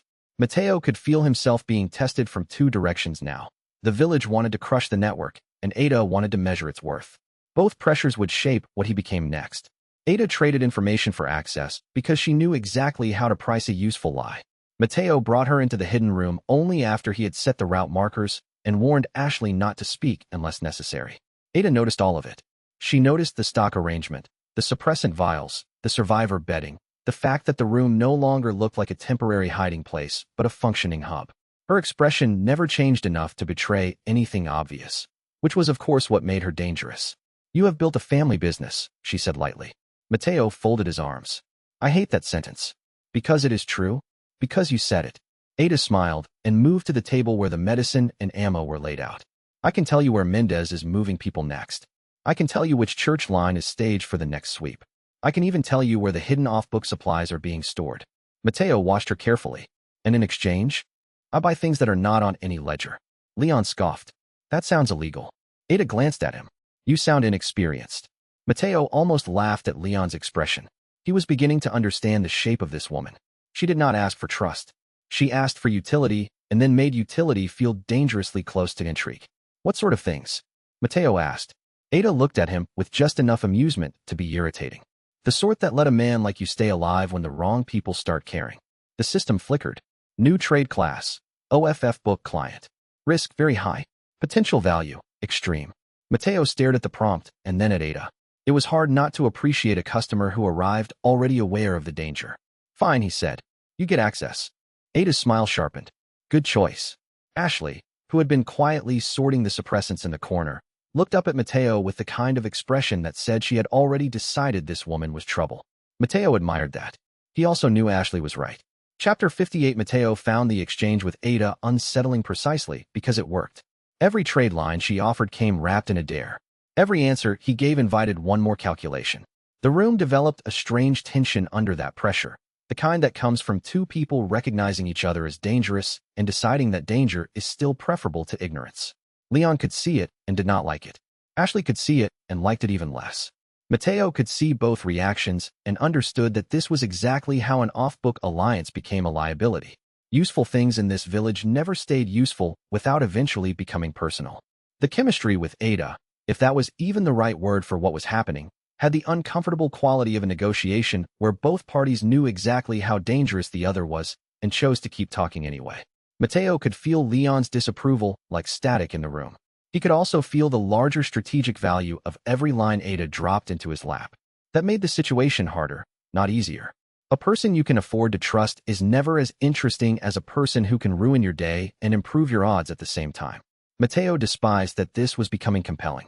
The game between Mateo and Ada got sharper the moment she started buying high-value stock. He could feel Leon bristling at the sight of it, not because of jealousy exactly, but because Leon had the instincts of a man who knew when a stranger was making too many calculations about the room. Mateo felt it too. Ada had turned their exchange into a slow duel of implication, and it was unnerving how natural that felt. Every piece of information she traded made the village a little more legible, but it also made her harder to dismiss. Mateo did not want another variable this close to the center of the story. Unfortunately, she had already made herself useful enough that ignoring her would be a mistake. Mateo did not trust Ada Wong. He trusted her less because she was useful and more because she knew she was useful. That kind of person could be negotiated with, but never relaxed around. Still, the arrangement worked, and in a village like this, working was often close enough to virtue. Ada moved through the stall network like she had mapped it in advance. She bought rare rounds, a compact blade set, and 2 sealed suppressant canisters without a flicker of concern. Mateo sold them to her, while Leon kept his gun angled in a way that meant he was prepared to object if the wrong movement happened. Ada noticed him too. "Your partner is protective," she said. Leon's jaw tightened. "I am standing right here. That is usually how I know." Mateo sighed. "Please do not flirt with the hostage situation." Ada looked offended only long enough to make the expression a joke. "I am not flirting. I am assessing." "Same problem," Mateo said. The exchange became a long-term game almost immediately. Ada fed him pieces of information in exchange for access to stock lines he would have otherwise hidden. He learned not to answer directly unless he wanted to. She learned not to press where she could simply wait. The entire thing felt like a negotiation conducted on a knife edge with a smile attached. And because the village had a cruel sense of humor, it also began to look like attraction. Leon caught one of those exchanges and shook his head once. Later, alone with Mateo near the roof line, he said, "She is going to get you in trouble." Mateo checked the route markers. "You say that like I am not already in trouble." "More trouble." "I appreciate your optimism." Leon gave him a flat look. "I am serious." Mateo was too, which was the problem. Ada's interest made him think about the larger board, about the fact that the village was no longer the whole threat, about how every person who entered his orbit became both leverage and risk. That applied to Ashley, to Leon, to Ada, even to Blue Hood. The difference was that Ada knew it. That made her hard to dismiss. Chapter 59. The largest shop was one of the few places in the village that still looked like the future might be built there instead of around it, which was why Mendez destroyed it. Mateo understood that instantly. It was not just about stock. It was about morale, about the quiet promise that the village did not fully belong to the cult yet. When the ridge marker died, it felt like somebody had punched a hole in the map. Mateo ran toward the stall with a terrible certainty that he would find blood, smoke, and a trap designed to force him into the worst possible emotional choice. That certainty made the attack feel almost personal before he even crossed the threshold. The south ridge going dark before the attack was the sort of sign Mateo had come to hate most, because it meant the village had already started erasing the route before he even saw the fire. He could feel his pulse climb as he ran to the largest shop, each step tightening the knot in his chest. The stall had been more than a business location for days now. It was a distribution point, a safe anchor, a place where the frightened had started to believe they might be able to breathe. That was exactly why Mendez attacked it. He wanted to kill not just stock, but confidence. Mateo understood the message and hated how effective it was. When the South Ridge marker died, Mateo felt it in his gut before the smoke even reached the stall. That was the sign of a real assault, the kind that starts by erasing your sense of direction. Mendez was not attacking to win the street. He was attacking to make the network feel fragile. Mateo hated that because it meant the chief had learned the one thing every good commander learns sooner or later. Destroy confidence, and the body follows. He ran toward the shop with Leon at his side, and Ashley carrying medicine, because the three of them had become a pattern the village could not easily separate. The horde waiting inside the stall was enough to turn any ordinary defense into a massacre. Mateo could already tell this one was going to cost him gear, blood, and probably sleep. Mendez attacked the largest village shop at dusk with a parasite horde and the patience of a man determined to prove a point with blood. Mateo knew it was coming the second the first route marker on the South Ridge went dark. The signal did not just flicker. It died. That meant the attack was bigger than a raid. It was a wipe. He ran to the shop with Leon on one side, and Ashley helping move the last of the medicine out of the path on the other. The stall looked wrong from a distance. Too quiet. Too clean. Mateo stepped inside and saw the trap design immediately. The whole lower floor had been seeded with infected bodies, some alive, some nearly transformed, all herded into a pressure pocket that would detonate the moment the gate opened. Mendez wanted the collapse to be public. He wanted Mateo to watch the shop fail from the inside. He also wanted Ashley. That part made Mateo's blood go ice cold. "Move," he shouted. Leon fired into the front line, while Mateo tossed the first smoke charge through the side window. Ashley dragged the suppressant crate toward the hidden room entrance, ignoring the spray of shattered wood. A parasite horde surged from the lane, bodies jerking in the cult rhythm he had learned to hate. Mateo burned through half the inventory in 30 seconds. Flash, trap, ammo, smoke, knife, healing spray. The system screamed approval and warning together. Route failure imminent. Defense mode maximum. Then Mendez appeared in the doorway with blood on his sleeve and a grin he should never have worn. "There you are," the chief said. Mateo raised the pistol. "You picked the wrong shop." Chapter 60. The aftermath of the fight left a silence in the shop that was almost louder than the gunfire had been. Broken wood creaked in the heat. The smoke made everyone's eyes sting. Leon's breathing sounded rough and close, and Ashley's footsteps through the ruined floorboards carried a strange steadiness that Mateo had started to rely on more than he cared to admit. When Mendez finally dropped, it did not feel like the end of a battle so much as the collapse of one layer of threat. The larger problem remained outside, watching through the smoke. Mateo could feel it now, a presence just beyond the village edge, waiting to decide whether his network was worth erasing or worth stealing. By the time Mendez stumbled into the smoke, the fight had already eaten so much of the shop that the floorboards felt like they were floating on ash.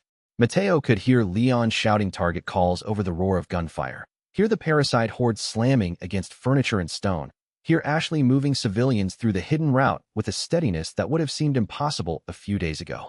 That was the shape of victory in this village. Nothing clean, nothing perfect, only people refusing to stop moving long enough to be killed. When Mendez finally went down, Mateo did not feel relief so much as the sharp realization that the village had just escalated into something larger than a local war. The final fight with Mendez was not about spectacle. It was about exhaustion, overlap, and the ugly reality that none of them had enough clean energy left to be elegant. Mateo could feel the shop around him collapsing by inches, smell the smoke thickening under the rafters, hear wood cracking where the parasite pressure had finally started to buckle the frame. Leon's presence at his side made the difference between panic and function. Ashley getting the last civilians out kept the fight from becoming a disaster. Ada's brief interference on the roof suggested she had decided the chief was currently more useful dead than alive. By the time Mendez fell, the victory felt less like triumph than a hard-won pause in a bigger disaster. And the system's warning about higher-level interest made it clear that pause would not last long. Mateo and Leon brought Mendez down together because neither of them had enough time left for pride. The fight was brutal and close enough to smell.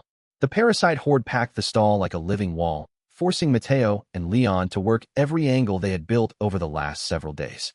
Ashley moved the last civilian out through the hidden room route and came back only long enough to slam the safety bar into place behind the survivors. Ada appeared on the roofline at some point, took a shot that cleared Mateo's flank, and vanished again before he could ask why.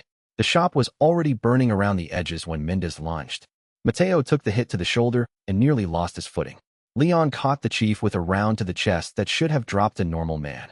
It did not. Mendez was beyond normal now, swollen with parasite force and rage. He grabbed for Mateo again, and Mateo answered by triggering the route charge beneath the front boards. The floor broke. Mendez dropped one step. That was enough. Leon drove the shotgun down and fired into the chief at point blank. Mendez fell backward through the smoke, not dead yet, but finished as a commander. The parasite horde scattered the moment the chief's control weakened, and the rest of the stalled defense collapsed into smaller pockets of violence that Mateo and Leon cleaned up by instinct. When it ended, the shop was ruined. Mateo stood in the ash with blood on his hands, and the system flashing one ugly truth after another. Chief defeated. Network exposure rising. Higher-level interest detected. Leon looked at the wreckage and then at Mateo. "You okay?" Mateo almost laughed. "No. But that was not the important part. We won," he said instead. Ada's voice came from the roof beam above them, cool as a knife. "You won the fight, not the attention." Mateo looked up. She was right, and they all knew it. The village had changed too many times now for the larger powers to keep pretending not to notice. Chapter 61. The castle did not feel built so much as assembled from warnings. Every stone seemed placed to remind intruders that they were temporary. Mateo could hear the air moving through the cracks in the gate, and smelled cold iron under the perfume of old wealth. That made his skin crawl because it meant the place had been living with fear so long it had become architecture. He tightened his grip on the inventory seam and stepped in anyway. Salazar welcomed them the way a knife welcomes soft cloth, with elegance, with certainty, and with the quiet assumption that the cut had already begun. Mateo hated the castle instantly for the same reason he had hated every elegant trap he had ever seen in a game or a real room. It pretended to be civilized while making every useful instinct feel vulgar. The outer approach was broad enough for a carriage, but designed so that any retreat would be uphill, narrow, and visible from at least 4 angles. He could hear water dripping somewhere inside the walls, not as a natural sound, but as a metronome keeping time for the place's bad intentions. The gate above them had heavy iron bands that looked decorative until he imagined them falling on a body. The whole castle was a lecture in power, and Matteo wanted to punch the professor. The route line on his HUD fluttered like it was afraid to stay visible. That was new and deeply annoying. In the village, the merchant system had at least respected the logic of movement even when the world hated him. Here, the stone itself seemed to be arguing with the interface. Matteo checked the seam in his coat, felt the weight of stock and tools, and reminded himself that a bad map was still a map. The castle might be old, but old things still bled when struck hard enough. The castle rose out of the fog like a rotten crown, all stone teeth and hanging banners, its walls lit by narrow torch slits that made the whole place look alive in the wrong direction. Matteo stood at the outer approach with Leon beside him and Ashley close enough that he could feel the nervous heat of her shoulder through the cold air. The village had finally given way to something worse than mud roads and cult bells. Here the air smelled of wet rock, old wine, wax, and the iron tang of too many locked doors. The merchant system reacted to the architecture as if it disliked being trapped inside old money. Route anchors disrupted. Safe zone stability, low. Matteo read the warning and felt his stomach tighten. The castle was not built to be navigated by instinct. It was built to turn instinct into a liability. Hallways looped back on themselves in impossible angles. Balconies overlooked hidden kill corridors, and stairwells cut through the stone like afterthoughts made by people who believed they had all the time in the world to trap strangers. That assumption was going to cost them. Leon checked the magazine in his pistol and glanced at the gate. You look like you hate this place already. Matteo exhaled slowly. I hate everything with a chandelier and a secret passage. Ashley made a strained half-laugh that vanished almost immediately when the castle bells rang from somewhere deeper inside the stone. That sound was different from the village bells. Lower. Harder. It did not carry warning so much as ownership. Blue Hood, standing just beyond the torchlight, gave Matteo one last look before melting back into the fog. Stay alive, he said. That your version of a blessing? It is my version of a goodbye. Then he was gone, and the castle gate groaned open like a mouth deciding whether to swallow them. Chapter 62. The castle made silence feel expensive, and Matteo hated spending it. Every corridor took a little more out of him as the walls pressed in with damp cold and polished contempt. He could hear the drip of water in the distance, the scrape of boots somewhere overhead, and the faint metallic rattle of traps waiting to be sprung. The routes kept slipping under his hands, which only made him angrier.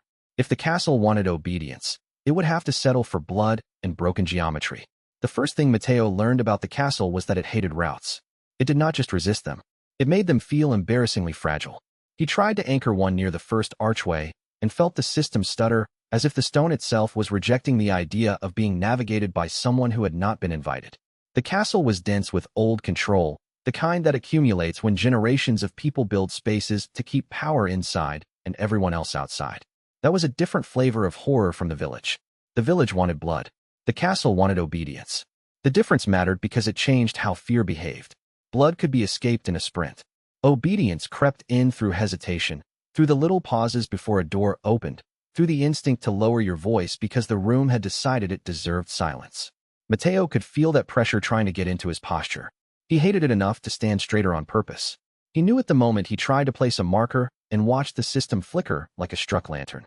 Old aristocratic stone did not just block the safe zone anchors. It absorbed them, bent them, made them feel unreliable. Matteo tried a second marker near the lower archway and felt the route line shiver as if it were embarrassed to exist. The merchant system did not like that. Matteo liked it even less. The corridors were colder than the village ever was. Cold in the walls, cold in the floors, cold in the way the castle seemed to keep its own breath. Water dripped from carved gargoyles. Dust clung to the edges of tapestries. Somewhere far overhead, metal clanged against stone, and the sound kept returning to them through the hallways with tiny differences, like the castle was practicing how to echo them into the wrong place. Leon moved in front. Ashley stayed between them when the hall narrowed. Matteo watched every line, every sconce, every crack in the floor, because the architecture was trying to make him overthink and underreact at the same time. That was the trick. The village had been messy. The castle was precise. Precision made him nervous. They reached a long gallery lined with armor suits that looked too intact to be decorative. Mateo appraised the nearest one and immediately regretted it. Object, armored husk. Threat level, high. Activation possible. Don't touch anything, he muttered. Leon gave him a dry look. That's usually good advice. In this place, especially. Ashley peered up at one of the suits. Are they real? Mateo answered before he could stop himself. Everything in here is real enough to kill you. That shut the room up. Then the first armor suit moved. It moved with a hiss of old joints and a dry scrape of metal on stone, the kind of sound that makes your teeth feel loose. Mateo saw the weapon angle before the thing finished turning and understood instantly that the castle had arranged its trophies as soldiers. That was worse than decoration. It meant every beautiful object in the room had a second purpose, and the room itself had become a mouth full of hidden bites. Mateo kept himself from reacting too quickly because the castle clearly wanted a panic response more than a fight. The gallery felt colder now that the armor had moved, and the shadows between the suits looked deeper than they should have. He took in the distance to the nearest arch, the angle of the floor, the way Leon's weight shifted behind him, and understood that the room was already changing into a battlefield. The castle had made a museum out of threat. Chapter 63. Ashley disappearing through the floor left a shape in the air that hurt to look at. Mateo felt the whole castle tilt around that missing space, as if the building itself knew it had crossed a line it could not uncross. The search became less like moving through a structure and more like trying to outrun panic in a room designed to feed on it. That was the worst part. The castle did not just take. It measured how much he cared while it did it. Ashley was recaptured because the castle knew exactly what kind of weakness to open when Mateo had finally started believing the worst had already happened. Mateo replayed the moment in fragments even as he kept moving. The sound of the sealing mechanism, the wet clank of the hidden grate, the look on Ashley's face when she realized she was about to vanish beneath the floor. He hated how fast the castle had managed to convert momentum into separation.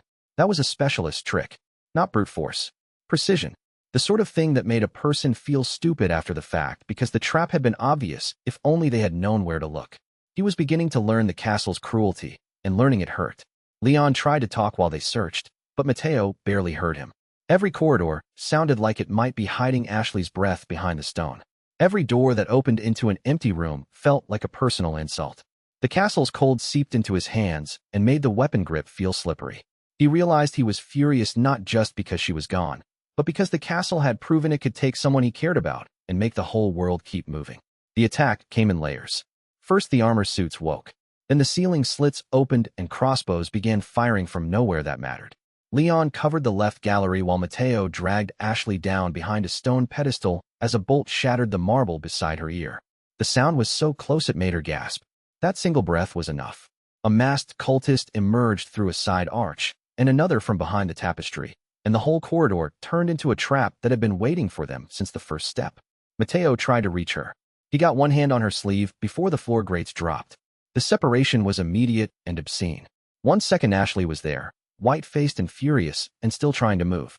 The next she was gone through a panel in the stone, while Leon fired at the cultist trying to close the gap. Mateo threw himself after her and slammed into a hidden brace that made the whole wall ring like a bell. Ashley's scream cut off somewhere below.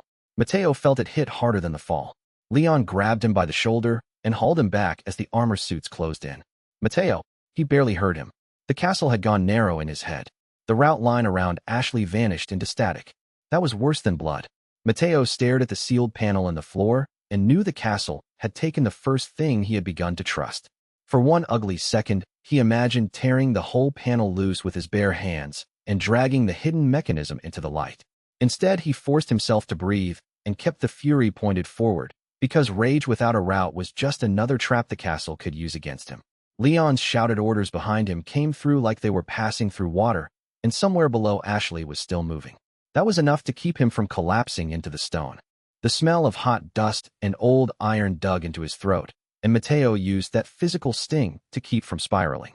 He hated how the castle could make every second feel like evidence against him, as if the hall itself wanted to testify that he was too slow to save the people he cared about. But Ashley was still somewhere below, and that meant the search was not over. It had just become more expensive. Chapter 64. Ada's calm made the battlements feel colder than the wind did. She stood there like someone who had already made peace with the castle's cruelty and was now checking whether Mateo had. He hated that she could do that. It meant his fear was visible, and visible fear was a resource the wrong people could spend.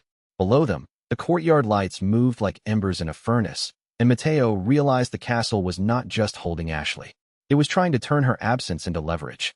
Ada continued testing Mateo's usefulness by letting him know exactly how much she was withholding. That was always her game. Make him work to catch up, then watch to see how he reacted to being one half step behind. Mateo could respect it in the abstract, which did not mean he liked it. The battlement wind made his eyes water as he sat with his back to the cold stone, and Ada had the irritating composure of someone who could stand in a disaster and still look like she was evaluating the merchandise. Mateo felt the absence of Ashley like a missing tooth. The castle had taken her and left him with the kind of silence that gets people killed if they start listening too hard. Ada's gaze sharpened when she saw the shape of his frustration. That was the part Mateo disliked most about her. She noticed the dangerous things before he could hide them. The battlement below them was full of torchlight and moving shadows, and the whole place smelled faintly of damp mortar and old smoke. Mateo could hear distant metal clangs from the lower halls, and every one of them sounded like somebody else was getting a head start on the rescue. She found him on the upper battlement after the first search failed, sitting in the cold with his back against a stone merlin and his hands clenched so hard his knuckles ached. The castle wind cut through the cracks and carried up the smell of wet moss and blood from somewhere below. Mateo looked up when she approached and saw the expression on her face before she spoke. Not sympathy, not concern, controlled assessment. Ada's version of comfort, which was basically a warning wrapped in perfume. "You are making a mess of the board," she said. Mateo's voice came out flat. "She is gone. For now." He looked at her sharply. Ada crouched beside him with the calm of somebody sitting near a grenade she intended to keep using. Salazar uses the castle the same way you use your stalls. He routes what matters through what can be isolated. The girl is not dead. That would be inefficient. Mateo hated how useful that sounded. "You know where she is. I know which wing she was taken into. And you just forgot to mention that." Ada's mouth tipped slightly. "You were busy being emotional." He almost laughed. It would have been a bad laugh, the kind with no humor in it at all. Instead, he looked out over the battlement and tried to force his breathing into a shape that made him less likely to make stupid decisions. Below them, the castle courtyard shimmered with torchlight and armor patrols, every path cut into overlapping fields of danger. If Ashley was alive, he needed that wing. If she wasn't, he needed it faster. Ada rested one hand on the stone. "You are going to keep moving. You say that like I have a choice. You do. You just dislike the alternatives." That was her way of offering help. Mateo knew it. He also knew she was still measuring whether he would break or adapt. The choice made his head throb because she was right about the shape of the problem and wrong about the emotional math. He could keep standing only by turning the search into logistics, the worry into routes, the fear into stock counts and corridor plans. That was ugly, but ugliness was not the same as weakness. Ada knew that. Mateo suspected she liked him better when he was useful, which meant he would have to stay useful long enough to spite her. Chapter 65. The workshop smelled like oil, damp stone, and the sharp bite of metal filings, which was enough to make Mateo feel briefly, dangerously normal. He clung to that feeling because it made the horror easier to organize. Every improved round was one more refusal to let the castle choose the shape of the fight. Luis kept talking because he understood that silence in a place like this was where panic grew roots. Mateo listened, worked, and tried not to think about how many things had to go right for the next rescue to work. Luis and Mateo built custom weapons in a hidden alcove beneath a chapel stairwell that smelled of dust, candle wax, and old damp stone. The work forced Mateo into a mode that felt almost meditative, which was as close as he got to peace in this place. He could focus on the weight of metal, the click of a fitting seating properly, the smell of oil as it coated a freshly cut edge. Luis talked while he worked, which usually annoyed Mateo, but in the workshop it became a kind of metronome against the fear outside. They were not simply making bullets. They were changing the geometry of their survival. Every improved round meant the castle's armor, the cult's habits, and the nightmare above them had to account for one more thing they had not counted on. The first successful test left a bright scar in the target shield and a hole big enough to see daylight through. Mateo felt a small, ugly burst of satisfaction at that. It was the same feeling he used to get from perfecting a build path in a game. Only now it mattered because someone could die if he got it wrong. Luis noticed the look on his face and smirked like he knew exactly how bad that made them both. The workshop was not really a workshop at first. It was a crack in the castle bones where they had dumped broken gear, salvaged stock, and enough stolen tools to qualify as a miracle. Mateo had found the space because the route system finally stopped fighting him when he traced the underpass behind an old wine rack. That was enough for him to call it a workshop and enough for the system to register the space as usable. Luis, of course, called it an illegal miracle with bad lighting. Mateo worked over a stripped pistol slide while Luis spread out castle schematics stolen from a servant corridor. You know, Luis said, most people who want to survive a castle just run. Most people are not me. That is becoming clear. The air smelled sharp with oil and solder. Every time Mateo touched the metal, he felt the castle's chill through the bench.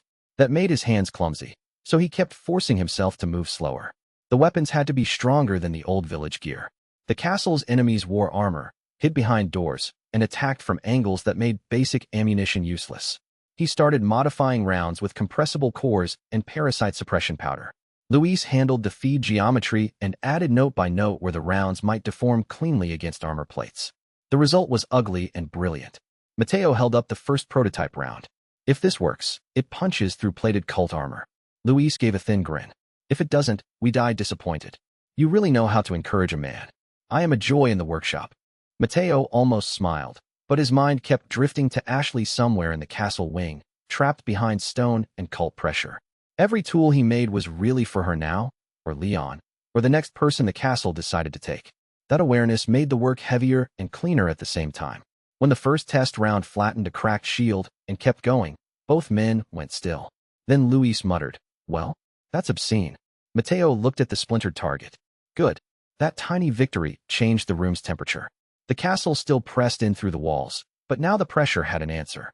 Mateo could feel the possibility of a countermeasure expanding from the bench to the ammo racks, from the ammo racks to the route line, and from the route line to whatever else the castle had hidden under its polished stone.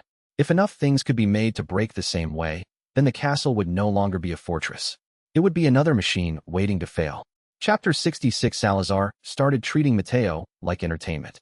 Mateo realized the taunts were not random when he saw how carefully they were timed. A burned sign after a difficult fight. A mocked inventory tag after a rescue. A meal delivered just before exhaustion could take hold. Salazar understood spectacle as a tool, which made him exactly the kind of aristocrat Mateo wanted to see turned into a cautionary tale. Each little insult was an invitation to lose focus. Each one was designed to make the merchant feel small inside the castle's larger stage. Mateo hated that kind of manipulation because it assumed the target would care about appearing defeated before the real defeat arrived. The worst part was that the insults worked just enough to be irritating. Mateo could feel his pulse rise each time the castle delivered another little reminder that the Lord was watching. The castle smelled more expensive than the village, but underneath the perfume and candle wax was the same rotten nerve, power that only survived if other people agreed to be intimidated by it. It showed up first as gifts. A burn stall sign from the village. A box of charred inventory tags. A cracked brass route marker, bent but recognizable, sitting in the middle of a silver tray delivered by a servant with shaking hands. Mateo stared at the tray in the hidden workshop and felt a kind of rage so cold it almost became useful. Leon read the tag and scowled. He sent this on purpose. Mateo took the marker and turned it over in his hand. Yeah. Luis, leaning in the doorway with his usual bad posture and worse timing, added, "He is saying he knows where your roads come from." That made Mateo's jaw tighten. Salazar did not just want to block the castle routes. He wanted to show Mateo that he understood the emotional weight of the roads. Mateo left the meal untouched because nothing in the castle that arrived unasked was ever just food. It was an insult, a test, maybe poison, maybe bait for a larger trap. He did not need to inspect it to know Salazar wanted him thinking about presentation, about status, about who was being entertained and who was being fed. Mateo had no intention of giving the Lord the satisfaction. The meal sat there while the vault air cooled around it, and somehow that felt like its own small act of defiance. Chapter 67. Mateo established a hidden workshop beneath the castle wine vaults because the castle had started hunting every visible thing he built. He did it the way he did everything now, by making the castle's own layout work against it. The wine vaults had enough dead space to conceal movement, enough broken access points to justify a hidden corridor, and enough noise from the pipes overhead to hide the sound of tools. That mattered. In this castle, silence was a lie and loudness was a trap. Mateo wanted a place where he could think without wondering if the walls were listening. He also wanted a place where he could store enough gear to make the next rescue faster than the last one. The new workshop smelled like damp cork, metal filings, and stale oak. It was not comfortable, but comfort had stopped being the point somewhere back in the village. Mateo could hear the distant thud of servant boots overhead and the slow drip of condensation in the pipes, each sound reminding him that the castle never truly stopped moving. He liked the vault because it was ugly enough to feel honest. Hidden things belonged in hidden places. The vaults were cramped, cold, and smelled like stale oak and old wine vinegar. The stone floor held a thin layer of dust that turned to mud wherever the pipes sweated. That made the place miserable and, therefore, ideal. If the castle was going to keep trying to blind him with luxury above ground, then he would turn the damp places below into the place where weapons were born. He brought Leon in first, then Luis, then a short list of stock he had hidden in route seams and false walls. The workshop grew piece by piece. Shelves hidden behind barrels. A spare ammunition rack concealed beneath a broken press. A narrow passage leading to a route node that only activated if Mateo appraised the wall as if he were buying it. Leon glanced around and muttered, "You are building a whole operation under a wine cellar." Mateo threaded a suppressor spring into place. "You say that like it is weird." "It is weird. It is efficient." Ashley was still missing, and every minute spent expanding the workshop felt like a betrayal of the search. Mateo knew that. He also knew the castle would punish him for standing still. So he built faster. Better ammo. Better silencers. Better route markers adapted for the weird angles of the castle's lower levels. The system began recognizing the vault as a protected production node, which was enough to make the place feel real. That night, while the wind rattled the upper grates, Mateo stood in the vault and listened to the faint sound of movement on the level above. It sounded like someone pacing. He looked at Leon. That better not be her. Leon held up a hand for silence. The pacing stopped. Then something heavy dragged across the floor overhead. Mateo felt his throat tighten. Heavy meant armored. Armored meant dangerous. Dangerous meant the castle was already testing how much noise it could make before they noticed. He reached for the nearest route marker and checked the inventory scene by reflex, trying to decide whether to fortify the workshop or abandon it for a more secure corridor. The answer was obvious and terrible. The castle had learned the shape of their shelter faster than he wanted, which meant the next safe place would have to be built before the current one stopped being safe. Chapter 68. Leon started relying on Mateo's routes without pretending he wasn't. Mateo could feel the shift in the way Leon waited at intersections for just a fraction longer than before, the way he glanced at the route glow instead of charging into the next hall like a man trying to prove he was not afraid. That tiny hesitation meant more than any speech. It meant Leon had accepted that Mateo's map was no longer a curiosity. It was infrastructure. The castle made trust awkward because every corridor could become a betrayal. But once Leon started moving like the routes were real, Mateo felt the partnership settle into something sturdier than friendship. Something you could build on while under fire. Leon started relying on Mateo's routes without pretending he wasn't. Mateo could feel the shift in the way Leon waited at intersections for just a fraction longer than before, the way he glanced at the route glow instead of charging into the next hall like a man trying to prove he was not afraid. That tiny hesitation meant more than any speech. It meant Leon had accepted that Mateo's map was no longer a curiosity. It was infrastructure. The castle made trust awkward because every corridor could become a betrayal. But once Leon started moving like the routes were real, Mateo felt the partnership settle into something sturdier than friendship. Something you could build on while under fire. That mattered because the castle was trying to split them into isolated decisions. A man alone makes mistakes faster. A pair can correct each other. Mateo had no illusions about Leon becoming soft or easy. He just needed him alive and one step ahead of the castle's worst angles. That was enough to feel like partnership. It also meant the castle no longer had the luxury of treating him like a lone variable. Every hallway they crossed together changed the odds, and Mateo could feel that change settle into his bones as a new kind of confidence. That was how Mateo knew the partnership had changed. It was one thing for Leon to accept ammo or first aid because the world was on fire. It was another for him to wait a half second before moving through a corridor until Mateo marked the safe line. That pause meant trust, and trust in the castle was a dangerous thing because the stone itself seemed to listen for it. The lower halls were worse than the village because every turn came with a new architectural lie. A corridor that looked empty concealed a shutter. A wall that seemed solid hid a servant route. A staircase that should have led upward dead-ended into a room with no windows and a slot in the floor just wide enough to drop a body through. Mateo's route markers struggled, but the more he used them, the more they adapted. The system was learning the castle by force. Leon ducked under a hanging tapestry and glanced back. Your marker there is the only reason I am not shooting a wall. Mateo adjusted the next route line. You're welcome. I didn't say thank you. I know. The truth was that Mateo had started reading Leon the way he read the castle. Not as a threat, but as a moving variable with habits. Leon's trust was not easy, but once it attached, it held. That made him useful. It also made him dangerous to lose. The route system rewarded the consistency with a new channel. Castle route. Partially learned. Travel risk lowered. Mateo stared at the prompt and exhaled. Finally, he muttered. Leon heard him. What? Mateo looked down the hallway where torchlight shivered across the stone. The castle is starting to make sense. Leon gave him a tired look. That sounds worse. It is. They kept moving anyway, because stopping would have meant listening too closely to the walls. Mateo could already tell the next problem would not be the hallway itself, but the habits hidden inside it.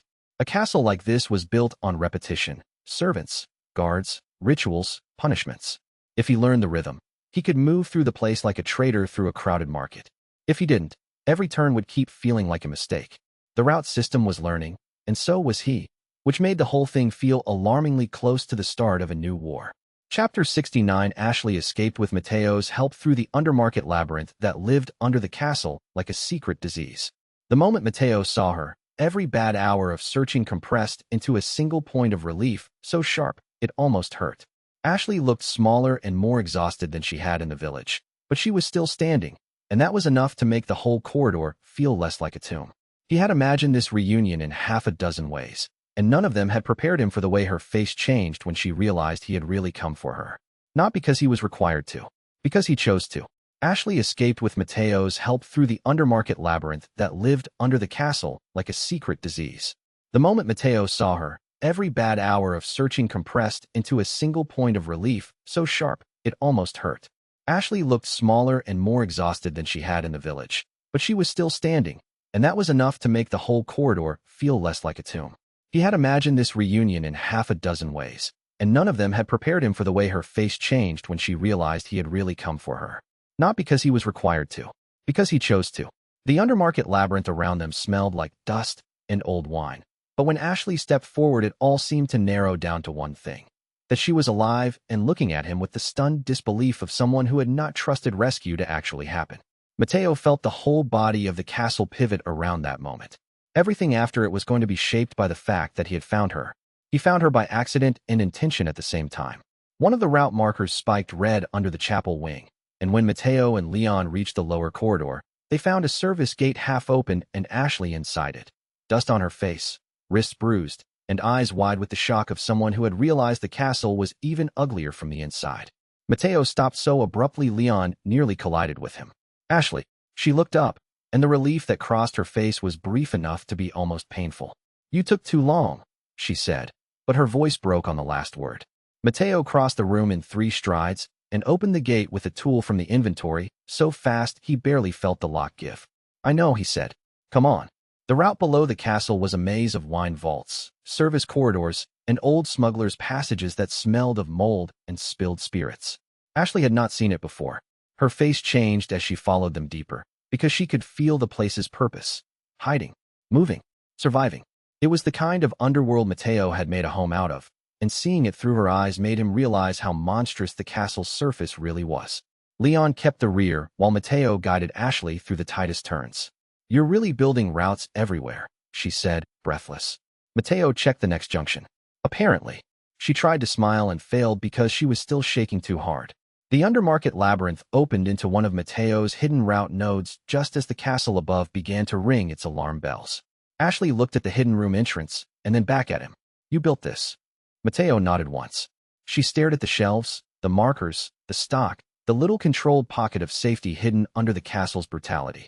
Then she said, very quietly, this is what you do when nobody is looking. Mateo did not answer, because that was exactly the right thing to say. He wanted to tell her that this was only part of what he did, that the rest was keeping the routes alive long enough for people to matter inside them. But the words caught somewhere near his ribs because she had seen enough already. The hidden room smelled of dust and damp wood, and Ashley standing in it made the whole space feel less like an outpost and more like evidence that he had been trying to build a life out of survival all along. Chapter 70. Verdugo Unit N3 was assigned to destroy every shop, stockpile, and shelter linked to Mateo. The name itself was enough to make the workshop go quiet. Mateo could feel the shape of a specialist threat before he had even seen it. This was not a general, not a rabid cultist, not even a castle guard. This was a purpose-built answer aimed at the exact thing he had become. The assignment explained the castle's behavior in retrospect.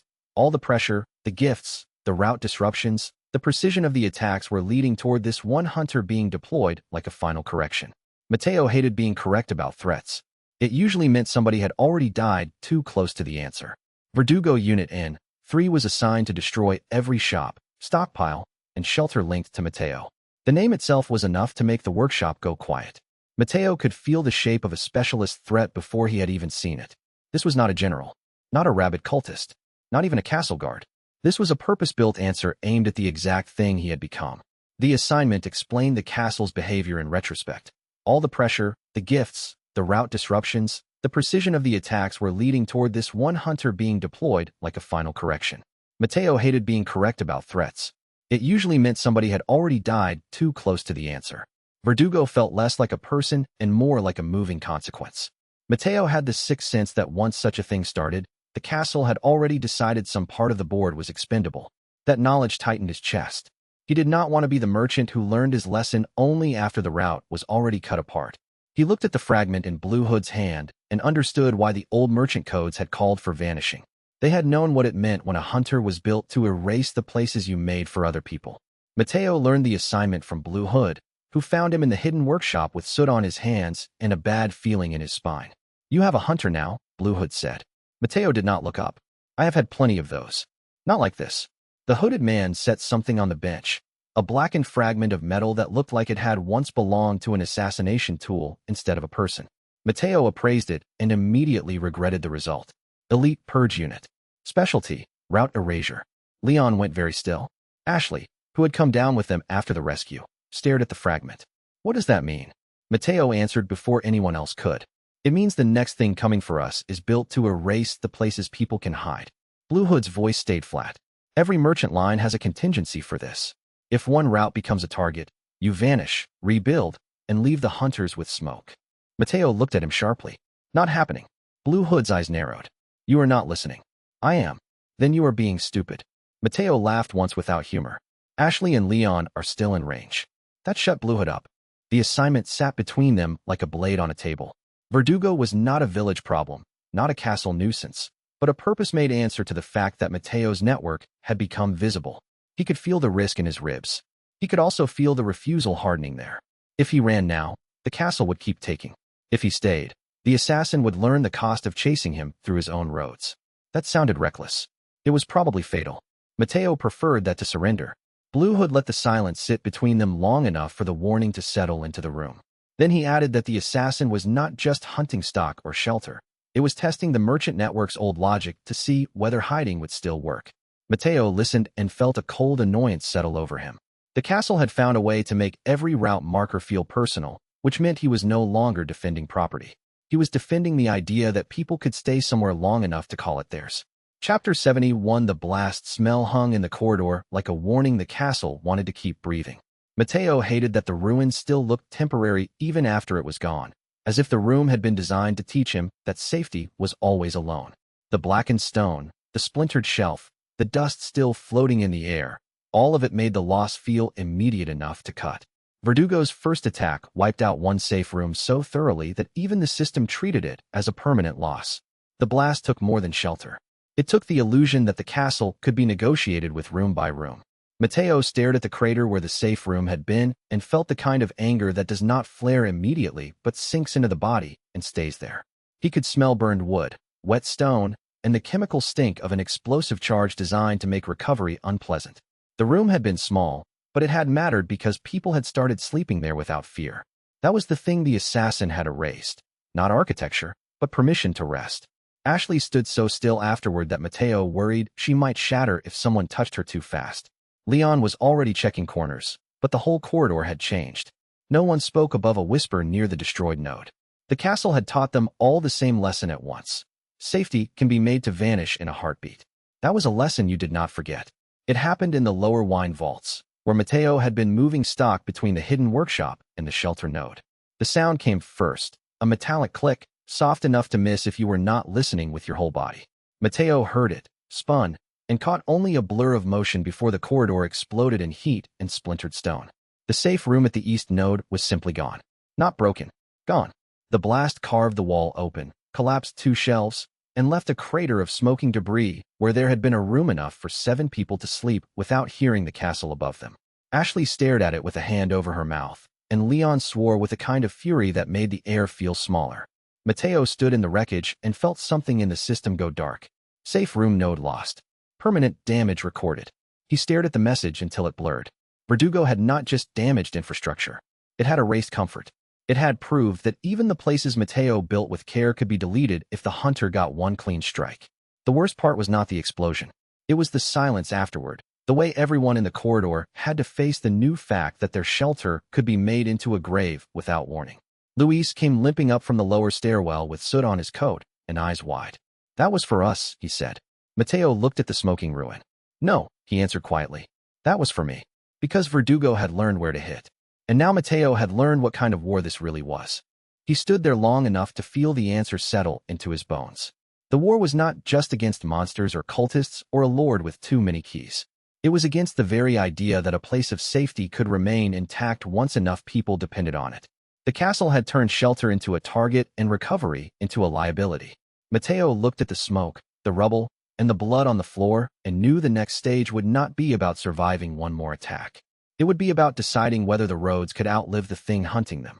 Chapter 72 Blue Hood's warning sounded less like advice than like a law handed down by survivors who had learned the hard way that staying visible gets people killed. Mateo could hear the old merchant code inside the words and still hated it. He looked at the remaining shelters and understood that if he vanished now, the castle would not just win a battle. It would win the right to define who got to stay in one place long enough to matter. Blue had warned that once an assassin started hunting merchants, old codes said to vanish and rebuild elsewhere. His voice made it sound less like advice and more like inheritance. Mateo could hear all the previous merchants hidden inside it. All the people who had made the same mistake and learned too late that persistence and self-destruction can look identical from the outside. The warning landed because it made tactical sense. The castle was no longer just a place to survive. It was a place that had started identifying the network as an organism. Leaving would be smart. Leaving would also mean admitting the castle had won the right to decide who Mateo could protect. Blue Hood's warning made sense in the old language of merchants, but Mateo had already moved beyond the old language. He felt that in the tightness of his jaw when he looked at the surviving safe rooms, the stock, the people depending on him. Some rules are only rules until somebody decides the cost of obeying them is worse than the cost of breaking them. The castle was banking on old fear. Mateo was banking on momentum, routes, and the stubborn fact that people had already started trusting the places he made. One side had tradition. The other side had survivors. He said it in the workshop while the castle's lower halls shuddered with distant patrol movement. He said it with the tired patience of a man who had already watched too many people refuse the same advice and die for it. Mateo understood him. That did not mean he agreed. The castle had just taught him a brutal lesson about the cost of staying visible. Vanishing would be smart. Vanishing would also abandon Ashley, Leon, and the civilians who had started depending on these routes. Mateo wiped ash off his hands and looked at the hooded man. "Your codes are not mine." Blue Hood folded his arms. "They are older than your feelings. That is the least helpful thing you have ever said. I am trying to save your life. You are trying to save a version of the merchant that doesn't exist anymore." The words landed hard enough to draw silence from the whole room. Leon glanced at Blue Hood, then back to Mateo. Ashley, sitting on a crate with a bandage around one wrist, said nothing, but her face tightened in that thoughtful way she had when she was trying to understand whether a person was choosing courage or denial. Blue Hood's voice dropped. "Then you will die where you stand." Mateo shook his head once. "No, I will stand where I need to until they stop forcing people into hiding." The hooded man stared at him for a long moment. Then, to Mateo's surprise, he looked away first. "That answer," Blue Hood said, "is how merchants become legends or corpses." Mateo almost smiled. "I know." It was the first time Blue Hood looked genuinely uneasy around him. That was oddly satisfying. Blue Hood's discomfort gave Mateo a sliver of grim comfort, because it meant the old code was finally meeting something it could not neatly categorize. He had no intention of vanishing just because the network said so. The castle had already stolen enough rooms, enough people, enough certainty. If it wanted the merchant roads gone, it would have to cut through the people using them, and that was a harder task than Blue Hood's warnings implied. Chapter 73 Mateo could feel the route network bracing around his refusal, the way his spine tightens before impact. Every shelter he had built, every road he had marked, every person who had learned the routes by heart made the choice heavier. That was fine. He had already accepted that being useful in this castle meant carrying more than one life at a time. He just refused to let fear decide which lives were worth the wait. Mateo refused to abandon the route because Ashley and Leon still needed it. The choice was becoming a philosophy whether he wanted one or not. He had started as a merchant who thought in terms of transactions and exits, but by the time the castle reached its claws around him, the routes had become promises. He could not leave the people who had walked them. He could not tell Ashley to survive this nightmare only to be abandoned to the next one. The castle kept trying to force him back into neutral territory. Mateo had finally realized neutrality was just another name for surrender, and surrender was something he had already decided not to sell. That decision made him feel steadier and more doomed at the same time, which was probably the closest the castle had come to honesty. Leon did not argue with him. Ashley did not ask him to reconsider. The silence between them was its own kind of consent, and Mateo could feel the routes hardening around that shared refusal to disappear. That decision became the spine of the next several days. Every time the castle pushed them into a tighter space, he found another way to keep the line alive. He widened one route, collapsed another, turned a servant corridor into a moving cache, and forced the system to adapt the markers to the castle's warped geometry. The work was exhausting. It also kept him sane. Ashley had started helping with the inventory again, but now she did it with a sharper awareness of risk. She learned which shelves to move first in a panic, which supplies had to stay near the exit, which medicine to keep on her belt because Mateo might not be there to hand it over in time. That terrified him more than he wanted to admit. Not because she was weak, because she was becoming part of the structure, and structures are what the castle liked to break. Leon caught him staring at the route map too long. "You thinking about running?" Leon asked. Mateo looked up. "No." "Good. Why?" "Because if you were, you'd already be halfway gone." Mateo snorted despite himself. Leon had gotten annoyingly good at reading him. The castle retaliated by making the routes harder. Doors that should have opened were jammed. Hallways redirected into dead ends. One hidden passage started flooding with cold water from a cracked pipe. Mateo had to move stock by hand through a narrow maintenance shaft while Ashley and Leon kept watch. The work was miserable and exacting. That was why he kept doing it. The castle wanted him to choose isolation. He chose infrastructure instead. That meant every corridor from here on out carried the weight of a promise. Mateo could feel that in the way the route markers warmed in his hand when he placed them, as if the system itself approved of the stubbornness. The castle could keep trying to funnel them apart, but the more it pressured him, the more determined he became to make the routes into a shared map instead of a lone man's escape plan. If he was going to be hunted, he would do it with witnesses and survivors. Chapter 74. The gears in the castle sounded almost cheerful when the trap closed, which was exactly the kind of detail Mateo hated noticing. The place had become a machine for separating people and making them pay for every mistake twice. He could feel Salazar's influence in the timing, in the way the corridor opened wide enough to tempt a wrong step and then narrowed the instant he committed. It was a clean trap, which meant it was built by someone who liked cruelty with his architecture. Salazar manipulated the castle fights to separate Mateo from his customers and leave him facing Verdugo alone. Mateo felt the trap the moment the lights shifted and the route line split. The castle had a way of making pressure feel like architecture.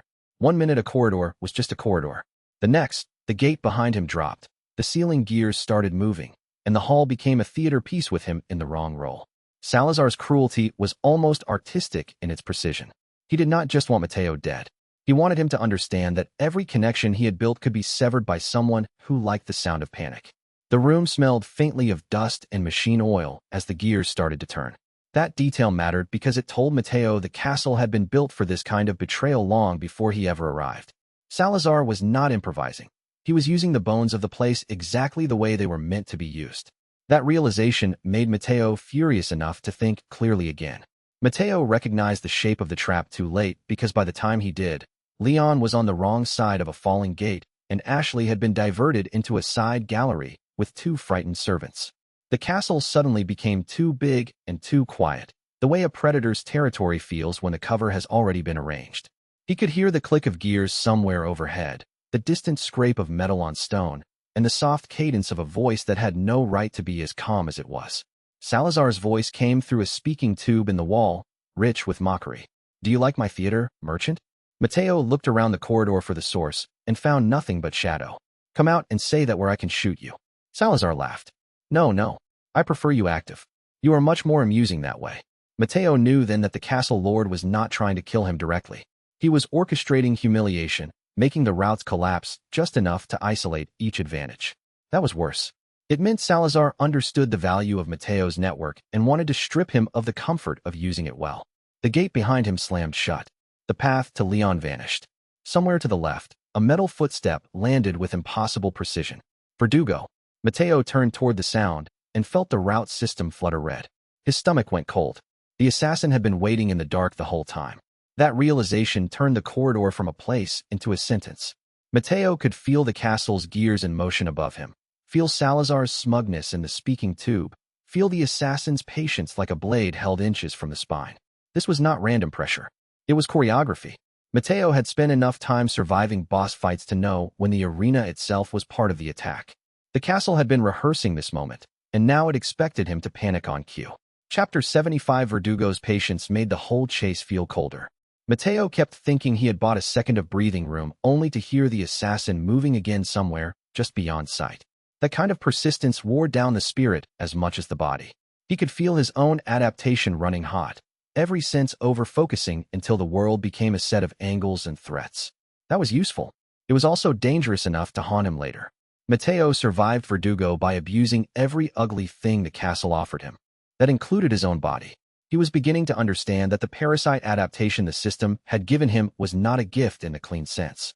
It was a negotiation with something inside him that responded well to violence and poorly to restraint. He felt his reflexes sharpen, his senses go too bright, his breathing become too shallow as the castle corridor narrowed around him. It was terrifying because it worked. The more the castle forced him to improvise, the more the adaptation rewarded desperation. Surviving was becoming its own kind of pressure drug, and Mateo did not like how good he was getting at it. Every time he pushed that edge, the world around him became slightly more vivid and slightly less forgiving. The stone looked harsher. The air smelled metallic. The heartbeat in his ears got louder. Mateo knew that line could only be crossed so many times before something in him stopped counting the cost. That thought should have made him back off. Instead, it made him move faster. The harder the castle pressed, the more the adaptation seemed to enjoy the friction. Mateo hated that the power was useful enough to tempt him. He had no intention of letting the castle teach him how to become a monster by accident. He ran through a servant passage lined with old casks, triggered a rolling hazard, and watched the corridor behind him explode in splinters when the assassin took the wrong angle. The route markers were failing in the stone, dropping in and out of readability, but the system still gave him flashes of possibility. One led to a maintenance grate, another to a chapel stairwell, another straight into a narrow alcove where the walls would force a close-quarters fight Mateo absolutely did not want. So he used all of them. He yanked a broken torch from the wall and shoved it into a cracked fuel line, then vaulted over a wet stone lip just as Verdugo's blade slashed through the smoke where his ribs had been. The castle answered with sound, alarms, clanging iron, shouting servants, and the deep pulse of distant bells that made the whole place feel like it was trying to warn itself. Mateo's body started to fail under the pressure. The parasite adaptation he had been forcing through his system since the village phase flared hard enough to blur his vision at the edges. That was the cost of staying ahead. He could feel the dangerous shift in his bones, the hot slickness under the skin, the way his reflexes sharpened into something less human and more effective. It scared him. It also kept him alive. Verdugo came through the smoke again. Too fast, too precise. Mateo used the castle's own weight against it, slamming a lever that dropped an iron chandelier chain into the corridor and forced the assassin to duck. He hit the wall hard, tasted blood, and kept moving. That was survival here, not victory. Movement. When he finally reached the lower stair and collapsed behind a broken shrine alcove, he realized one thing with horrible clarity. Verdugo was still behind him, and it had not once been rushed. That made the situation feel worse than a direct chase. A rushed enemy can make mistakes. A patient one can afford to learn. Mateo pressed a hand against the wet stone and forced air into his lungs, tasting blood and metal and the sharp chemical edge left behind by the castle's systems. He hated how close he felt to the adaptation line, and hated more that the only thing keeping him ahead was the very thing that might one day turn him into something harder to recognize. Chapter 76 Ashley saw the aftermath and began understanding how much Mateo hid behind humor and haggling. She saw more than the bruises. She saw the pattern. The joke Mateo used to deflect pain. The price he quoted to make danger sound manageable. The way he always made himself the smallest thing in the room after a fight, as if reducing his own importance would keep everyone else from worrying. That realization hit her hard enough to change her expression. He could see it happen. Her eyes sharpened, then softened. Not pity. Something harder to defend against. Recognition. That kind of recognition is dangerous because it makes lies expensive. Mateo could feel himself wanting to look away, to turn the moment back into something practical, but Ashley had already seen enough. The castle may have bruised him, but she was noticing the shape of how he kept going, and that was harder to hide than any wound. She found him in the hidden workshop after the Verdugo run, slumped over a bench with one sleeve torn open and a line of dark bruising already spreading beneath the skin. The castle had left his hair damp with sweat and soot. He was trying to clean blood off his knuckles with a rag that was already too dirty to matter. Ashley stopped in the doorway and just looked at him for a moment. "You are awful at pretending you are fine," she said. Mateo let out a breath that was almost a laugh. "I am a merchant, not a saint." Ashley stepped closer and reached for the rag. He let her take it. The workshop was quieter than usual. Leon was gone scouting a new route. Luis was up in the vaults checking the suppressants. The silence made the small movements between them feel bigger. Ashley cleaned the blood from his hand with careful fingers, and Mateo realized she was not looking at the wound alone. She was looking at the evidence of all the times he had gone out of his way to keep everyone else alive and pretended that was just business. "You do not have to joke every time something hurts," she said. Mateo looked at her. "It helps." "No, it hides." That was too accurate to dismiss. He went still. Ashley did not press. She just kept cleaning the blood off his hand while the castle rumbled faintly overhead. The gesture was small. It also felt like a warning of a different kind. Not that she feared him, but that she had started to see the cost of his choices and could no longer pretend not to. When she finally spoke again, her voice was softer. "You keep making it look lighter than it is." Mateo looked down at the rag in her hand. "If I don't," he said, "it gets heavier." She did not answer because she understood exactly what he meant. The understanding between them made the room feel almost painfully small. Mateo could see the moment Ashley decided she did not need a polished answer from him to know what kind of burden he was carrying. That mattered because it meant she was no longer just reacting to his jokes. She was reading the spaces between them. The castle could bruise him. It could not hide the fact that he was building a whole life out of refusing to drop people when they got heavy. Chapter 77. Their closeness deepened in the castle's quiet corners, where the war sounded far enough away to trick the body into thinking it was safe. That trick was dangerous because it allowed honesty to slip in under the radar. In the louder parts of the castle, everybody knew exactly what role they were playing. In the quiet corners, Mateo and Ashley had to confront the fact that they were no longer just merchant and rescue target, protector and protected. They had become a pair of people who carried each other's survival in the same direction. The castle's silence gave those truths enough room to breathe, which was somehow more frightening than the gunfire. Mateo kept waiting for the moment the feeling would become inconvenient enough to name. Instead, it settled deeper, like one more hidden route he had not planned for, but would still use because the alternative was worse. Ashley was no longer just someone to get out alive. She was someone who could see the cost of the work and stay anyway. That was the dangerous part. Mateo could feel it every time he and Ashley ended up alone near the workshop shelf or in the nook beside the route map. The castle carved out these little pockets of stillness between attacks, and every one of them made room for things neither of them had time to name. She had started looking at him like she was measuring the distance between the version of him he showed people and the one that appeared when nobody else was around. He did not know which version she trusted more. That uncertainty sat in the air between them one evening while the upper halls shook with distant fighting. "You are always moving," Ashley said. Mateo glanced up from the stock log. "It is kind of my thing." "No, I mean emotionally." He blinked at her. She looked embarrassed for exactly 1 second, and then stubbornly continued. "You make jokes, then you sell something, then you find another route, then you act like it doesn't cost you anything." Mateo leaned back against the shelf. "It costs." "I know." The room went quiet again. Outside, the castle groaned. Somewhere in the distance, a door slammed shut with enough force to rattle dust from the beams. Ashley looked at him for a long time. "I think you hide behind the merchant voice because if you stop using it, people might see how afraid you are." Mateo's chest tightened. There was no good answer to that. So he gave her the honest one. "Probably." Her expression softened instead of hardening, which somehow made it worse. Because it meant she was not judging him.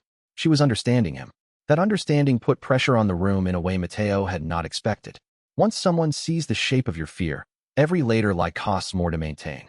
He could feel himself becoming less performative around her, less merchant and more man, and that frightened him because the castles, the cults, and the bullets were easier to deal with than genuine exposure. Still, he did not step away. The routes were still there, and so was she. Chapter 78. Ada stole a system-linked key component and returned it only after deciding Mateo worked better useful than dead. The theft was infuriating precisely because Ada understood enough of the system to make it surgical. She had not taken the part for greed. She had taken it to test whether the castle's hidden rules would react, whether Mateo would notice, and whether she could trust his awareness of the network under pressure. That made it both insulting and impressive. Mateo hated that he had to admit she was good enough to matter. She had the same kind of intelligence he was beginning to respect in Leon, only with far less mercy attached to it. When she returned the component, she did it with the expression of someone returning a tool she expected to borrow again later. Mateo almost disliked her for how naturally she made contingency feel like charm. The part itself was warm from her pocket and smelled faintly of smoke. That told him she had not just moved through the castle. She had probably already tested the system against another layer of the board. He learned the theft happened because the route system failed in a very specific, very angry way. One of the hidden workshop locks triggered without cause. A secondary inventory channel blinked red. Then a component he had never had a chance to name vanished from the deeper storage shelf. Mateo swore, checked the seals twice, and was halfway to accusing Leon before Ada appeared at the workshop entrance holding the missing part between two fingers like she had merely borrowed a pen. "You know," Mateo said, "most people say hello first." Ada's mouth curved slightly. "Most people are not looking for stolen things in a war zone." Leon straightened immediately. "You stole from us." "From him," Ada corrected. Mateo snatched the component from her hand and appraised it. The system flared in warning, then, to his surprise, settled into confirmation. It was real, still intact, and now he understood why she had taken it. It was keyed to the route network and to one of the higher-tier system functions he had not unlocked yet. She had not stolen it to betray him. She had stolen it to see whether anyone else would notice. Mateo glared at her. "Why?" Ada tucked a strand of hair behind one ear with maddening calm. "Because everyone keeps underestimating your little empire. I wanted to know whether you were protected by luck or by design." "And design," she said. "Unfortunately." That was almost compliment enough to be annoying. Then she added, "Also because if I need to save your life later, I prefer to know which parts of the system will scream first." Leon looked like he wanted to throw her out a window. Mateo almost sympathized. Almost. Ada's grin said she knew exactly how close she had come to making both men furious on purpose, which only made her more irritating. Mateo could feel the missing component humming in his inventory like a puzzle piece that had been denied a proper place. Ada had just confirmed two things at once. The system could be manipulated, and she was willing to test him as much as the castle was. That meant she was not merely a customer.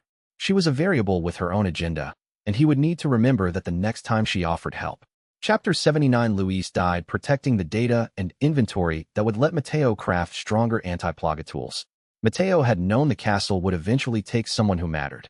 The problem with knowing that is that it does nothing to blunt the blow when it happens. Luis's death was especially cruel because it came wrapped around the thing that made his sacrifice meaningful. The data, the samples, the future toolset that might keep Ashley and Leon alive longer. Mateo could feel his own mind trying to turn grief into inventory, trying to make the loss mechanically useful so it would hurt less. That impulse disgusted him. It also told him exactly how dangerous he had become to himself.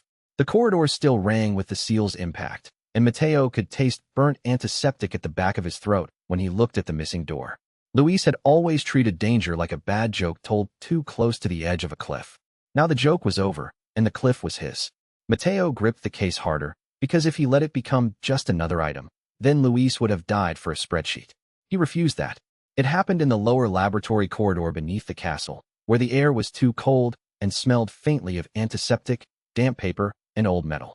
They had gone in because Luis had found a cache of experimental notes wrapped in a sealed case behind a false wall. Mateo had not liked the place the second he saw it. It felt too clean for a castle built on rot. That was always a warning. The trap came after the notes were opened. Not a dramatic explosion. Worse, a chamber seal dropped, locking the corridor while parasitic gas hissed from vents in the ceiling. Mateo reached for the inventory, Leon fired at a crawling shape in the corner, and Luis realized almost immediately that the gas was aimed at the case, not the people. The notes mattered. The samples mattered. If the wrong hands got them, the suppressants Mateo had been building could be turned into something much uglier. Luis understood that before Mateo did. He shoved the case into Mateo's arms and slammed the pressured door manually to keep the gas from reaching the outer corridor. "Move," Luis snapped. Mateo stared at him. "Come with us." Luis laughed once, sharp and ugly. "And let the castle keep the data? No chance." Leon lunged back toward him, but the seal was already closing. Luis pushed the final lever with both hands and caught one of the infected crawling through the vent line at the same time, buying them seconds with his own body. Mateo saw enough in that instant to know what was happening and still not enough to stop it. Luis looked at him once through the narrowing gap, face streaked with sweat and grime. "Use it," he said. Then the door slammed shut. When Matteo forced the seal open again, the corridor was empty except for blood, smoke, and the torn edge of Luis's coat. Leon went very still. Matteo held the case so tightly his fingers cramped. The castle had taken another person who mattered, and this time it had done it while protecting something he could still use. Matteo stood with the case in his arms and felt the full obscenity of that trade. The data might save Ashley later. The notes might keep Leon functional longer. The medicine might give him one more chance to push back against the infection. None of that changed the fact that the castle had engineered a death that felt useful on purpose. That was the kind of cruelty that poisons victories after the fact. He wanted to be angry enough to break the room. Instead, he became very calm, because calm was the only shape his grief could survive in without collapsing. Chapter 80. Salazar fell, but Verdugo survived and followed Matteo into the island phase with a grudge sharpened by failure. The castle's collapse should have felt like victory, but the smoke made everything look unfinished. Matteo stood in the ruin of the Lord's chamber and listened to the stone groan, heard the fading screams of the upper halls, and knew the cost of every step that had brought them here. Salazar had been theatrical to the end, which made his fall feel less like justice than the end of a bad performance. The important part was not that he died. It was that the castle was losing its shape around him, and yet one thing remained stubbornly alive enough to matter. That thing was Verdugo. The assassin did not care about theatrics or collapsing rooms. It existed to keep moving.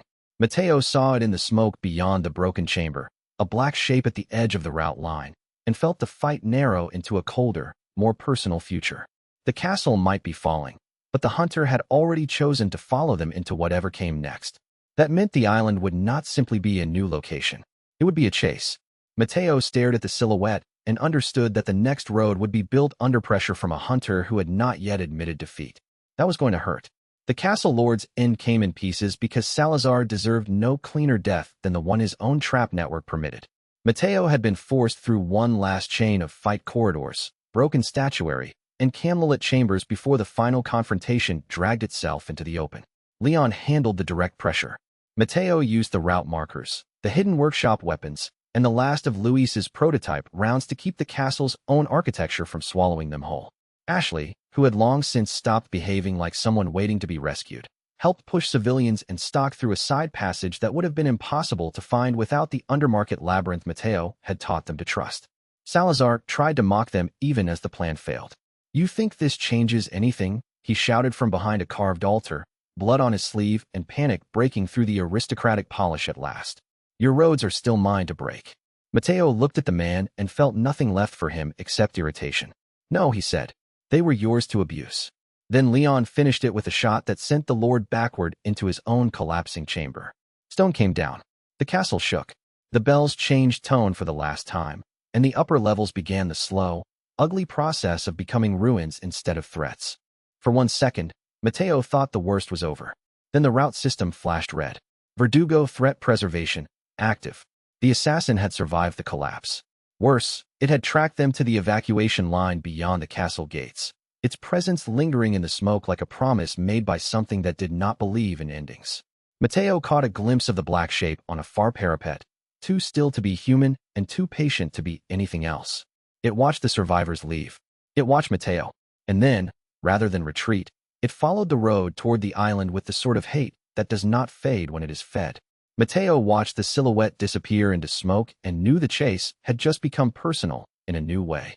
The castle had fallen behind them, but the road ahead was already being claimed by something that would not let itself be outrun by damage alone. He could feel Leon beside him, Ashley moving the last survivors, and the remaining route markers vibrating with the promise of another map to build. The island would be worse. Matteo knew that now. Worse, louder, and far less forgiving, which meant he was exactly where he needed to be. Chapter 81. Matteo forced himself to study the docks like a map instead of a threat, because that was the only way to keep panic from taking over. Floodlights meant sightlines. Catwalks meant vertical ambushes. Cranes meant moving cover if he could get to the right controls first. The island was already teaching him that every piece of industrial clutter could become a weapon or a death sentence depending on who reached it first. He listened to the water slap against the hulls below and knew the sound would soon be swallowed by gunfire unless he built a route the island had not accounted for. The island did not greet them like land. It greeted them like a machine with the lights still on. Matteo knew the moment the first floodlights swept the docks that this place was worse than the village or the castle because it had given up pretending to be a myth. Concrete, steel, catwalks, flood towers, cranes, surveillance posts, fenced lanes, and armored patrols made the whole shoreline look like a military wound kept open on purpose. The air smelled of salt, fuel, wet rope, and something chemical that turned the back of his tongue bitter. He could hear diesel engines idling in the dark and the intermittent crackle of radios. This was not a place built for civilians to survive in. It was a place built so nobody forgot who was in charge of who got to move. The merchant system shuddered when he tried to place the first route marker. Route anchors, minimal. Sensor density, high. Safe zone stability, low. That was a nasty combination. The island had the village's cruelty, the castle's precision, and a new flavor of industrial surveillance that made every open path feel rented. Mateo crouched behind a rusted cargo pallet and checked the stock seam in his coat.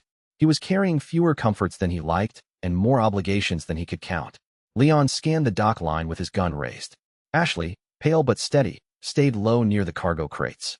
Blue Hood was gone again, which meant he was either scouting or hiding in the old merchant way, and Mateo did not know which answer he disliked more. There were soldiers on the walkways above, not cult villagers, not castle guards. These men moved with the clipped confidence of people who trusted radios, crossfire, and rangefinders. Some wore masks. Some did not. Several had parasites under the skin that made the joints move wrong when they turned.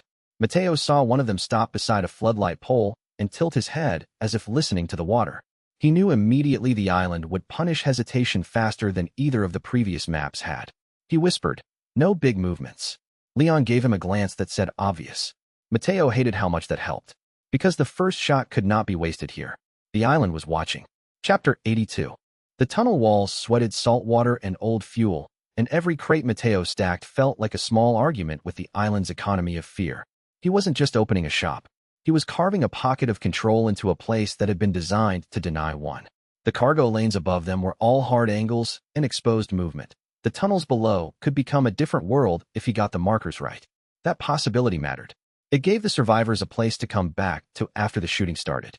Mateo converted the abandoned cargo tunnels into war shops because the alternative was being strangled by the island's supply lines. The tunnels smelled like mildew, old fuel, rust, and the sharp metallic bite of seawater that had seeped into the concrete for years. Containers had been stacked and abandoned in the dark, some crushed, some welded shut, some marked with shipping numbers so old they had turned into graffiti. Mateo could hear rats in the walls, water dripping through cracked seams, and the hum of distant generators above. It was miserable. It was perfect. He started by blowing open 2 jammed service doors, then turned the narrow corridor behind them into a hidden shop lane. One side for ammo, one side for medicine, one side for route markers, suppressants, and the kind of emergency stock the island would demand the minute he got comfortable enough to stop checking corners. The merchant system rewarded every completed shelf with a flicker of approval, but Mateo knew better than to trust approval in a place that smelled like a trap. Leon watched him stack crates and muttered, "You are seriously building a store in a sewer." Mateo didn't look up. "You say that like it's not the safest thing we've had all week." Ashley, kneeling beside a crate of bandages, looked at the tunnel entrance and then back at him. "This place is going to collapse if you keep talking about it like a joke." "That's the spirit," Mateo said. "The tunnels became safer only in the way a knife becomes safer once you know which side points toward you." He rigged pressure plates under false floorboards, marked a hidden escape route to the dock drains, and ran a line of route markers through the cargo maze so his system could predict patrol movement. The cargo yard above them was filled with black trucks and patrol lights. The tunnels below became a second bloodstream. By midnight, the first island shop was open, and within 10 minutes, somebody tried to steal from it. Chapter 83. The symptoms in Leon and Ashley made Mateo feel the clock in a way the castle never had. This wasn't a sudden blow. It was erosion, tiny signs piling up until the body couldn't keep pretending everything was fine. He watched the way Leon kept his mouth set when the tremor hit, watched Ashley's eyes narrow against the light, and knew the island would not be generous enough to let them recover on its own. Every suppressant dose was now a tactical choice, not a comfort. That changed the stakes of every bottle on the shelf. Leon and Ashley both showing infection symptoms was a line Mateo had been dreading since the castle, and the island made the problem impossible to ignore. Leon's hand shook once while he reloaded, and then steadied. Ashley started blinking too slowly after long exposure to the tunnel lights, as if the brightness was digging into her thoughts. Mateo saw both signs and immediately hated the island more than the guns. The parasites here did not just live in bodies. They lived in the air of the place. The surveillance posts. The blood traces on the concrete. The way the soldiers moved, as if they were already half convinced their own skin didn't belong to them anymore. He pulled both of them into the tunnel shop and laid out the suppressants he had brought from the castle face. "You take the dose now," he said. Leon looked at the vial. "We doing the lecture first, or after?" "After." Ashley took hers first because her hands were shaking harder than she wanted to admit. The amber liquid smelled sharp and wrong, like herbs and rust, and too much alcohol. Mateo watched her swallow and watched the tightness around her eyes ease by a fraction. Leon's dose hit harder. He leaned against a crate with his jaw locked while the system flickered around Mateo's vision. Customer safety increased. Suppression limit approaching. Mateo felt the cold sweat gather at his back. This was the part that scared him most. Not the enemy. The medicine. Every successful suppressant bought them time, but every dose also reminded him that time was not infinite and his inventory was not magic. The island was going to force him into making harder cuts. He could already feel it. Ashley noticed his face and said quietly, "That bad?" Mateo looked at the vials, then at her, then at Leon. "Worse than bad," he said. "It means we need more before the island decides we don't get any." Chapter 84. The missing inventory entries felt worse than a theft. They felt like a set of fingerprints left by someone who had been inside the room long enough to understand where Mateo kept his habits. He didn't need Ada to explain the danger of that. The lesson was already in the docks, the tunnels, the patrols, and the way the island kept tightening around his routes whenever he left a supply trail too clear. Somewhere above them, someone was drawing a map of his behavior. Mateo hated that almost as much as he hated not knowing the scale of the map. Weskier's remote interest began touching the island through Ada's instructions and the missing inventory trails, and Mateo hated how quickly the pattern became visible once he looked for it. Ada appeared on a roof ladder at dawn with the same impossible timing that always made Mateo suspect. She had either better intelligence than everyone else or the kind of luck that only comes from lying to fate repeatedly. She wore the same calm expression, but this time the air around her felt colder, more measured. She dropped a set of coordinates into his hand and said, "You are being watched by someone higher than the island's owners." Mateo read the note and looked up. "That sounds expensive." "It usually is." Leon did not like the way she said it. Neither did Ashley. Mateo noticed the missing pieces in his stock log an hour later. One suppressor round box, 2 route markers, a sealed med case, and a component from the workshop that Ada had not taken but knew had moved. That was the part that bothered him. Someone was mapping his inventory habits from afar. He had been a variable in the castle. On the island, he was becoming a pattern. The system reacted with a new warning. Remote observation, high. Trade trail anomaly, possible external analyst. Mateo stared at the message and felt the back of his neck go cold. Weskier. Not directly, not on screen, not in the obvious villain way. But the shape of him sat behind the island like a knife behind glass. Ada did not confirm it. She didn't need to. Her silence was the confirmation. Mateo could feel the story widening around them. The island was not just Sadler's territory. It was somebody else's board too. And he hated that the board was learning his name. Chapter 85. The laboratory stock was not just old science. It was old arrogance preserved in cans and labels, the kind of thing people build when they think the future will excuse their methods. Mateo looked at the scratched-out code on the canisters and felt the castle's ghosts reach forward from the files. Luis would have hated this room. Ashley would have been right to call it horrifying. Leon would have called it a trap and shot at the wall. Mateo just saw the shape of a potential cure wrapped around the memory of a disaster. Mateo found the umbrella-linked stock beneath Sadler's Island laboratories because the route system kept showing him the same broken service shaft no matter how many times he tried to ignore it. The lab basement smelled like formaldehyde, damp concrete, and the old chemical stink of sealed experiments that should have stayed buried. He found storage crates behind a false wall, each one stamped with markings that made his stomach turn. Umbrella. Prototype. Containment. One crate had been cracked open, and the contents inside had started to rot in the air, dark liquid leaking into the floor grates. Leon stood guard while Mateo appraised the stock. Object. Experimental supply cache. Recovery value. Extreme. Biohazard risk. Extreme. Mateo gave a low whistle. "Well, that's a terrible idea." Ashley peered over the crate edge. "That is never a good sign when you say it out loud. It means we're rich in the exact wrong way." Inside the cache were chemical amps, old suppressant compounds, compressed delivery tubes, syringe housings, and sealed biosample canisters with handwritten labels that had been partially scratched out. The labels referenced parasite suppression, nerve delay, and an early antibio prototype line that looked uncomfortably close to the kind of work Luis had been trying to decode in the castle. Mateo felt the castle phase and island phase connect like a broken bridge snapping into place. He wasn't just holding history. He was holding the mistake history had made. The system unlocked a new recipe path, new blueprint path, anti-BIO countermeasure. Secondary, purge kit frame. Mateo closed his eyes for a second and breathed through the chemical stink. This was not a treasure haul. It was a warning buried as inventory. And it meant somebody on the island had been preparing for this exact kind of outbreak for a very long time. Chapter 86. The first time the anti-bio round worked in testing, Mateo felt a level of relief so sharp it almost tipped into nausea. The result meant he had not just recovered toxic stock. He had transformed it.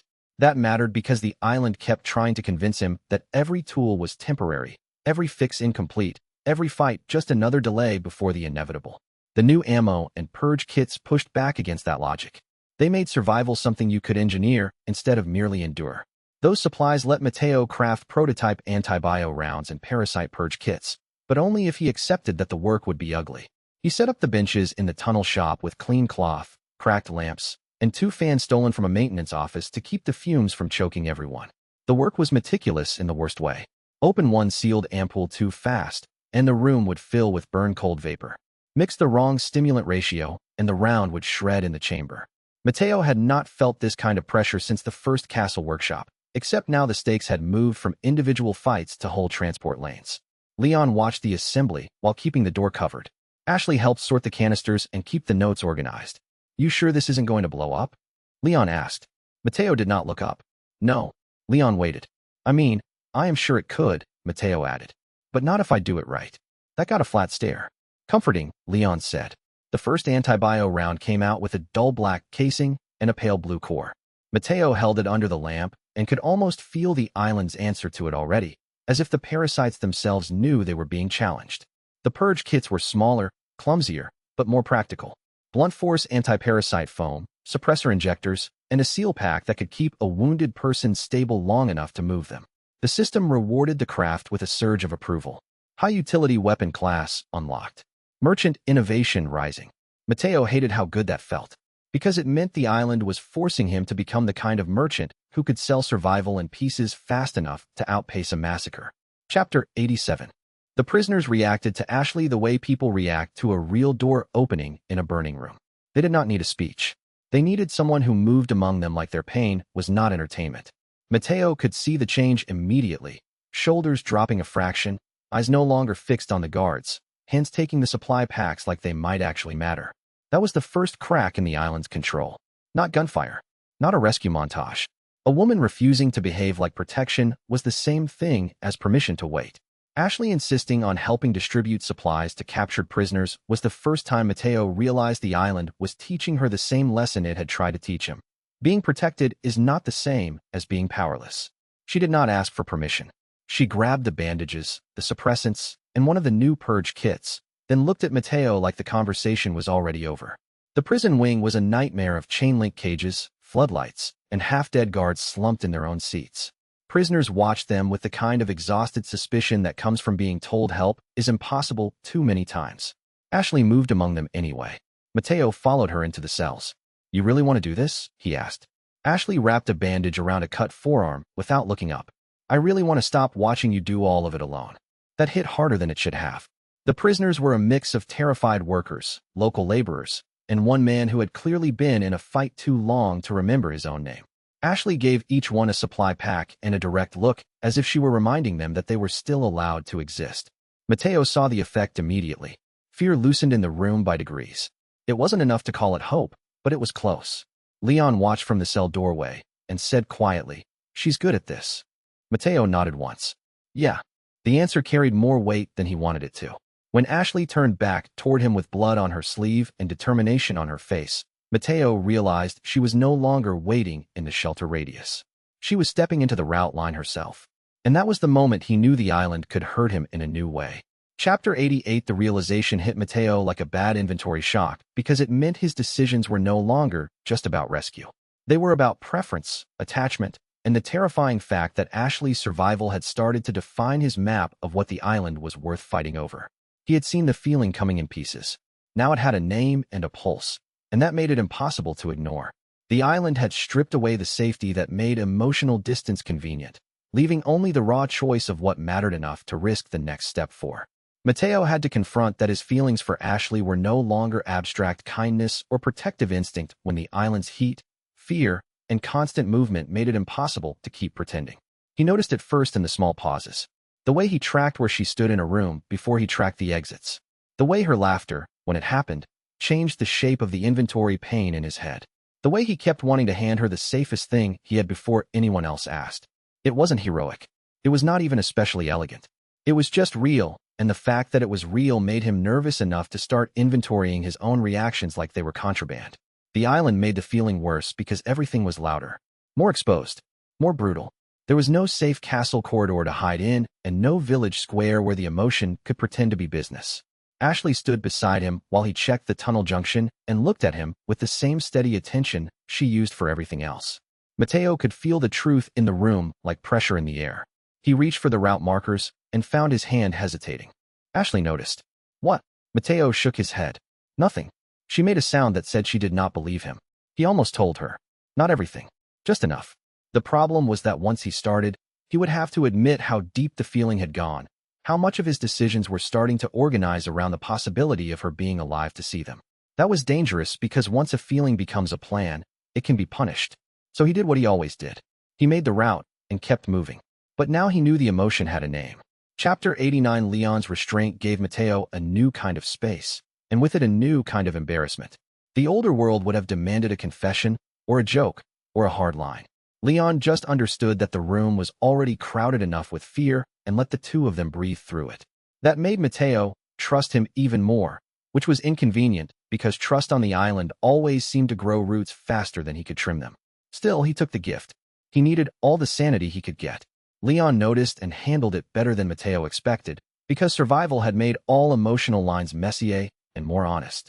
Mateo expected a joke, or a warning, or at least one of Leon's weary looks that managed to say too much without saying anything. Instead, Leon just started taking the longer watch shifts and leaving Mateo and Ashley a few extra minutes where the route line was quiet. It was infuriatingly considerate. The worst kind of considerate, because it acknowledged the problem without forcing it into the open before Mateo was ready. The three of them sat in the tunnel shop while rain hammered the island roof above them. Ashley was cleaning the new purge kits. Mateo was checking the ammo seal. Leon, as if by accident, ended up on the far side of the room with enough distance to make the air feel less crowded. You're being weirdly nice, Mateo muttered. Leon didn't look up. I'm always nice. That is not true. It is if I say it calmly. Ashley laughed before she could stop herself, then looked embarrassed and turned back to the supplies. Mateo felt the tension in the room loosen a fraction. Leon had not pretended not to notice. He had simply decided that survival already made everybody awkward enough, and that forcing a confession would be a stupid use of energy. That, more than anything, made Mateo trust him harder. Later, when Ashley stepped out to check the prison inventory line, Leon leaned over and said quietly, "If you're going to spiral, do it after we finish not dying." Mateo shot him a look. Leon shrugged. I'm helping. That was the thing. He was. And Mateo was aware enough to be grateful, even while terrified of what gratitude meant when it had an address. Chapter 90. The cargo route burning sent a shock through the whole island supply chain, and Mateo could feel it in the tunnel wall like a pulse gone wrong. One route down meant 3 more under strain, more prisoners waiting on crates that would not arrive, more patrol patterns shifting to fill the gap. He hated how fast the math happened in his head now. Grief and logistics had started using the same part of his brain. Blue Hood going down in that fire made the whole disaster personal in a way Mateo could not easily compartmentalize. Verdugo destroyed a major cargo route and nearly killed Blue Hood. The route went down in fire, steel, and a violent collapse of scaffolding that turned the dock lane into a vertical death trap. Mateo saw the destruction from the upper walk and felt the bottom drop out of his stomach. Cargo containers had been split open and rolled like toys. Floodlights swung wildly from bent poles. The black smoke rising from the lane was thick enough to make the island look like it had caught its own breath and choked on it.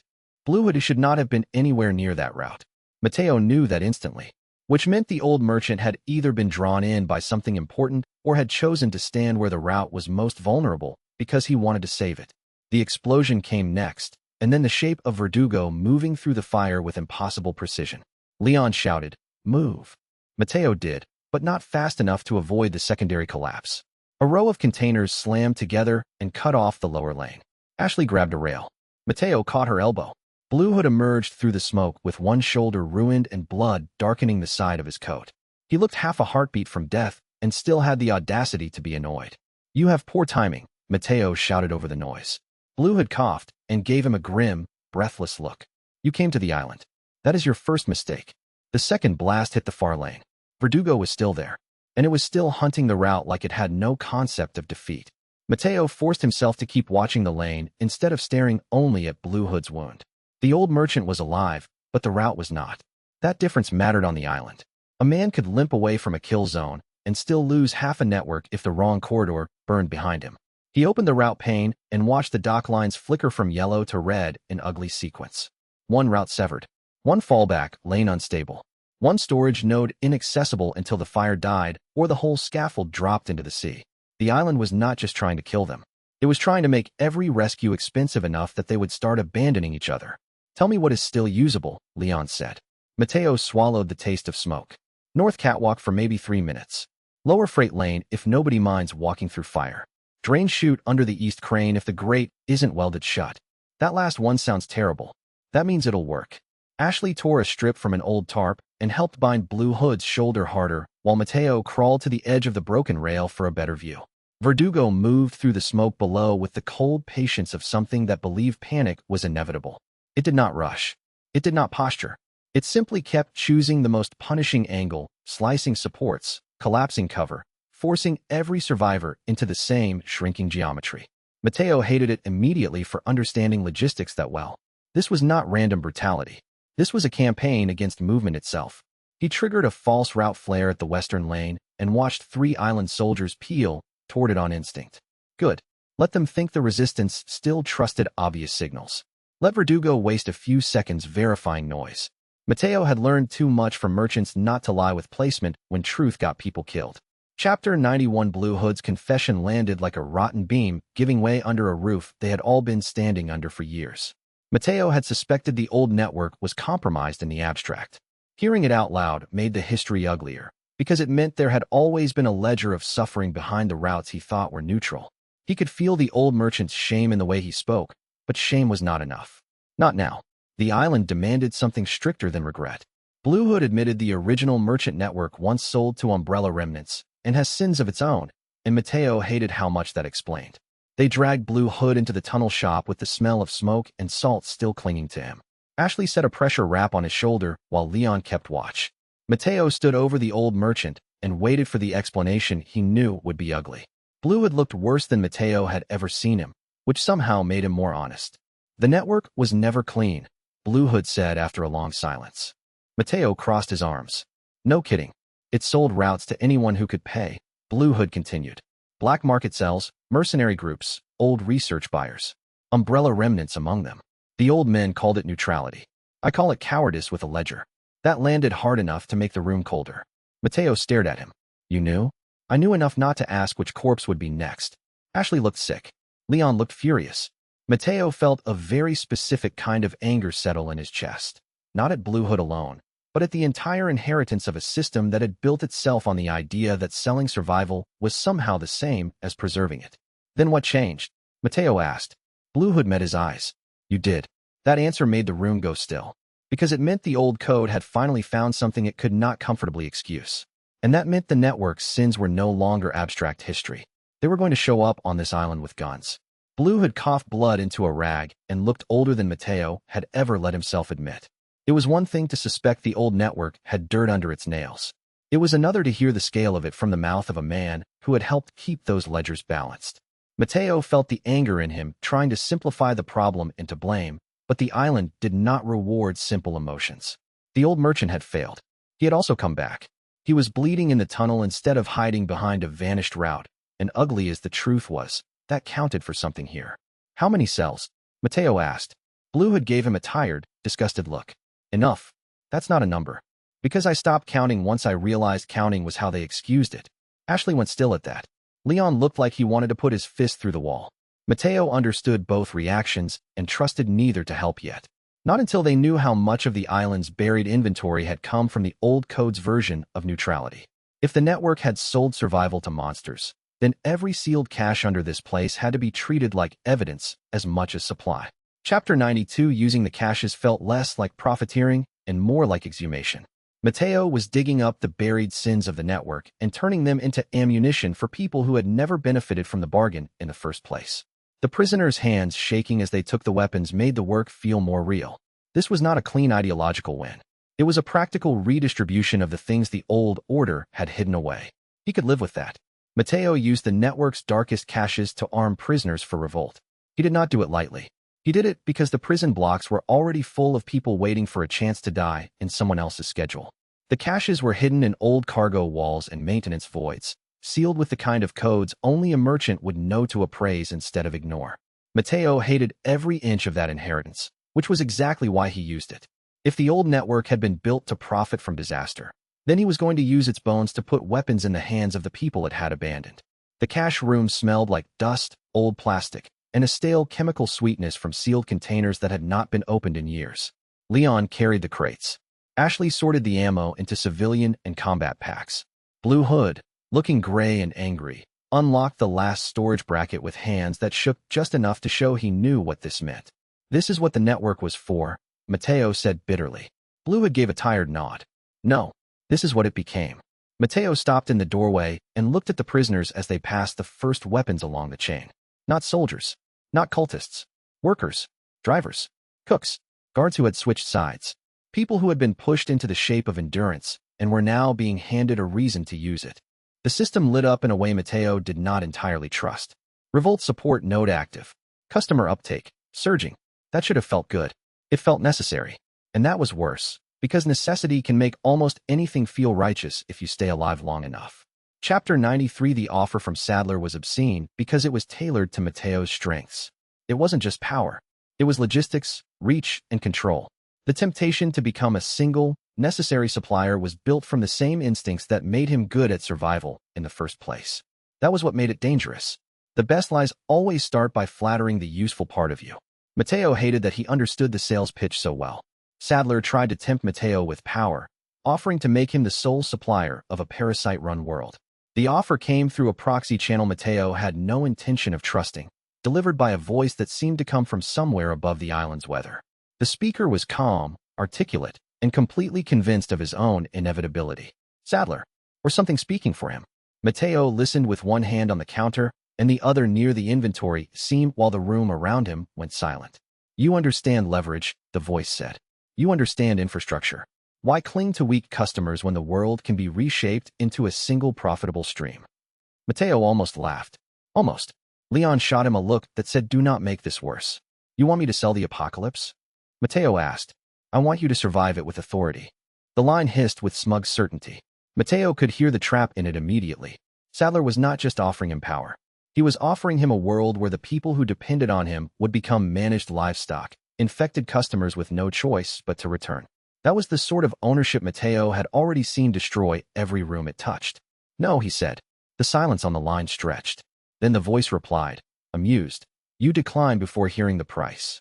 Mateo looked at the prison keys on the bench, the ammo stacks, the route markers, the faces of people waiting for him to make the next move. I know the price, he said. I just refuse to pay it. The channel went dead, and for the first time since the island began, Mateo felt like he had told the truth to something that deserved to hear it. The room stayed silent for several seconds after the transmission cut. Nobody rushed to fill it. Sadler's offer had done what offers like that were designed to do. It had revealed the shape of temptation by pretending to be practical. Mateo could still hear the voice in his head, smooth and patient, promising order through ownership. He hated how familiar the logic sounded.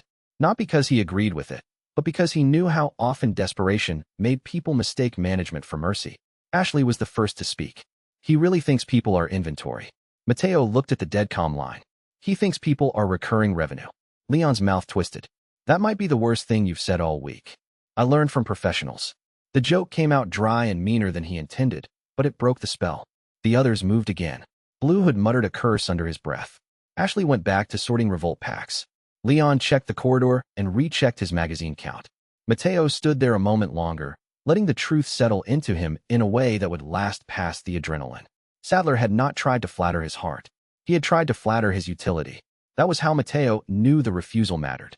The island kept mistaking him for a man who wanted to own dependence. It still had not learned that the only reason he had become dangerous at all was because he was sick of watching ownership eat rooms alive. Chapter 94. Rejecting Sadler felt less like heroism and more like refusing a poison contract. Mateo had seen what happens when people are valued only for the service they provide. They stop being people in the eyes of the system and start becoming tools that can be replaced. He had lived through too many versions of that already. The island's version was just cleaner, more seductive, and far more openly monstrous. He could not make that bargain without becoming part of the machinery that had hurt everyone he cared about. Mateo rejected Sadler because he had already seen what customers become under that kind of ownership. The memory of the village, the castle, and Luis's death all sat in the room with him when he said no. He had seen what happened when a system valued people only as usable bodies. He had seen what the castle did to care, what the village did to obedience, what the old merchant code did to neutrality. Sadler's world was just the most honest version of the same sickness.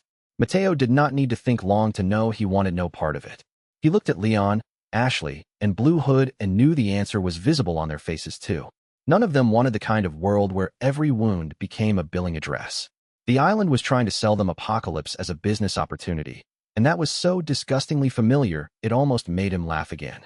He wants a single supplier, Ashley said quietly. Mateo nodded. And single customers. Leon spat to the side. He can choke on that. That was about the size of it. Mateo packed the last of the revolt crates and labeled the route markers for the prison wing. Every decision from here on out was going to be measured against Sadler's offer. That made the work feel heavier, but it also made it cleaner. He was no longer confused about what the enemy wanted. He wanted ownership. Mateo wanted people free enough to choose their own roads. Those things could not coexist. That meant the war had finally simplified. Chapter 95. Ada moving through a collapsing lab was a reminder that she never looked fully surprised by disaster. Mateo respected that in a grudging, painful way. The smoke, the broken supports, the chemical hiss from the walls. All of it meant the island was trying to bury another secret. He and Ada simply happened to be in the right place to steal part of it back. Trust did not arrive here. Utility did. And on the island, utility was often the closest thing to honesty. Ada and Mateo temporarily teamed up inside a lab collapse and came away trusting each other only slightly more than before. The island labs came apart in a roar of concrete dust, warning sirens, and the kind of pressure shift that makes your ears ache before the ceiling starts falling. Mateo caught Ada at the corner of a ruptured corridor just as a support beam cracked overhead. She cursed, which was rare enough to be useful.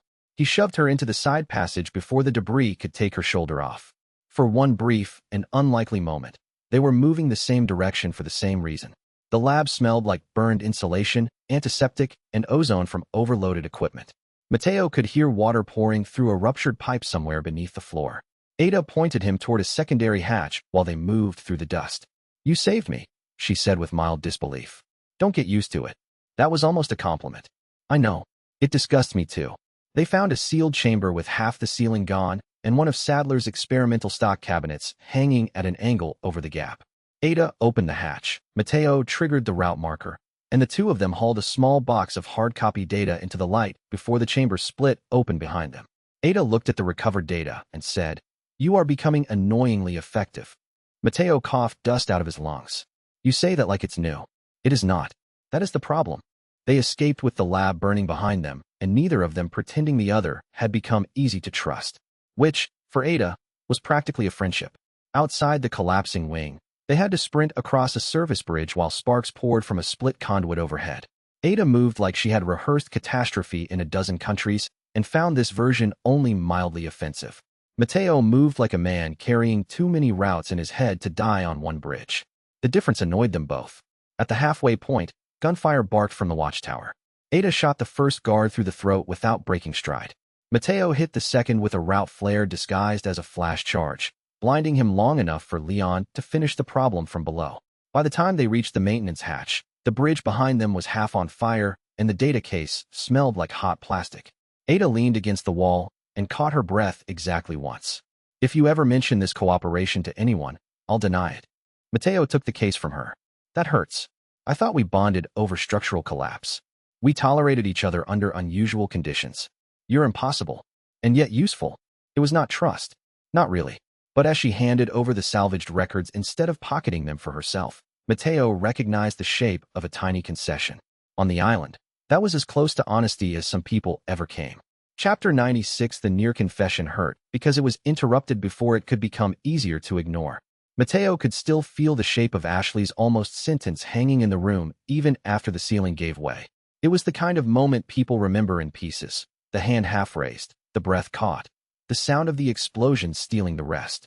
He hated that the island got to decide when they were allowed to tell the truth. More than that, he hated that he still didn't know what she was about to say. Ashley and Mateo shared a near confession cut short by another emergency evacuation. It happened in a maintenance room lit by a single dying bulb and the smell of wet concrete. Ashley had been helping him pack the ammo cases when she stopped, looked at him, and seemed to decide whether the next sentence would change the shape of everything. Mateo felt the pause in his chest before she even spoke. Mateo, the explosion above them cut the sentence apart. Dust rained from the ceiling. Leon shouted from the corridor.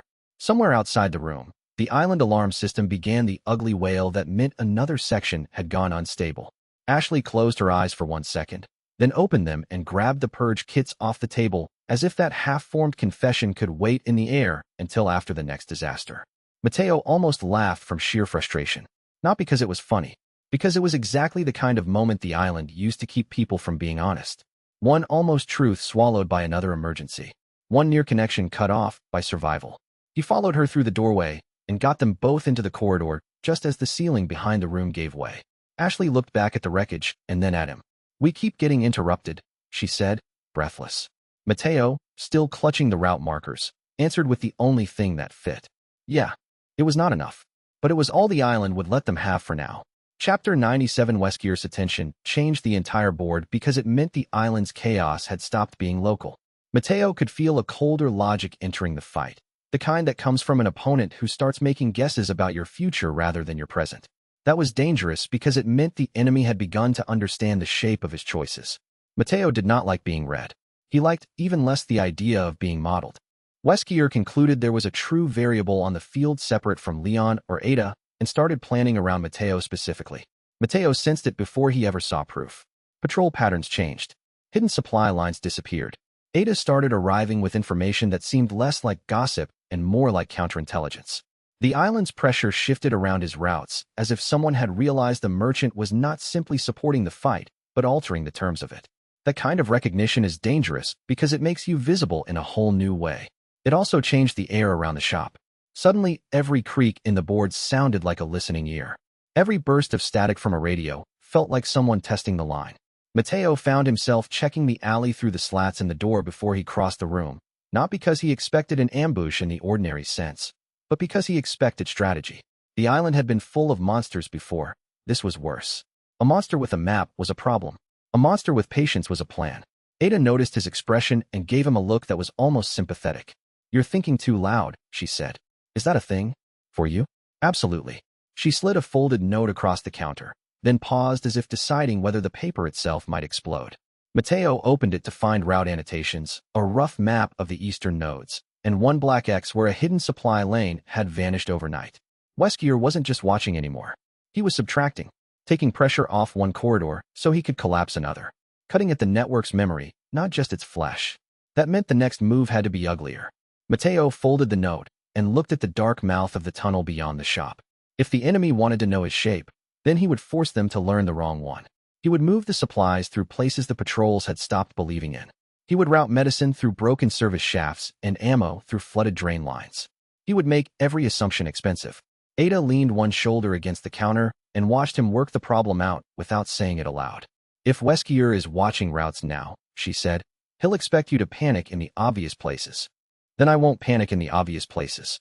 You say that like you enjoy being difficult. I enjoy being alive." She gave the smallest shrug, which for Ada was practically a speech. Same thing on some days. Mateo marked the eastern node on the map and thought through the implications until they became physical.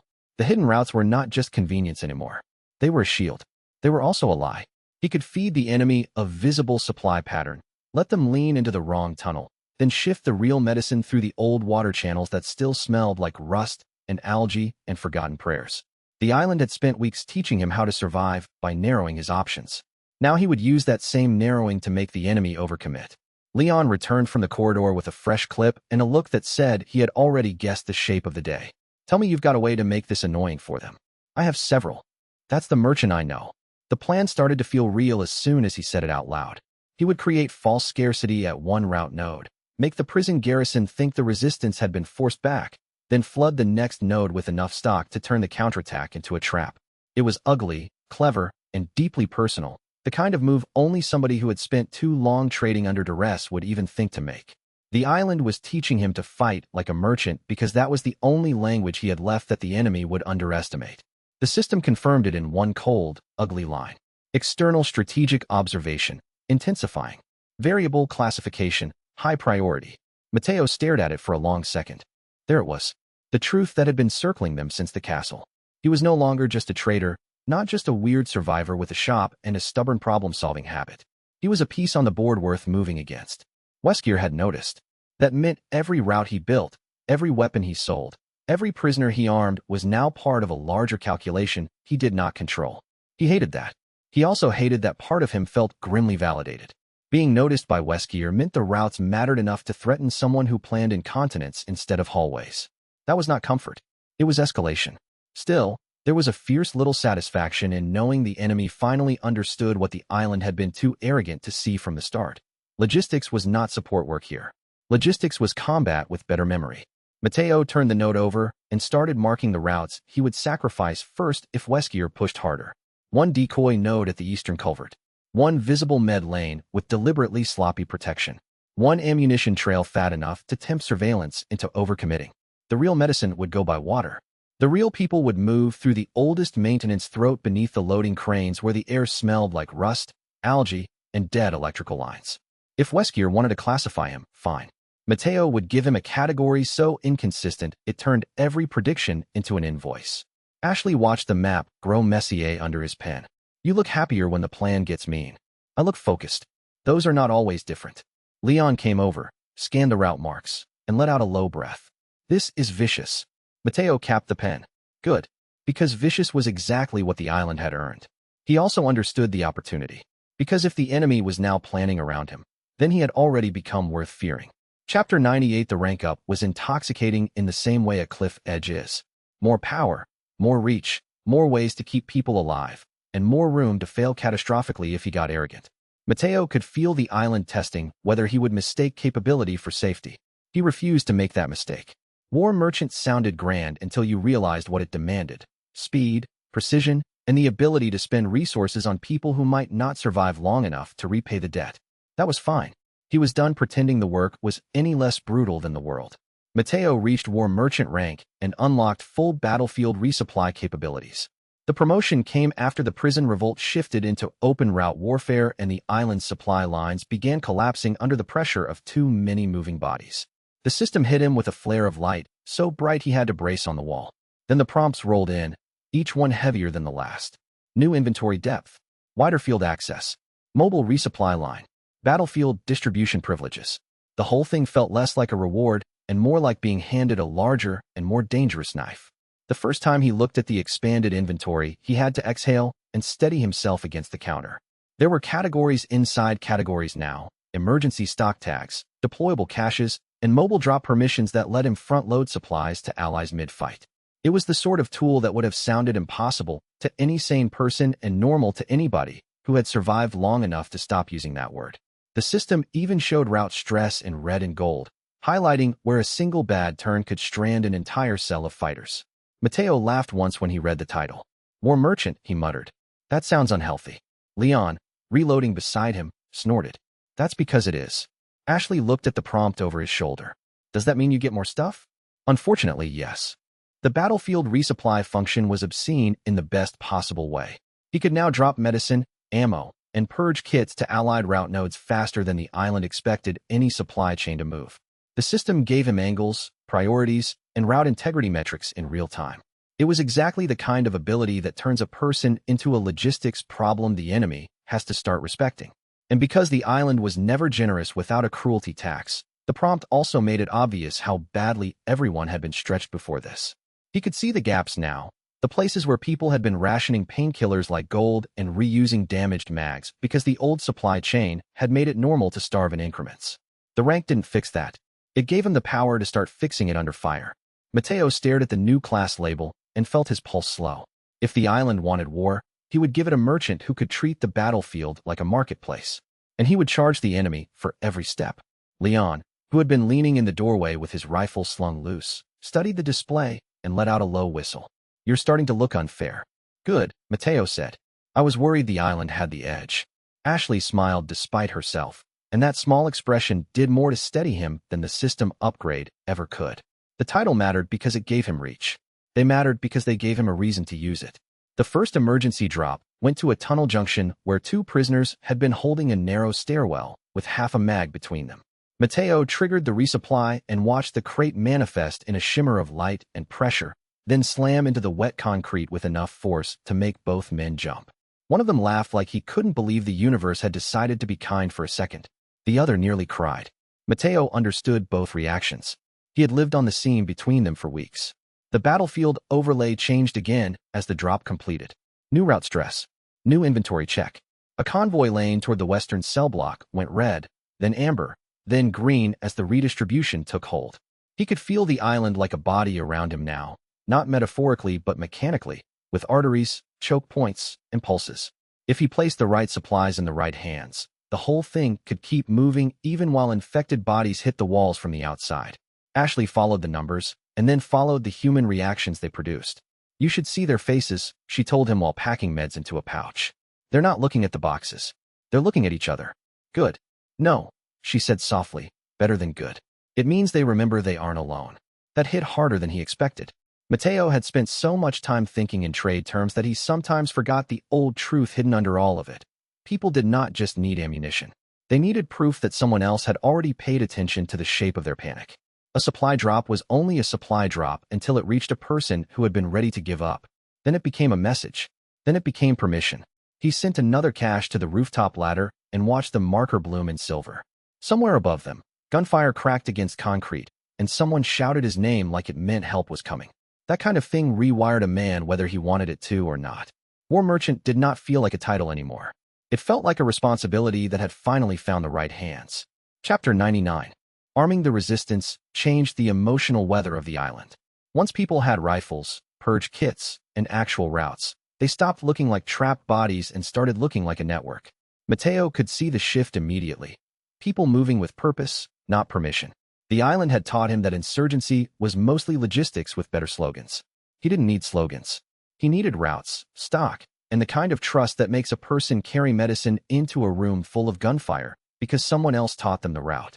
He armed the island resistance and turned commerce into insurgency. That started with crates, then route markers, then clean ammo lines and purge kits delivered into prison cells, service tunnels, rooftop nests, and dockside hideouts. Mateo did not hand out weapons to make people brave. He handed them out because the island had already made them dangerous simply by refusing to die on schedule. The prisoners who had chosen to revolt, the workers who had switched sides, the survivors who had been left in the cargo lanes all became nodes in a growing route network. The old prison block on the east side became a sorting house for the new war. Crates went in one door, bloodied uniforms went out another, and inside the middle of it all Ashley and two volunteer medics kept people alive long enough to remember their own names. Mateo moved through the smoke and disinfectant haze with his sleeves damp from condensation, handing out ammo by the handful and suppressants by the pocketful. He saw one prisoner receive a rifle, stare at it like it might vanish, then immediately hand his own empty hands to a child hiding behind a pipe to reassure her that he was still human. That was the thing the island never understood. It could frighten people into obedience. It could not stop them from teaching each other tenderness under pressure. Mateo paused long enough to watch Leon kick in a rusted gate and clear the corridor beyond with practiced precision. "You get tired of this yet?" Leon asked over his shoulder. "Every 5 minutes. And then something needs doing." Leon grinned, wild and tired. "Yeah, that's usually the problem." Ashley came back through the tunnel with blood on one glove that was not hers and a look that said she had no interest in discussing it.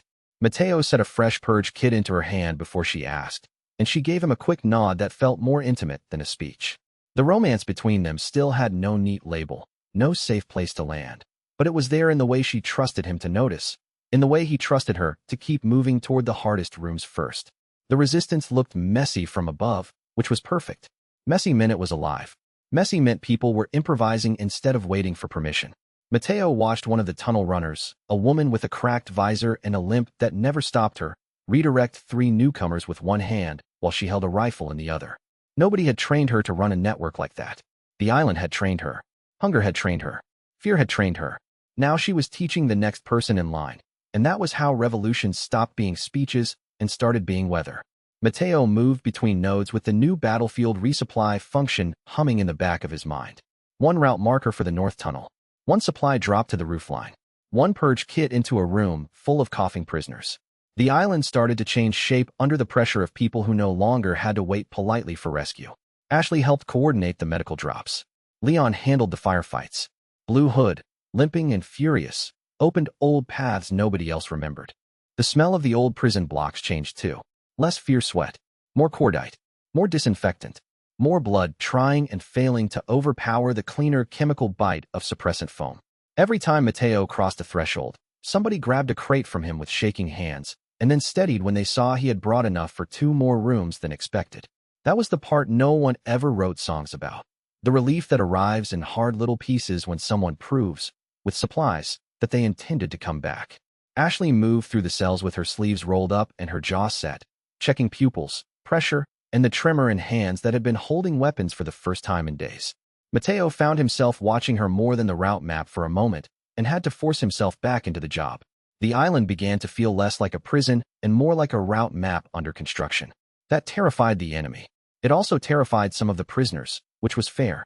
Change on the island never arrived as a gift. It arrived as a demand. Mateo saw it in the way people flinched at the first open corridor, the first chance to carry a rifle instead of a bucket, the first time they realized nobody was going to punish them for moving without permission. Freedom, here, did not feel like sunlight. It felt like walking into a room and discovering you were allowed to breathe only if you were willing to do the work that kept everybody else breathing too. One of the youngest runners, a kid with a shaved head and a hand too small for the pistol grip he had been given, looked up at Mateo and asked, "What do we do if they come back?" Mateo handed him 2 spare mags and answered honestly, "Then we make them pay for the corridor." The kid nodded like that was the simplest thing in the world. That was another kind of permission, not hope, exactly, but a shape for fear that let a person keep standing. By the time the first checkpoint fell, the resistance had learned the rhythm of distributed violence. One cell held, another moved, another covered the retreat, and the supply line snapped into place behind them before the dust settled.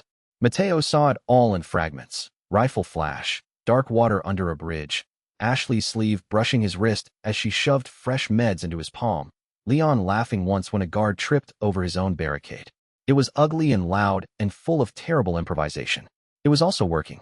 Good. Mateo watched the resistance take the first checkpoint and knew the line between business and rebellion had dissolved completely. He was not selling survival anymore. He was distributing the conditions for revolt. And that realization changed the way he held every crate after that. The boxes were no longer stock. They were leverage. They were memory. They were the difference between a room full of people waiting to die and a room full of people deciding, together, that the island would have to earn every inch it took back. Chapter 100 Tomas dying made the route network feel personal in the worst possible way. Mateo could still picture the old man showing him the seals, teaching him how to read the lines that connected the road nodes like veins. Killing a keeper was more than murder. It was an attack on memory. Verdugo understood that perfectly, which meant the next confrontation was no longer about winning territory. It was about whether Mateo could keep the people who remembered the roads alive long enough to use them again. Verdugo killed one of Mateo's oldest route keepers, making the coming confrontation deeply personal. The route keeper's name was Tomas, and he had been with the network long enough to remember when Mateo still needed help reading the old road seals. He was one of the few remaining people who could maintain the anchor chain at the old dock path without the system glitching. Mateo had trusted him with more route nodes than anyone except maybe Blue Hood. When the attack came, it came fast and silent and meant to be final. Mateo found the body near the burned dock marker just before sunrise. The route markers around it were smashed. The cargo crane had been cut loose and left hanging at an angle over the water like a broken neck. Tomas lay there with his route ledger ripped open and scattered in the damp grit. One hand still curled like he had been trying to keep the notes from falling. Mateo went very still. Ashley stopped beside him. Leon did too. Nobody spoke. It smelled like salt, smoke, rust, and the faint chemical bite of parasite residue. Verdugo had left the signature deliberately. Not only the body, the route damage, the slow destruction of the old line. The message was plain enough to make Mateo's teeth ache. If you keep building roads, I will keep killing the people who remember where they go. He crouched beside Tomas and closed the ledger. The system flashed in red. Loss confirmed. Route integrity, compromised. Personal threat, extreme. A second line followed, smaller and colder. Tracking anchor lost. Node memory degraded. Mateo stared at the warning until the letters stopped feeling like letters and started feeling like a verdict. The old route network had never been only code or cargo lanes. It was people. It was habits. It was the way Tomas used to tap the ledger twice before locking a cache. The way he could tell a broken seal by the sound it made under boot leather. Losing him meant losing one more layer of memory the island could not easily replace. Mateo looked at the ruined dock, the broken crane, and the water below churning in the wind. The waves kept slapping the pilings with a patient, indifferent rhythm. The ruined crane swayed overhead, creaking like it was trying to remember how to stand. Mateo could hear boots behind him, more resistance fighters arriving one by one as the news of the kill spread through the network. Nobody rushed him. They knew better. Grief, on the island, had become another kind of ammunition, and it had to be handled carefully or it would explode in the wrong direction.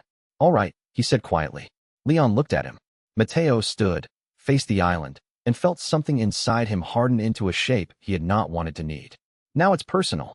His hand closed around the torn edge of Tomas's ledger, and he made himself look one last time at the broken dock, the smashed markers, the route seal split clean through. Then he looked up toward the island ridgeline where the fog had begun to thin just enough to show the next movement of the war. Verdugo had chosen to announce himself through absence and ruin.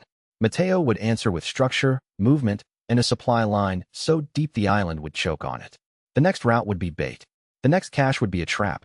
And the next time Verdugo came for one of his people, he would find the merchant waiting with the kind of patience that only grief can teach. Tomas had taught him more than map reading. He had taught him how old routes survive by being remembered in layers. One person watched the turn, another watched the timing, another watched the road itself for signs that something had been moved. Verdugo had broken the oldest keeper because he understood that memory was the strongest wall the resistance had. That made the answer straightforward in the cruelest way possible. If the enemy had started attacking memory, then Mateo would defend it with living people and active routes. He looked at Ashley, at Leon, at the fighters gathering in the wet wind behind them, and he could see that they understood the same thing without him having to spell it out. This was not just grief. It was mobilization.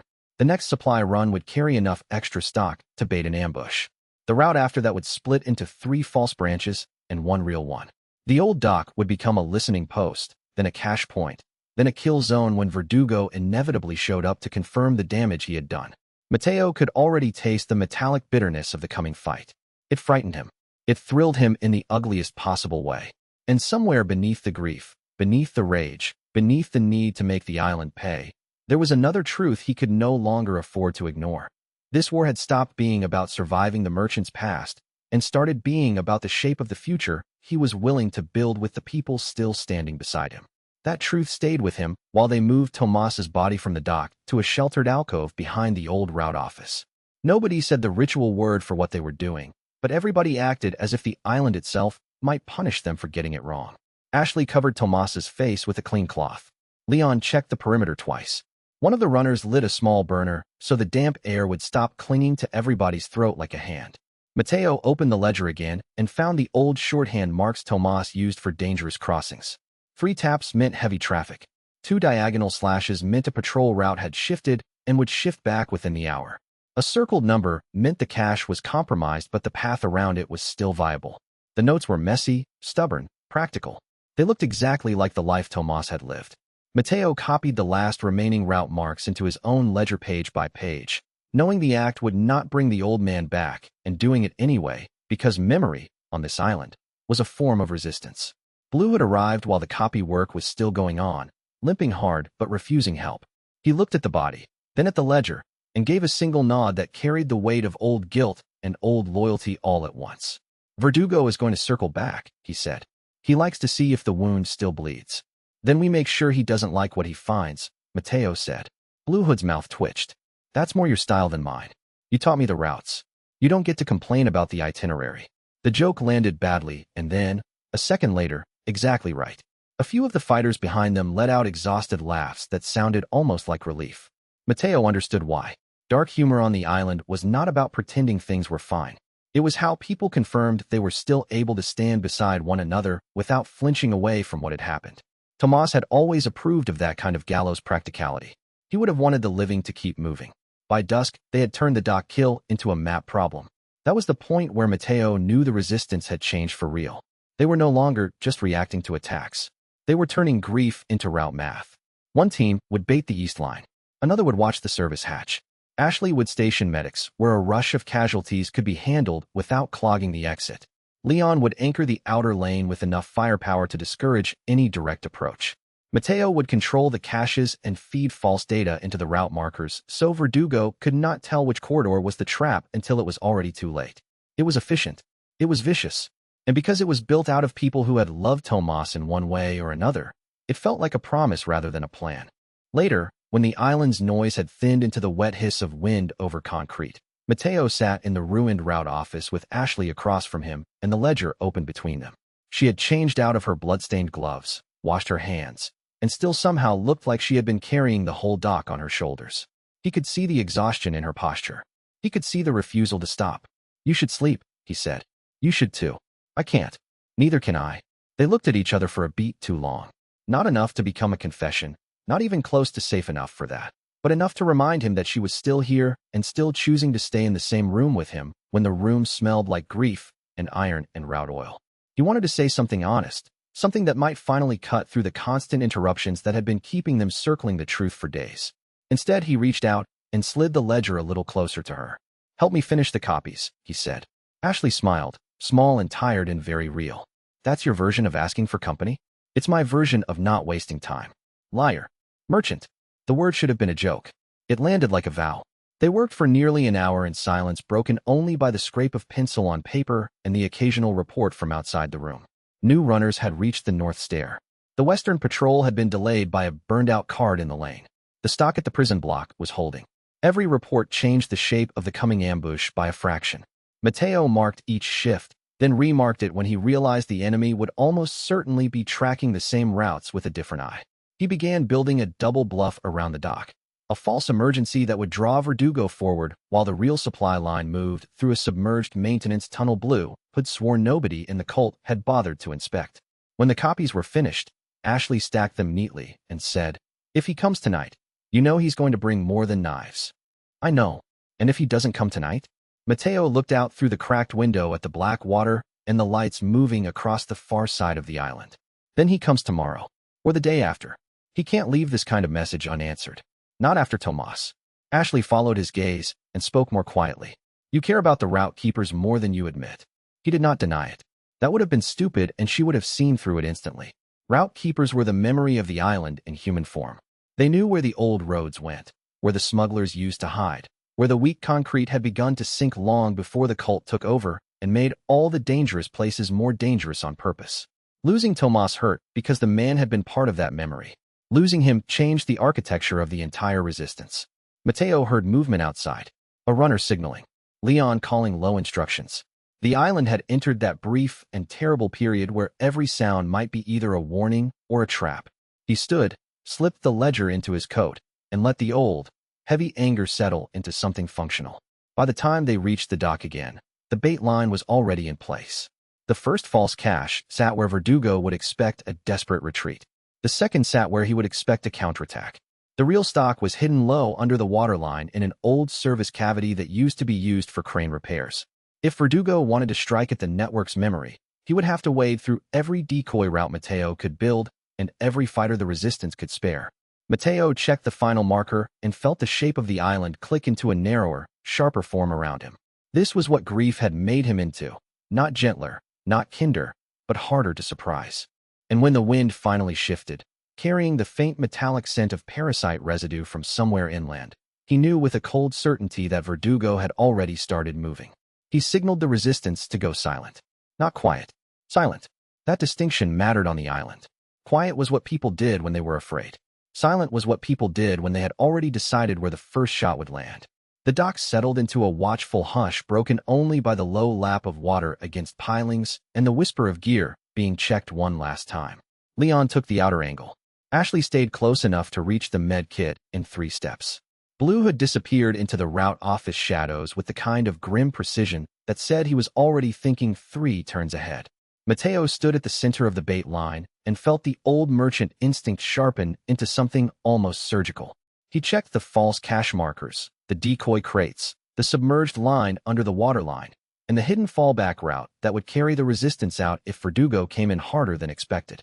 Every piece had a job. Every body had a job. Every breath had a purpose. The island had taken Tomas to prove it could still scare them. Mateo smiled without humor and tightened his grip on the ledger. It had failed. The first sign that Verdugo was close was not a scream or a gunshot.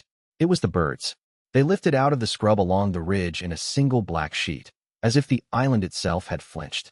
Mateo tracked the movement without turning his head, feeling every muscle in his back tighten into readiness. The bait line below the dock was still intact. The false crates were still where they should be. The submerged route marker still sat under the waterline like a tooth waiting for the bite. Everything looked ordinary in the way only an ambush can look ordinary before it becomes a disaster. Ashley caught his glance and gave the smallest nod. She understood that kind of silence now. So did Leon, who had stopped joking and become the version of himself that appeared only when the corridor was about to break. Blue had moved once in the shadows, then froze again. The resistance fighters hidden along the edge of the dock held their breathing the way Mateo had taught them. Slow, shallow, only enough to stay alive and not enough to make the water notice them.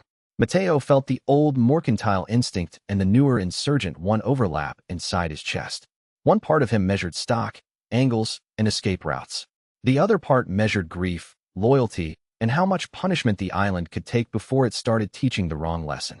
Tomas's death still burned in him, but the burn had settled into purpose now. It told him where the next line had to be drawn. It told him that if Verdugo wanted memory, he would have to cross through people who remembered each other by name. The dock wind turned colder. Somewhere deep in the island, metal struck metal with a note too faint to be accidental. Mateo didn't move. He didn't need to. The resistance had become movement around him, the kind that can only happen when the center is steady. He thought about the first time he had opened a shop on this island, pretending that the work was trade and not warfare, pretending that survival could be managed one transaction at a time. That lie had died in pieces. What remained was something harder, cleaner, and far more dangerous. A network of people willing to spend their fear on each other instead of the enemy. That was when the first shadow crossed the far end of the dock road. Mateo raised 2 fingers. The bait line held. And in the breath after that, just before the island gave up the rest of its secret, he understood that the next few minutes would decide whether Tomas's death became a wound or a weapon. Chapter 101. The shadow became a silhouette, then a shape. Verdugo moved with the efficiency of something that had been built rather than born. Each step a calculation. Each breath a machine's rhythm. Mateo didn't move. The bait line held because the bait didn't flinch. Leon had positioned himself 30 meters up the dock road in a maintenance alcove, sightline clear on the approach. Ashley and 3 resistance fighters occupied the tunnel entrance behind Mateo, weapons readied but concealed. The island's humid darkness pressed down like a held breath, waiting to exhale into violence. Verdugo stopped. The mask, chrome and merciless, turned toward Mateo with mechanical precision. War merchant, the assassin said. The voice synthesizer made the words sound like a blade being honed. You have survived longer than predicted. Adaptation's a feature, Mateo called back, hands visible, unarmed. Not a bug. Whoever programmed you didn't account for merchant stubbornness. Irrelevant. Sadler wants the network dismantled. You will be the first node. The multi-front strike began not with Verdugo's movement, but with Leon's shot. Hi. Not for the kill. For the exposure. The round caught the assassin's shoulder armor and ricocheted with a sound like a temple bell struck backwards. Verdugo spun, brought up a weapon, something between a flamethrower and a blade launcher, and Leon vanished back into the alcove as the dock erupted in fire and shrapnel. That was Ashley's signal. The resistance burst from the tunnel not in an organized line, but in a flooding chaos that looked desperate and was actually disciplined. Verdugo turned to meet them, but Mateo was already moving, not toward the fight, but toward a cargo container marked with a route marker he'd placed days ago. The assassin's attention fractured. A fatal mistake against 3 enemies and a man with a merchant inventory that contained flash grenades, nerve gas pellets, and the kind of lockpicking tools that worked on armored joints. The system chimed softly as he selected his loadout.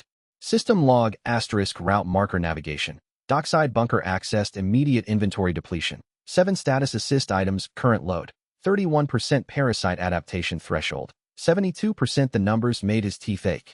War merchant rank had expanded his inventory capacity and system functions. But the parasite resistance he'd burned to survive the castle's earlier traps had left him running hot. Every time he pushed parasite adaptation past 70%, his vision got sharper. His muscles felt like they were being rewound on a spool. His hunger became precise and targeted, focused on the nearest living thing the way a compass needle finds north. He couldn't let that needle spin too far toward any of his own people. Matteo distributed the flash grenades and nerve gas from the dockside marker to Ashley without stopping, watching her tactical instinct kick in. She lobbed the first flash grenade with a smooth arc. Veteran's throw, not beginner's luck. The detonation turned Verdugo's sensors into white noise for exactly the 2 seconds needed for Leon to reposition and Ashley to drive forward. Combat was mathematics. Verdugo understood that language fluently. The assassin adapted, switched to thermal vision, adjusted stance, brought the blade launcher online, and carved the air into segments of lethal geometry. One of the resistance fighters took shrapnel across the thigh and went down, but not before firing 3 rounds that forced Verdugo back toward the tunnel's far entrance, away from the supplies, away from the logistical network Matteo had spent weeks building. That was the real win condition. Not killing Verdugo, not even stopping him, just keeping him away from the shops. Fall back, Matteo ordered, and Leon recognized the command, a calculated retreat, not a rout. They pulled the wounded fighter and moved into the depths of the tunnel system, every step taking them deeper into Matteo's advantage. Here, the route markers guided them like a nervous system guiding blood. Here, the tunnels split and branched in ways Sadler's forces hadn't fully mapped. Here, the merchant had already won the terrain. Verdugo followed because the assassin's programming didn't include the concept of tactical patience.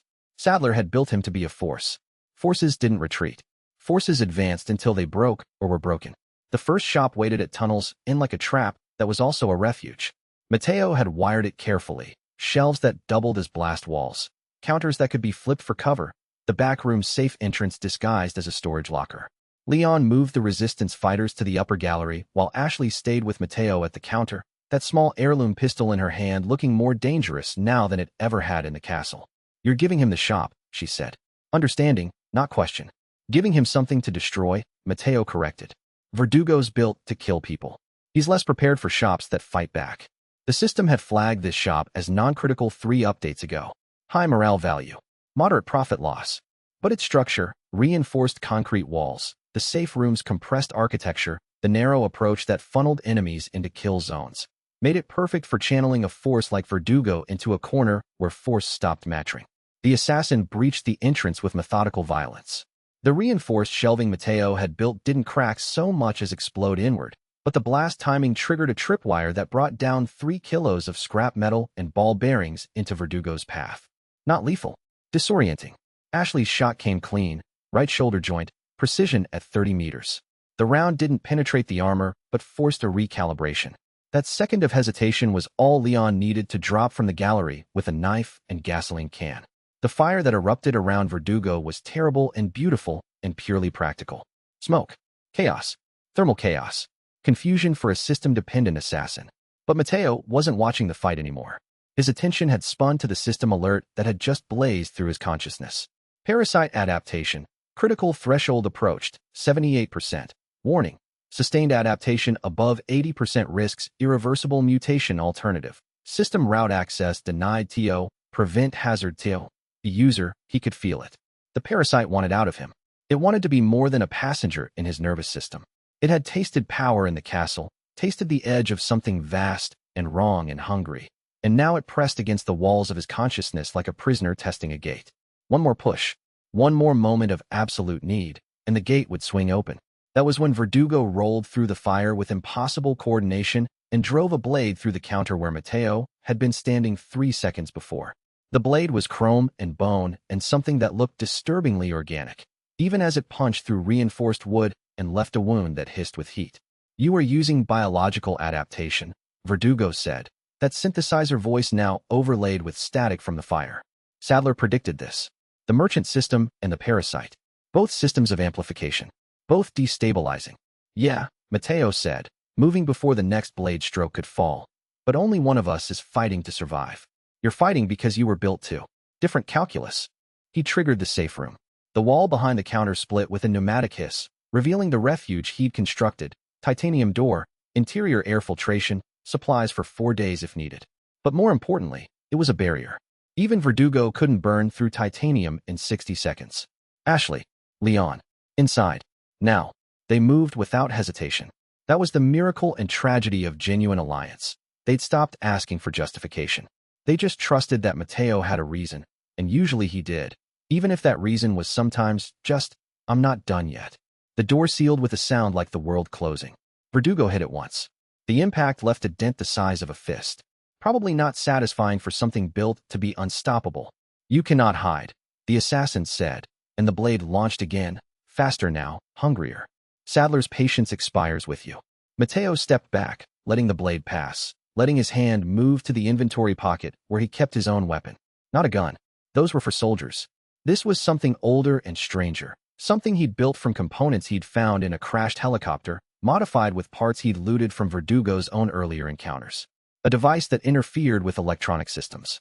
He'd been saving it. Now seemed like the time to spend. The pulse went out silent and absolutely. Verdugo froze mid-strike, all systems suddenly drowning in white noise. The synthesizer voice cut out. The blade launcher went inert. For exactly 4 seconds, the elite assassin became a statue made of chrome and rage and confusion. That was enough. Mateo threw the flash grenade and moved, not deeper into the shop, but toward the side passage he'd mapped weeks ago. Verdugo would recover. The EMP pulse was temporary, military-grade suppression, not permanent shutdown. But temporary was all he needed. Behind him, the assassin's power systems rebooted with a shriek of electronic agony. Somewhere above the dock, the island's interior came alive with the sound of coordinated strike operations. Leon had called in the resistance teams he'd been training in the cargo tunnels. The multi-front strike had never been about defeating Verdugo. It had been about buying time. And for the next crucial hours, time was the only currency that mattered. Chapter 102. The system route markers that Mateo had established across the island's interior burned like dying suns in his awareness. Each point was a safe haven, a supply cache, or a killing ground, depending on who reached it first. The island had become a chessboard, and the pieces were finally moving. Leon led the western team through Tunnel Junction 7C, where resistance fighters had established a machine gun nest that made any direct approach into a mathematical impossibility. Even Sadler's forces learned to skirt the killing zone, which meant taking the northern route through the reservoir section, exactly where Mateo had positioned 2 secondary teams with sniper rifles and a nervous enthusiasm that could get people killed if the wrong order came through. So far the orders had been right. "Mateo, we're establishing supply at Checkpoint Delta," came the radio voice of Marcus, one of the resistance captains, a former island prisoner who'd been worked half to death before the uprising had found him. He spoke with the careful precision of a man who'd learned that words cost credits and credits cost blood. "But we've got a problem. Sadler's jamming our perimeter sensors." Mateo pulled up the system status. Route markers were stable. They operated on a frequency that even Sadler's cult tech couldn't quite replicate. But the conventional communication gear that Leon had brought was definitely degrading. The signal was turning into warbling static punctuated by clear words, like a radio trying to broadcast through water. System alert * route marker network. 98% integrity conventional communications. 62% reliability enemy force adaptation. Active. He was standing in a maintenance tunnel 2 levels below the dock, using a salvaged communications headset that smelled like rust and somebody's last cigarette. The island's humidity had turned everything slick. The walls looked like they were sweating. "Switch to the secondary frequencies I gave you," he ordered. "North team, decimal 473. West team, decimal 521. Acknowledge when you have signal." The pause lasted 3 seconds too long. When Marcus came back, there was something new in his voice. Respect, maybe, or the understanding that they were being led by someone who'd already thought 10 moves ahead. "Signal acquired. We're good." "Negative," Mateo said. "You're good. I'm managing." "Different thing. Keep your speed deliberate." Sadler's forces are adapting faster than the system predicted. That means he's got someone feeding him tactical data. Until I know who, we assume every movement is being watched. That was the thought that had been gnawing at him for the past 6 hours. Verdugo's defense had been too adaptive. The assassin had shifted tactics 3 times in the dock fight, not random adjustments, but calculated responses to specific threat vectors. Either Verdugo's programming was more advanced than they'd estimated, or someone was coaching the elite unit in real time. Ada Wong had been too quiet since the island operation began. The thought was paranoid, but paranoia was just pattern recognition that hadn't finished connecting yet. "Mateo, movement at Checkpoint Alpha," came Ashley's voice over the secondary channel. She was with Leon, coordinating the main strike force's advance. The sound of her was steadier than it should have been. War was doing something to her, something that either hardened people or broke them, and Ashley had apparently picked hardening. 3 squads moving toward the ammunition cache. They're not trying to be subtle. Let them take it, Mateo said immediately. That cache is marked. Ammunition is ammunition. They're not getting anything we can't replace. Confirmed. We're pulling back. The strategy was chaos mathematics. Let the enemy take what looked valuable. Lead them to conclusions that were true but not whole. Create patterns they could see while establishing patterns they couldn't. It was merchant work, really, knowing what to hold, what to surrender, and what to offer so it would be taken with gratitude instead of suspicion. The system chimed again. Parasite adaptation. Current threshold, 76%. Merchant rank. War merchant, level 4. Approaching level 5. System query. Accept advancement protocol? Not yet. Mateo pushed the prompt away, but it hung in his consciousness like a persistent question. War merchant rank was already pushing the parasite closer to the edge. Advancing to the next level would require, what? More adaptation? More burning through reserves? The system's escalating demands were starting to feel like they were designed to extract a price he couldn't afford to pay. He focused on the map. The island's interior was a warren of tunnels, natural caves, and constructed strongholds.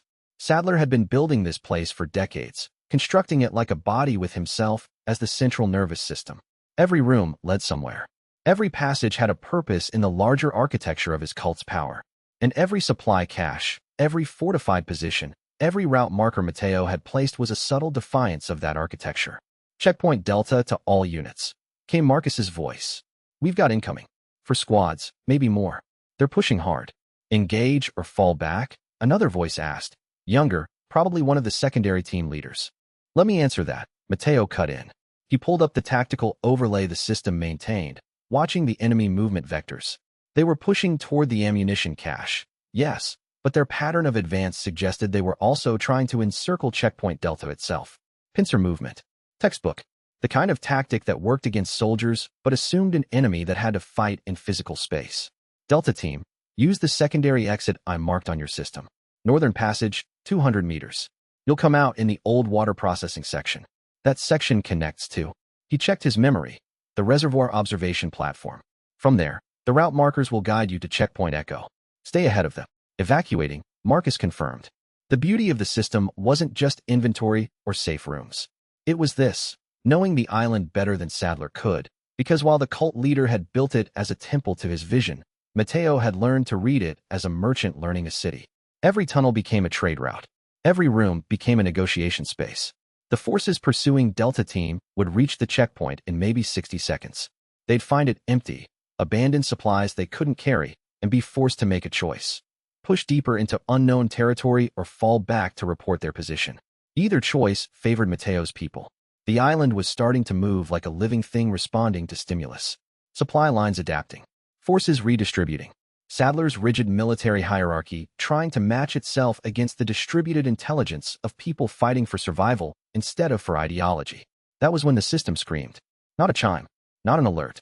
An actual scream of static that made Mateo's teeth ache and his vision blur for a moment. Critical alert. Route marker network compromised checkpoint Charlie. Destroyed checkpoint Foxtrot. Offline checkpoint Hotel. Corrupted spread rate. Accelerating his stomach went cold. 3 checkpoints. Mateo could see it immediately. They'd been isolated points on the network, not central hubs. But if the corruption was spreading, if Sadler had found a way to weaponize the route markers themselves, all units, switch to dead reckoning and compass navigation, he ordered, and heard the confusion in the responding silence. Now, no system reliance until I give the all clear. Routes are compromised. That's impossible, Ashley said, and she was right to be stunned. The system had been her salvation for the past weeks, the mechanical certainty that could guide her through darkness even when her own instincts failed. So is everything else about this, Mateo snapped back. But we're doing it anyway. Marcus, you copy. Negative system reliance. Understood. That means we're blind until you fix it. Not until. If. The thought hit him like a physical thing. The route markers were the nervous system of his entire operation. Without them, his people were just scattered survivors in a cave system they didn't know, hunted by forces that had been operating here for years. He pulled up the system's diagnostic functions, diving deep into the architecture of the merchant network. What he found made his parasite adaptation spike to 82% before he could think to control it. The corruption wasn't random. It was targeted. Someone had introduced a cascade algorithm that was using the system's own architecture against itself. The route markers were being overwritten not with chaos, but with false coordinates. Any unit that followed the corrupted routes wouldn't find safe havens. They'd find ambush points, killing zones, traps built from the system's own promise of safety. It was brilliant. It was monstrous. It was exactly the kind of play that someone with deep system knowledge would make. Mateo's hands were shaking. The parasite wanted him to move fast, wanted him to push adaptation higher, burn faster, think with the clarity of something that was only partly human anymore. He forced it down. Leon, hold position. Marcus, defensive posture, but don't move your people. Ashley, I need you to trust me for the next 5 minutes. Always, she said, and the word carried weight. He didn't have time to unpack. Mateo locked himself into the system, into the deep architecture of the merchant network that he'd thought was only a tool he was using. But tools and users had a way of merging in networks like this. The system had adapted to him. Now it was time to adapt to what someone had done to it. The parasite was hungry. The adaptation threshold had been 14% away from the mutation boundary. One more push, one more descent into the machine logic of pure infected thought, and he could probably fix this. Probably. But probably wasn't good enough for the people depending on him. So instead of burning the parasite, he burned the merchant's other advantage. War merchant rank let him access inventory in ways that basic merchants couldn't. He reached into the deepest reserves of his system stores and pulled out something he'd been saving since he arrived on this island. A piece of salvaged Umbrella Corporation technology. Military-grade processing matrix. Dangerous. Forbidden. The kind of thing that could accelerate his mutation if he tried to integrate it too directly. Instead, he used it as a firewall. A second system that could interact with the merchant network without being part of it. The corruption met his firewall and died. The false coordinates dissolved. The route markers stabilized. The nervous system that had been screaming itself to death under a cascade attack suddenly went quiet and whole. Route marker network.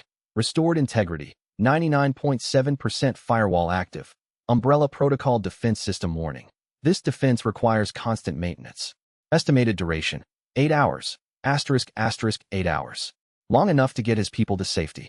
Long enough to reach Sadler's fortress and end this. All units, you're back online, he transmitted, and heard the response. Relief mixed with the strange giddiness of soldiers suddenly understanding they might actually survive this. But Mateo understood something else. Someone on this island knew how to build systems. Someone understood the merchant network's architecture well enough to weaponize it. And that someone had just shown their hand. Chapter 103, the medical section of the cargo tunnel complex, had started as a storage room and become something more by sheer necessity.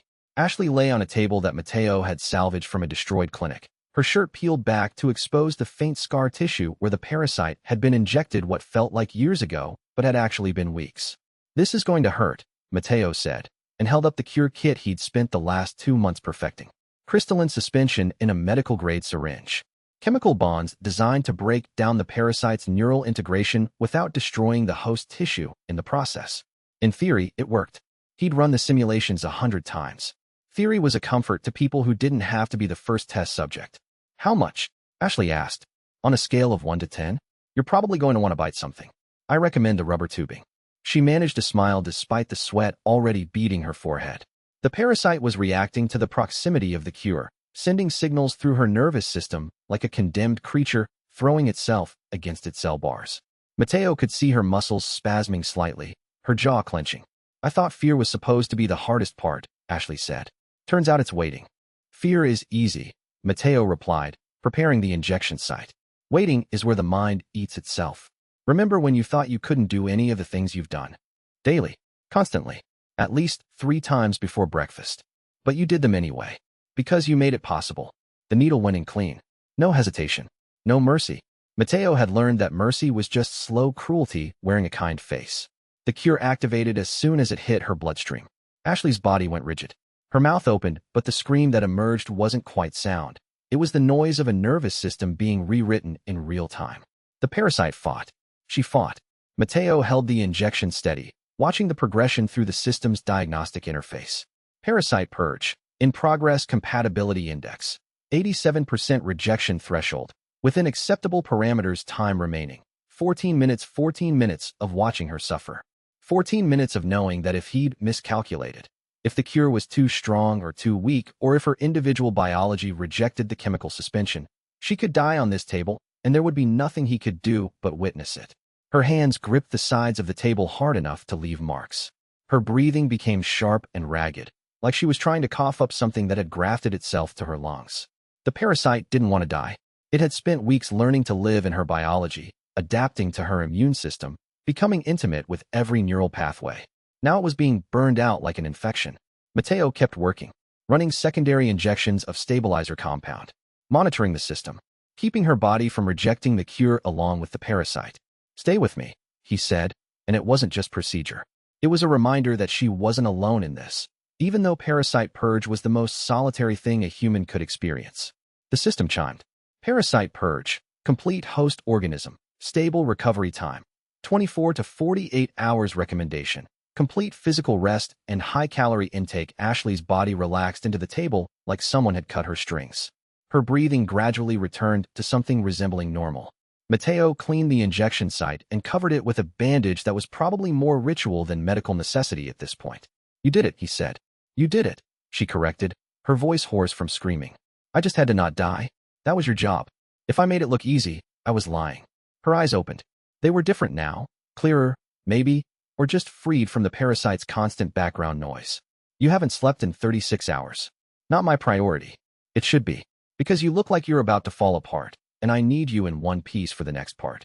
Mateo wanted to argue, but the system was already alerting him to a cascade of physiological problems.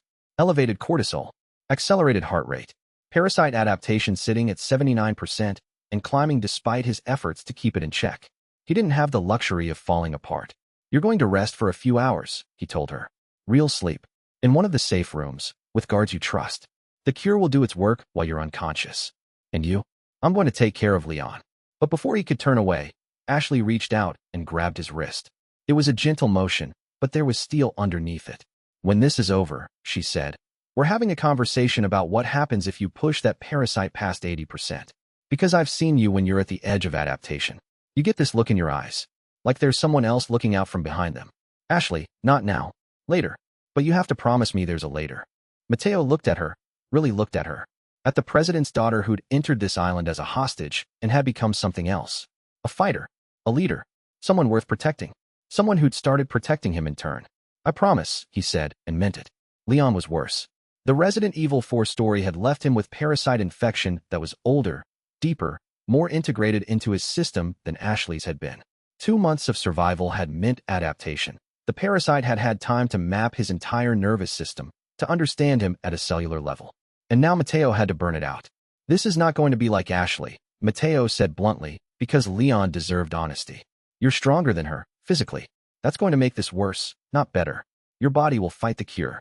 Hard. How much worse?" Leon was lying on a medical table, stripped down like someone preparing for surgery.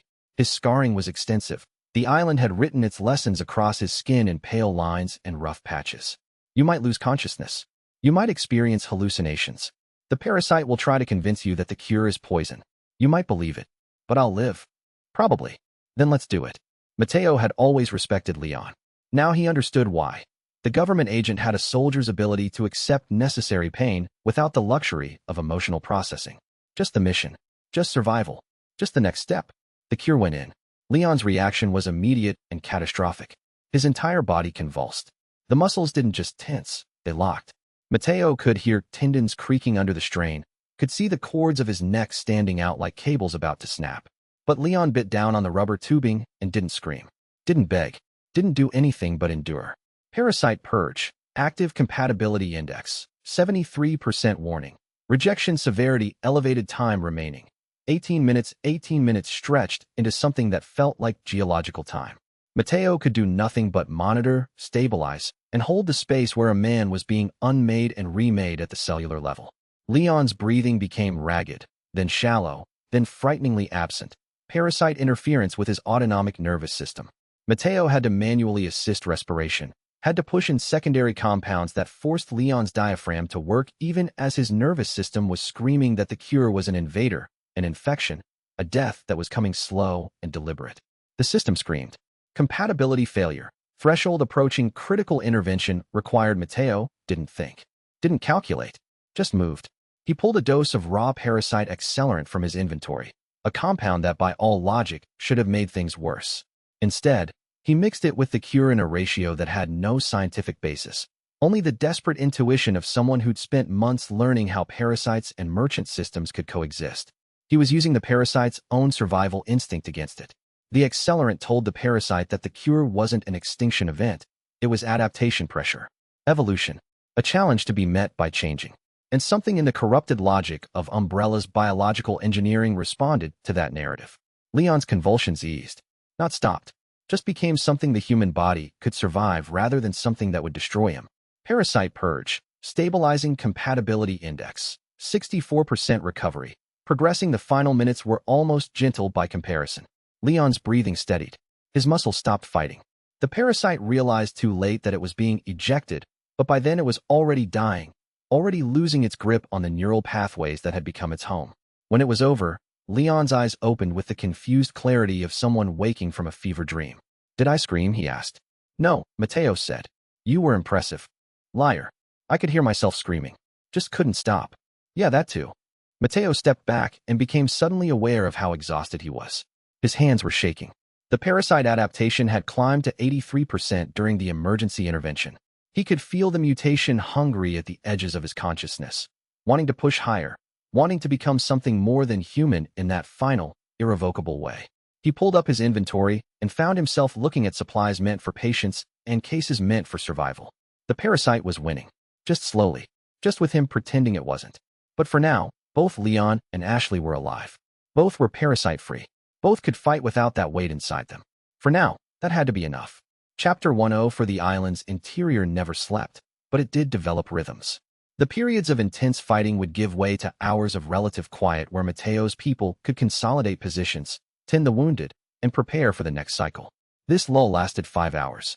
It was enough time for the full weight of what the system network corruption meant to settle into Mateo's consciousness. Someone on the island, someone with genuine technical knowledge, had weaponized the merchant system against him. The firewall he'd built would only last 8 hours. That deadline was now approaching with the inevitability of a tide.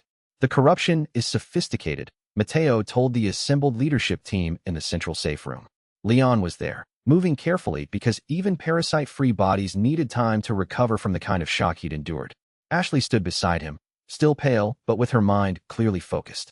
Marcus represented the resistance fighters. 3 other merchant operatives, men and women who'd come out of hiding to help defend the network, occupied the other corners of the room. Someone understood the system architecture before the corruption started, Mateo continued.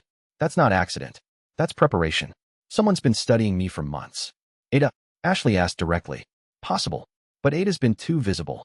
If she was the saboteur, she wouldn't need to hide the evidence of her knowledge. She'd just use it. Then who? Leon asked. That's the problem. It could be anyone Sadler's already broken. Could be someone embedded in the merchant network itself. Could be someone who's learned to think like the system the way I learned to think like a merchant. Marcus cleared his throat. We don't have time for mystery solving if the firewall's going down soon. What's the contingency? It was a good question. The kind of question that cut through everything else to the actual problem. Contingency is complicated, Mateo said. If the corruption spreads again, we lose route guidance. We lose safe room access. We lose the supply network that's been keeping your people alive. But we don't lose the system itself. It's deeper than that. But rebuilding it while under active siege, that's a different scale of problem. So the answer is we win before the firewall falls, Ashley said. Not a question. Or we reach Sadler's fortress and force an endgame before 8 hours is up. The timeline was tight. Too tight. But tightness was just pressure, and pressure was something Mateo had learned to work with in smaller spaces. He pulled up a tactical map, not the system's version, but a physical one drawn on paper and updated by hand.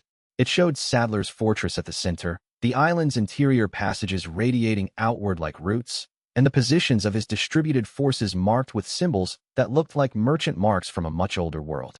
Leon, your team pushes for the fortress main entrance. Direct assault. Loud. Sadler expects that. It'll pull his attention and his forces toward the obvious threat, while the actual threat comes from somewhere else, Marcus said, understanding immediately. The secondary passage that connects through the old ritual chamber. Marcus, that's your route. Your people are going to look like they're evading enemy forces, but you'll actually be positioning for a basement-level insertion. When Leon breaches the main entrance, you come up from underneath. And you? Ashley asked. I'm staying with the supply network until the last possible moment. I'm going to keep the firewall running. Keep the routes accessible. Make sure that when this is over and Sadler's gone, There's still infrastructure left to rebuild from. Leon studied the map like he was trying to memorize it. That puts you in the most vulnerable position. Yeah, it does. But I'm also the only one who can maintain the system. So vulnerability is just job description. The merchant operatives from the hidden network exchanged glances. One of them, a woman named Carla who had spent the last 5 years moving through the island in near invisibility, spoke up. The old merchant code is about neutrality, she said carefully. About not choosing sides. You've burned through that. You know that, right? There's merchants in the network who think you've destroyed the very thing we were supposed to protect. I know, Mateo said. And they're not wrong. Neutrality was fine when the stakes were profit margins and territory disputes. But Sadler isn't a rival merchant. He's someone who's building a system designed to consume everything that isn't him. Neutrality inside that system just makes you a collaborator. Some would say you became a colonizer by breaking the code, Carla said. That you're not protecting the network. You're remaking it in your own image. It stung because it was partially true. Mateo had pushed the merchant code to breaking point because he'd decided that breaking was necessary. Whether that was right or just was something he'd have to live with for a very long time. I'm okay with that, he said finally. Because the alternative is everyone on this island dies under Sadler, and the merchant network becomes a tool in the hands of a cult. I'll be the colonizer who broke the code. At least I know what I'm breaking it for. Carla nodded slowly, and there was something like respect in the gesture. Then we'll hold with you on the supply network. Until the firewall fails or the fortress falls. The next 4 hours were a cascade of operations that required Mateo to be in multiple places at once. Monitoring system integrity, coordinating force movements, managing supply distribution, and holding the space between coordination and control that separated his operation from something that was just autocracy with extra steps. Leon's team began their approach to the fortress main entrance. The resistance fighters moved through passages that Mateo had spent weeks mapping. Ashley coordinated from a secondary position, ready to move forward or retreat depending on how the assault developed. And Mateo stayed in the central safe room, hands on systems, eyes on timelines. The firewall was starting to show strain. He could see it in the diagnostic patterns, small cascades of corruption trying to find weak points, testing the barriers he'd constructed. The umbrella technology at the firewall's core was holding, but holding wasn't permanent. Holding was just a countdown with different numbers. Firewall integrity, 67% estimated time remaining. For hours, 23 minutes, he'd need to be there until the very end. Which meant he'd need to abandon the system before he could reach the fortress. Which meant Leon and Ashley would be fighting alone for the critical final phase. The system chimed. Not an alert. A prompt. Parasite adaptation. Threshold achieved. 80%. Warning. Mutation imminent if threshold exceeded system query. Accept advanced war merchant protocol? The advanced protocol would give him capabilities he didn't yet have. Physical enhancement. System integration at depths he couldn't currently access. The ability to be in multiple places at once through system projection, or to interface with the merchant network at speeds that required parasite adaptation far beyond baseline humanity. It would also push him irrevocably towards something that wasn't quite human anymore. Mateo stared at the prompt, knowing what was coming. Knowing that the only way to ensure his people survived the next phase was to accept a transformation he might not be able to reverse. He accepted the protocol. The parasite adaptation spiked past 80%. His vision split. Suddenly,